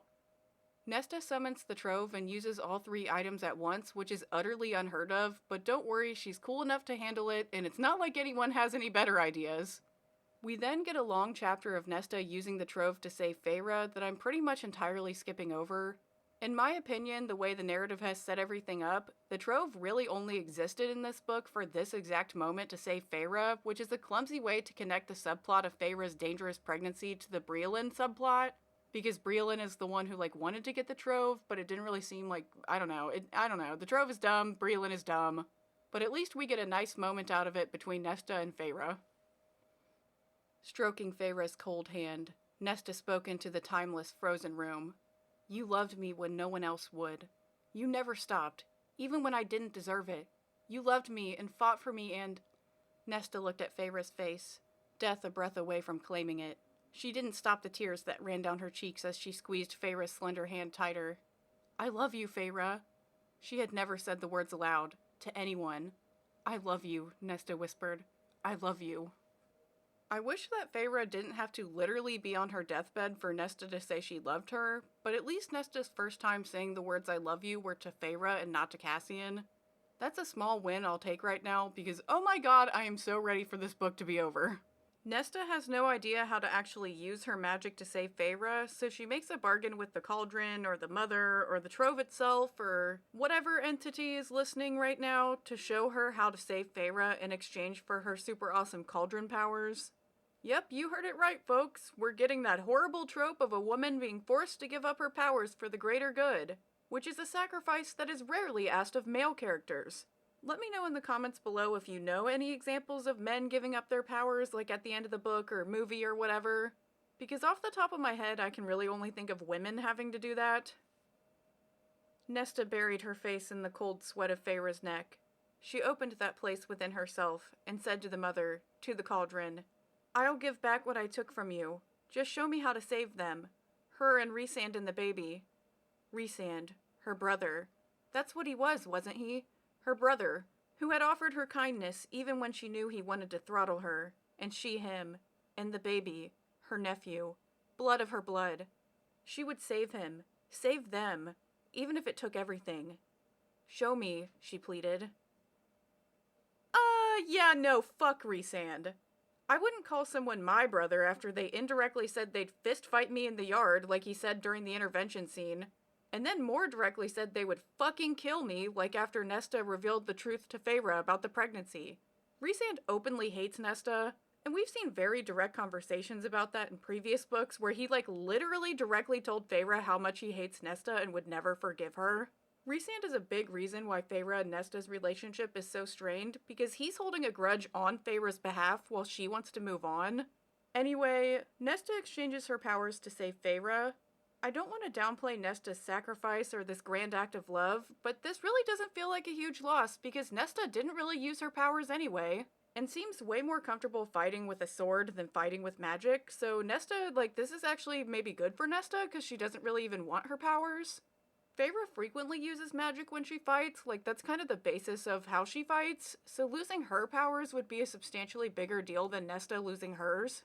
And I'm not saying that Feyre should have to lose her powers, because I don't really think that's necessary at all, but oh my god, wait, imagine if Rhysand was the one who was told he had to give up his powers.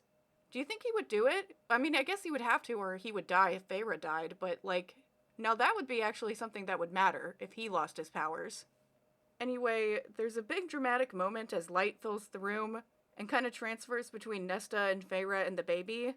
Feyre wakes up and tells Nesta that she loves her too, and then the baby finally starts crying, which has everyone else crying even more than they already were.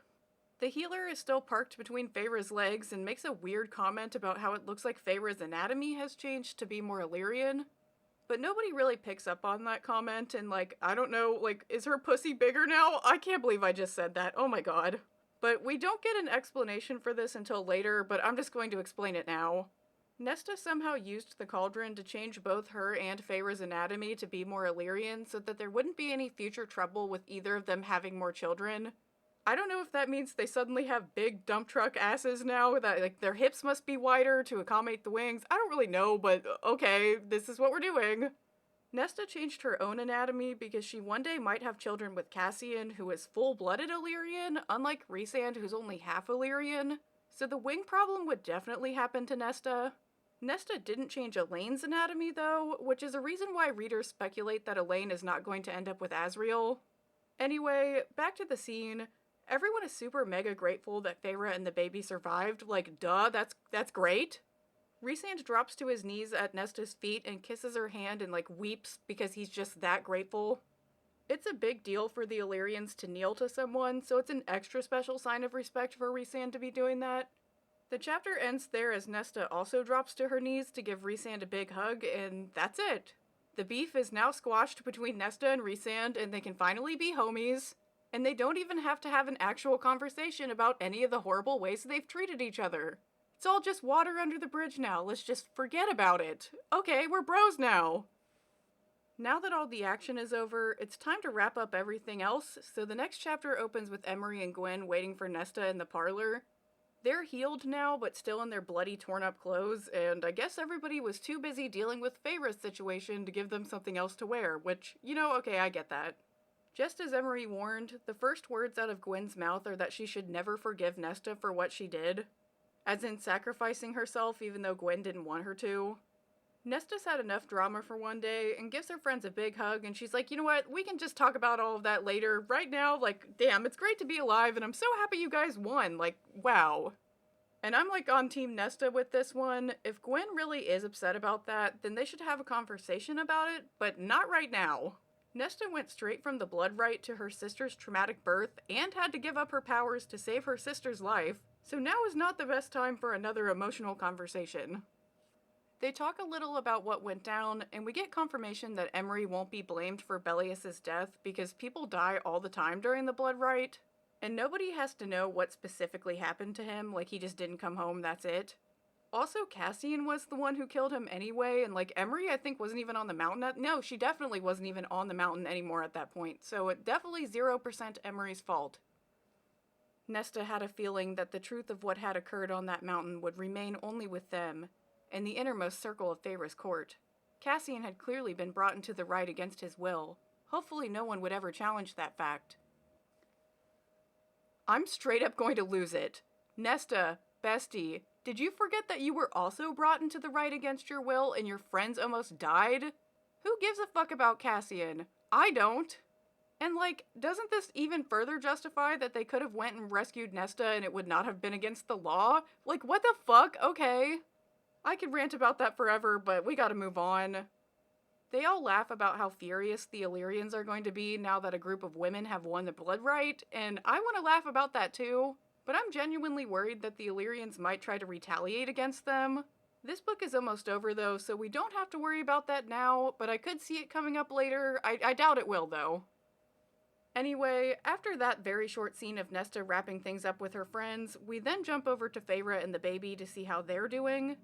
The bloodright was pretty intense, so I would have liked to see more, like, wrap-up or falling action on that, but we just got a very brief wrap-up of that. Now we're on to the next thing, which feels weird. But anyway, back to Feyre and her baby. We're told that the baby's name is Nyx, which feels a little on the nose because it means night, but okay, that's his name. At least it's not like Braxton or Nixolin or I don't know. Feyre and the baby are doing fine, so Nesta and Cassian go outside to have a private conversation. Now it really feels like we're speed running through the falling action of this book because SJM is bored now that all the fighting is over.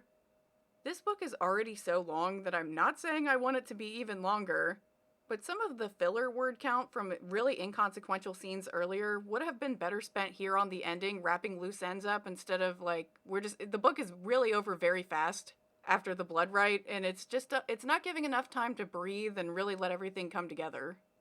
Anyway, the first words out of Cassian's mouth are to ask Nesta if her power is really gone, and she confirms that most of it is, but she can still kind of feel like a hint of it. I don't know if that means she can only do basic magic spells now, like everybody else, or if she still has some kind of special cauldron power, but I guess it doesn't really matter since Nesta rarely used her magic anyway, and the book is over now.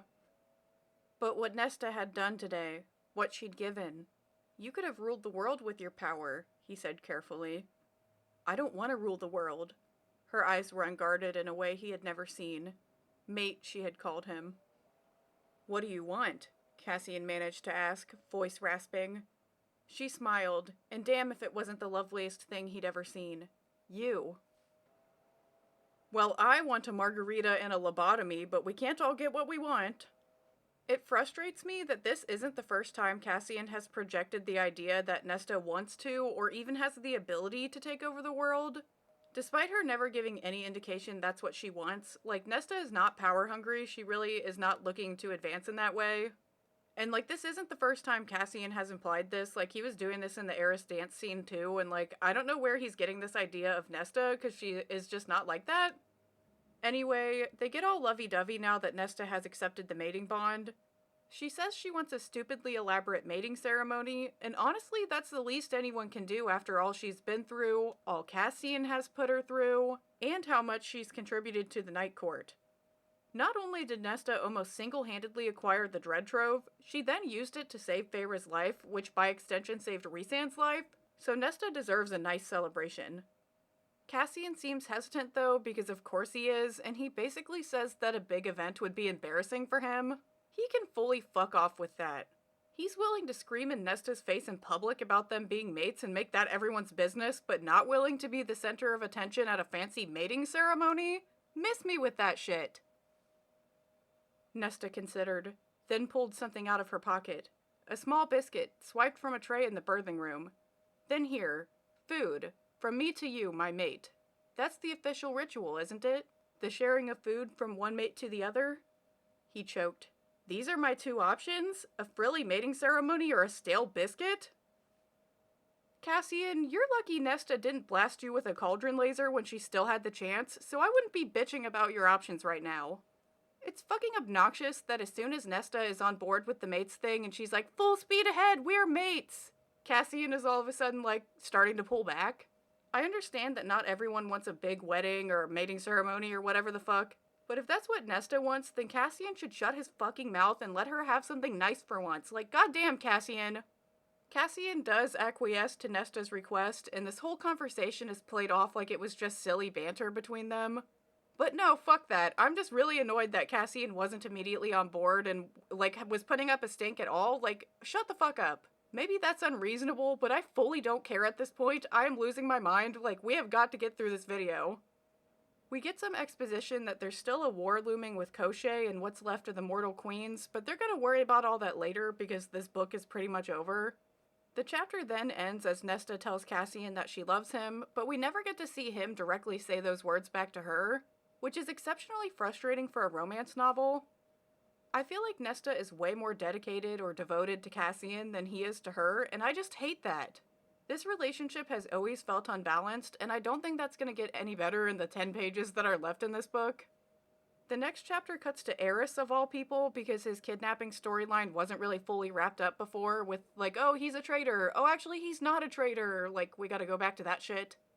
Cassian meets Aerys in the Court of Nightmares, of all places, and I don't know why they're meeting there now when they met at all kinds of random places across Prythian before that, like, they shouldn't have even been at, but okay, this is where they're doing it.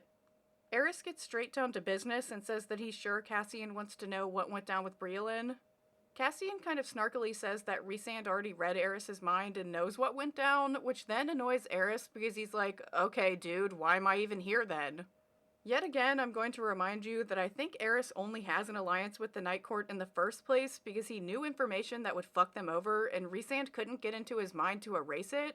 But now Rhysand can freely read Aerys' mind, which feels like a plot hole. I could be wrong about that, and I'm not going to fact check it, but I'm pretty sure that Aerys, like, saw Feyre use multiple forms of magic, and in order to keep that secret, this alliance happened. Maybe I'm wrong. Again, I'm not going to look it up, but okay, we're just going to move on. Anyway, Cassian says they called Aerys in because they want to know what he told Baron about everything that went down. And if you've forgotten, Baron is Aerys' super evil father and the High Lord of the Autumn Court. Obviously, Baron didn't know about the alliance Aerys had with the Night Court, so they need to get their story straight about, like, why Cassian and Azriel went to rescue him. Oh, he knows that you assisted me. Cassian straightened, wings shifting. Aerys went on. Always mix truth and lies, General. Didn't those warrior brutes teach you about how to withstand an enemy's torture? Cassian knew. He'd been tortured and interrogated and never once broken. Baron tortured you? Aerys plays off the whole torture thing like it's no big deal and says that he told Baron that Azriel's spies told the Night Court that someone valuable had been kidnapped, and that they were all disappointed to show up and see that it was Aerys that they were wasting time saving instead of someone from a court that they actually liked. Cassian unpacked each word. Baron had tortured his own son for information, rather than thanking the mother for returning him, but Aerys had held out, fed Baron another lie. And then there was the way Aerys had spoken about the other courts. Something had been off in his words, his tight expression. Was the male jealous? I didn't expect this book to make me both a Nesta and Aerys apologist, but here we are. I really don't see Aerys as an evil guy, or even really a bad guy outside of the rude things he says sometimes. I feel bad for him that he lives in a terrible court surrounded by terrible people, and the only alliance he has also treats him terribly. Anyone would be kind of an asshole if nobody was ever happy to see them. Cassian starts to think about how Aerys has had it pretty rough at the Autumn Court, but has no poker face, so Aerys calls him out and he's like, dude, I don't need your pity. Cassian then almost has to remind himself about why he hates Aerys, as if that dead horse has not already been beaten enough. Cassian again studied him. Why did you leave Moore in the woods that day? It was the question that would always remain. Was it just to impress your father? Aerys sparked a laugh, harsh and empty. Why does it still matter to all of you so much? Because she's my sister and I love her. I didn't realize Illyrians were in the habit of fucking their sisters. Okay, fuck it, I love Aerys. Like, yep, Team Aerys. He called Cassian out on some bullshit I clocked him for a long time ago, and I love Aerys for it. Cassian only calls Moore his sister, like his family now, because he can't have a sexual or romantic relationship with her, and he's very clearly still in love with her. The way Cassian thinks about Moore is overly flowery and positive and complimentary, and he doesn't even really think of Nesta as fondly as he thinks of Moore. Like, when you're in Cassian's perspective, he is really hyping up Moore every time she's around, like, way more than she deserves. I 100% believe that Cassian would choose Moore over Nesta as his mate. Like, if he could choose which one was his mate, he would choose Moore, I guarantee it. Oh, and we still aren't going to get any clarification about what happened with the Aerys and Moore situation, about, like, is there something else going on? I still believe that Aerys didn't help Moore because then he would have to bring her into the Autumn Court and risk getting her trapped there, which is something that Moore was clearly trying to avoid. Not helping Moore was seemingly the only way to let her go free, and Aerys wasn't even the one who tortured her in the first place, so I've never understood why Aerys is so heavily blamed for this situation. Cassian obviously doesn't like the sister fucking insult that Aerys just threw at him, and rants about how Aerys' actions don't make sense, because he seems to be morally opposed to his super evil father, but then does evil things like abandoning Moore. Except as I've just explained, it wasn't evil for Aerys not to help Moore. And I'd think Cassian should be used to this kind of thing, considering Rhysand pretended to be evil for centuries. I don't know why nobody ever considers that Aerys might be playing the same game with that kind of tactic, but they don't, and it's annoying because it seems very obvious that that is what he's doing. Aerys is like, dude, all of that shit is so irrelevant, that's so 500 years ago or whatever the fuck. We have more important things to worry about, like this whole Baron thing, like he might ally with Koschei now that Briellen is dead. So we still have a war to worry about, dude, like let's talk about that. Except Cassian is no longer interested in this conversation at all because he doesn't get to argue with Aerys anymore and he'd rather go spend time with Nesta. Oh, but first he has to put Aerys in his place one last time. And the narrative frames what Cassian is saying as him meaning well and trying to get Aerys to change for the better, but I fully think Cassian just wanted to insult him one last time. So Cassian said, I grew up surrounded by monsters. I've spent my existence fighting them. And I see you, Aerys. You're not one of them. Not even close. I think you might even be a good male. Cassian opened the door, turning from Aerys' curled lip. You're just too much of a coward to act like one. Are we gonna forget about how Aerys just said he withstood torture instead of ratting out the Night Court? I mean, Aerys was also kind of saving his own ass there too by not revealing the alliance, but I wouldn't call someone a coward after learning they didn't break under torture. Are we also going to forget about Rhysand pretending to be evil for literally hundreds of years? I'm sure that Cassian would bend over backwards to justify how that doesn't make Rhysand a coward, but calls Aerys one for essentially doing the same thing. Like, truly, I don't understand the difference in these situations. This shit is just so stupid and hypocritical, and it makes me want to just end the video now, but we only have one chapter left, so we must push on. It's been a few weeks, and everyone is doing a lot better now after the various ordeals they all went through. We're told that Nesta and Cassian have been boning more than ever, like, oh my god, great for them.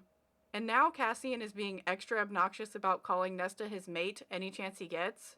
Oh, except he doesn't call her that during training, because he's respectful to women, as long as that woman is not Nesta. Training is still happening, because it's not like the bloodright was actually their end goal, and that, like, there's still things that they can work towards. We get an exceptionally infuriating comment about how after Nesta and her friends told Cassian and Azriel what went down during the bloodright, those absolute fucking losers tore apart what Nesta and her friends had to do to survive, and gave them a list of mistakes they made, like, during the bloodright for them to fix during training. So not only did nobody come to help Nesta or her friends, but they then criticized them for mistakes they made while just trying to fucking survive an experience that they were forced into against their will with no preparation. Like, I mean, they prepared in advance by training, but they weren't prepared to actually go to the bloodright that day. Oh, and they didn't just survive the bloodright, but they actually won it by reaching the top of the mountain and touching the magic stone there, which is something that only a minuscule fraction of Illyrians have ever accomplished. The narrative set this whole thing up as a throwaway line, and I'm like really reading into this a lot here, but I think it was supposed to come off as funny. Like, look how strict Cassian and Azriel are about training, like, it's so ridiculous, but it just feels like a reminder that Nesta can never do anything right and never gets the praise or recognition she deserves. Like, fuck, is this book over yet? We then get some exposition that despite Gwen's grandstanding during the bloodright about how she's been living in fear and doesn't want to do that anymore, she's back to living in the priestess library, which kind of feels a little hypocritical. Maybe it's unrealistic to expect her to move out on her own right away, but it does feel like a little bit of a step back from what she was saying before. What I would really like to see is Nesta and her friends get a cute little house that they can live in together, but of course that's not going to happen now that Nesta and Cassian's relationship is getting more serious. Their mating ceremony is in just a couple of days, and Gwen says that she only might be there, which I hope is a joke, but what we hear next is definitely a total fucking joke. Despite Nesta's wishes for an ornate ceremony, she hadn't wanted a giant crowd. The temple was already being bedecked with flowers of every variety, enchanted against wilting, as well as silks and lace and candles and garlands, all of it paid for by Rhys, who could not stop buying her presents. Dresses and jewels and throw pillows and all manner of nonsense had rained down on her, until Nesta had to order him to stop, saying that an extravagant mating ceremony would make them even. So Rhys had ensured that the ceremony would be as outrageous as possible. Nesta had no doubt the temple would be covered in such riches it'd be laughable. I'm gonna fucking lose it, guys. I'm gonna lose it. The only reason this book happened in the first place is because Nesta embarrassed the inner circle by getting drunk and spending too much of their money. At the time, they wanted to act like the money was the issue, despite them being richer than God. But then it came out that they were actually just embarrassed that they couldn't control Nesta. And I think they pretty much literally said, like, if I can't control my own sister, why should I be able to rule over them? And like, okay, Jesus. Like, clearly the money was never a problem, and while I don't think Nesta is actually entitled to Rhysand's money, like, and she wasn't entitled to it back then either, it's wild to see how much his behavior has switched up now that he likes Nesta. He was pissed that Nesta bought some expensive wine, and now he's showering her in literal jewels, which must be like thousands of times more expensive than the wine Nesta bought that caused this whole intervention to happen. Like, this is dumb! Also, I know I just bitched about how Nesta never gets any praise or recognition, and this seems to contradict that statement now that Rhysand is like showering her in money, but I still stand by that. Rhysand only gives a fuck about Nesta right now because he would literally be dead if she hadn't saved Feyre because of their stupid bargain. Rhysand isn't throwing Nesta a fabulous party because he suddenly values her as an individual and recognizes her strength and, like, her worth. He's just kissing her ass because she made sure he didn't die. Once the shock wears off of this situation, I kind of think Rhysand might go back to not liking Nesta, but this book is about over, so I can't say that for sure. Anyway, Nesta is excited about the ceremony, but not because of all the fancy stuff, but because it means she gets to be with Cassian. This would be sweet if I liked this couple, but I don't, so I feel like I'm watching an angel lose her wings right now. I don't know if anyone can relate to watching their friend marry someone you know is a total douche canoe, but that's what this feels like right now. We're told that Rhysand is also gifting Nesta and Cassian the House of Wind because he has like 5 other houses and he doesn't need that one. Plus it makes sense for it to go to Nesta because she basically brought the house to life as her friend, so it would be kinda weird if Nesta didn't stay there. Oh, but Rhysand does get to use the house for fancy events if he wants it. Nesta's fine with that, but it does make it seem like it's not really her house. Feyre's present to Nesta is of course a painting, and I would clown on that a lot more if Nesta wasn't so offended at the beginning of the book about how she wasn't in any of the paintings in Feyre's house. The painting is a badass rendition of Nesta defending the past during the bloodright, which could feel traumatizing to relive if you just see this image. But thankfully Nesta doesn't see that way, and she's very grateful for this gift. We've been sort of getting a recap montage throughout this scene about what's been going on in the last few weeks. But the narrative then jumps back to the present as Nesta and her sisters visit their father's grave. This would be a really touching way to end this book if Nesta's relationship with her father was compelling in any way whatsoever, but it's not, so instead this shit annoys me and it feels very melodramatic. I think the relationship between Nesta and her father is very shallow, considering he's hardly a character in this series, and he's really not even a good father. I know we're supposed to think that he is because he helped during the war, but that's really not enough for me. The war would have ended up affecting him anyway if the human realm got wrecked, so he had more incentive to fight other than just saving his daughters. Her father had died for her, with love in his heart, and though she might not have deserved it then, she would do all she could now to earn it. To deserve not just his love, but that of those around her, of Cassian. Some days might indeed be difficult, but she'd do it. Fight for it. Holy fuck, I am really gonna lose it now, but we are almost done, so I'm trying to hold it together. Nobody should put a parent on a pedestal for loving their own child. Seriously? That what? It is fucking ridiculous, and all Nesta did to believe she didn't deserve her father's love is that she was mean to him after he utterly destroyed their lives and then did nothing to fix it. Nesta's hatred and anger towards her father is 1,000,000% justified, and I hate that it's implying that she's wrong for that. What? This is a fucking joke, and don't even get me started on the whole Cassian thing about how Nesta doesn't deserve Cassian because, we gotta move on. Thank God the book ends there as Nesta makes peace with her situation with her father and she looks toward her future with Cassian. We don't actually get to see their wedding or mating ceremony, whatever one it is. We don't actually get to see that play out. And we didn't get to see Feyre and Rhysand's wedding either, which feels very weird for a romance novel. Even a brief little epilogue scene with the wedding would have been nice for the people who actually like this couple, or put it in a bonus chapter, I don't know. But that's it, the book is over now, thank God. I'm not going to rehash every complaint I've had over this ungodly long coverage of this book, but I do owe you some kind of conclusion to this mess, so I'll hit some of the high-level points here. First of all, I truly never thought I would like Nesta, but I actually enjoyed seeing her character arc as she matured and processed her trauma and grew stronger. This series is weirdly precious about pointing out flaws in its main characters, so it was nice to see a character who wasn't perfect and had room to grow and improve. But what's not so nice is the way that Nesta was forced into changing and how the inner circle acted like total asshats and the narrative lacked self-awareness of how hypocritical and horrible they all acted. Tamlin was demonized for locking Feyre up for her own safety, but then the inner circle can essentially kidnap Nesta for her own good, and that's fine and dandy, and they were justified in doing it. I really don't like the implication that if someone's trauma is inconvenient for you, then you can strong-arm them into healing on your timeline and in the way you want them to do it. I could rant about this particular aspect of the book for many more hours, so I will just leave it there and move on to my next point. This book is way too fucking long, and the story structure and pacing are very sloppy. Between Nesta's healing journey, making new friends, her relationship with Cassian, the dread trove and the Breland situation, Feyre's pregnancy, the bloodright, all of that, this book just had way too many things going on. But somehow, despite that, it felt like there were huge portions of the book where nothing was happening, so it made the reading experience very frustrating. I've already complained at length about how stupid and convoluted Briolin's plan was, and honestly, looking back, that whole plotline feels kind of inconsequential now, which is not something you should say about a main plot in a book.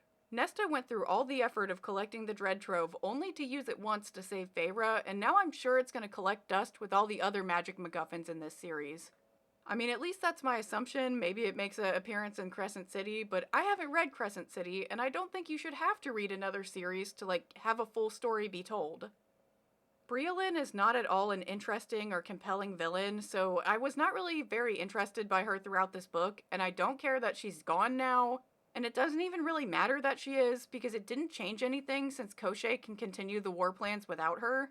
They are fundamentally in the same position as they were before, like there is still a war that might be happening, and killing Briolin did not even resolve that at all, so the plot feels very static. If I have to talk at length about Cassian, I'm going to crash the fuck out, so I'm going to keep it brief. Nesta and Cassian have an extremely toxic relationship that they are both at fault for, but Cassian really takes it to the extreme with how badly he treats Nesta. I stand by that Cassian was way more abusive to Nesta than Tamlin ever was to Feyre, and Cassian was a lot more intentional about what he did. Cassian is a total shitbag, and I hate how much the narrative and Nesta excuse his terrible actions. It's not a good message for readers that your boyfriend can scream in your face and physically degrade you, but it's all for your own good, because actually, you're the problem! What the fuck? Nesta and Cassian's relationship took focus off of Nesta's growing relationships with her new friends Emery and Gwyn, and I wish that they were much larger parts of this book than they ended up being. I think it would be really cool if they had formed a squad and did things like search for the Dread Trove together, because that would also help with connecting the subplots to make the book feel more cohesive. Instead, we pretty much only get scenes of them when Nesta has nothing better to do because Cassian isn't around, and I hate that. This book just feels very disjointed, and it did not come together for me. There are 1,000 more things I could complain about, but this is supposed to be a conclusion, so I'm going to end my coverage here. Thank you so much for watching. I truly can't overstate how much it means to me that people watch these videos at all. I appreciate everyone who stuck with me through this wild journey, and it's not over yet. I'll eventually cover the next ACOTAR book whenever it is released. At this point, I don't know if it ever will be. And I would like to cover Crescent City in some way too, but that's gonna have to wait for now. I'm gonna be going on a little hiatus for my health and some other life changes. But don't worry, I will definitely be back because I am physically incapable of not complaining. There's something so cathartic about a good rant, so hang on because I've got plenty more to bitch about. But that's all the time I have for this video. A big thank you again to everyone who stuck with me through this series, and I will see you in the next video. Bye guys!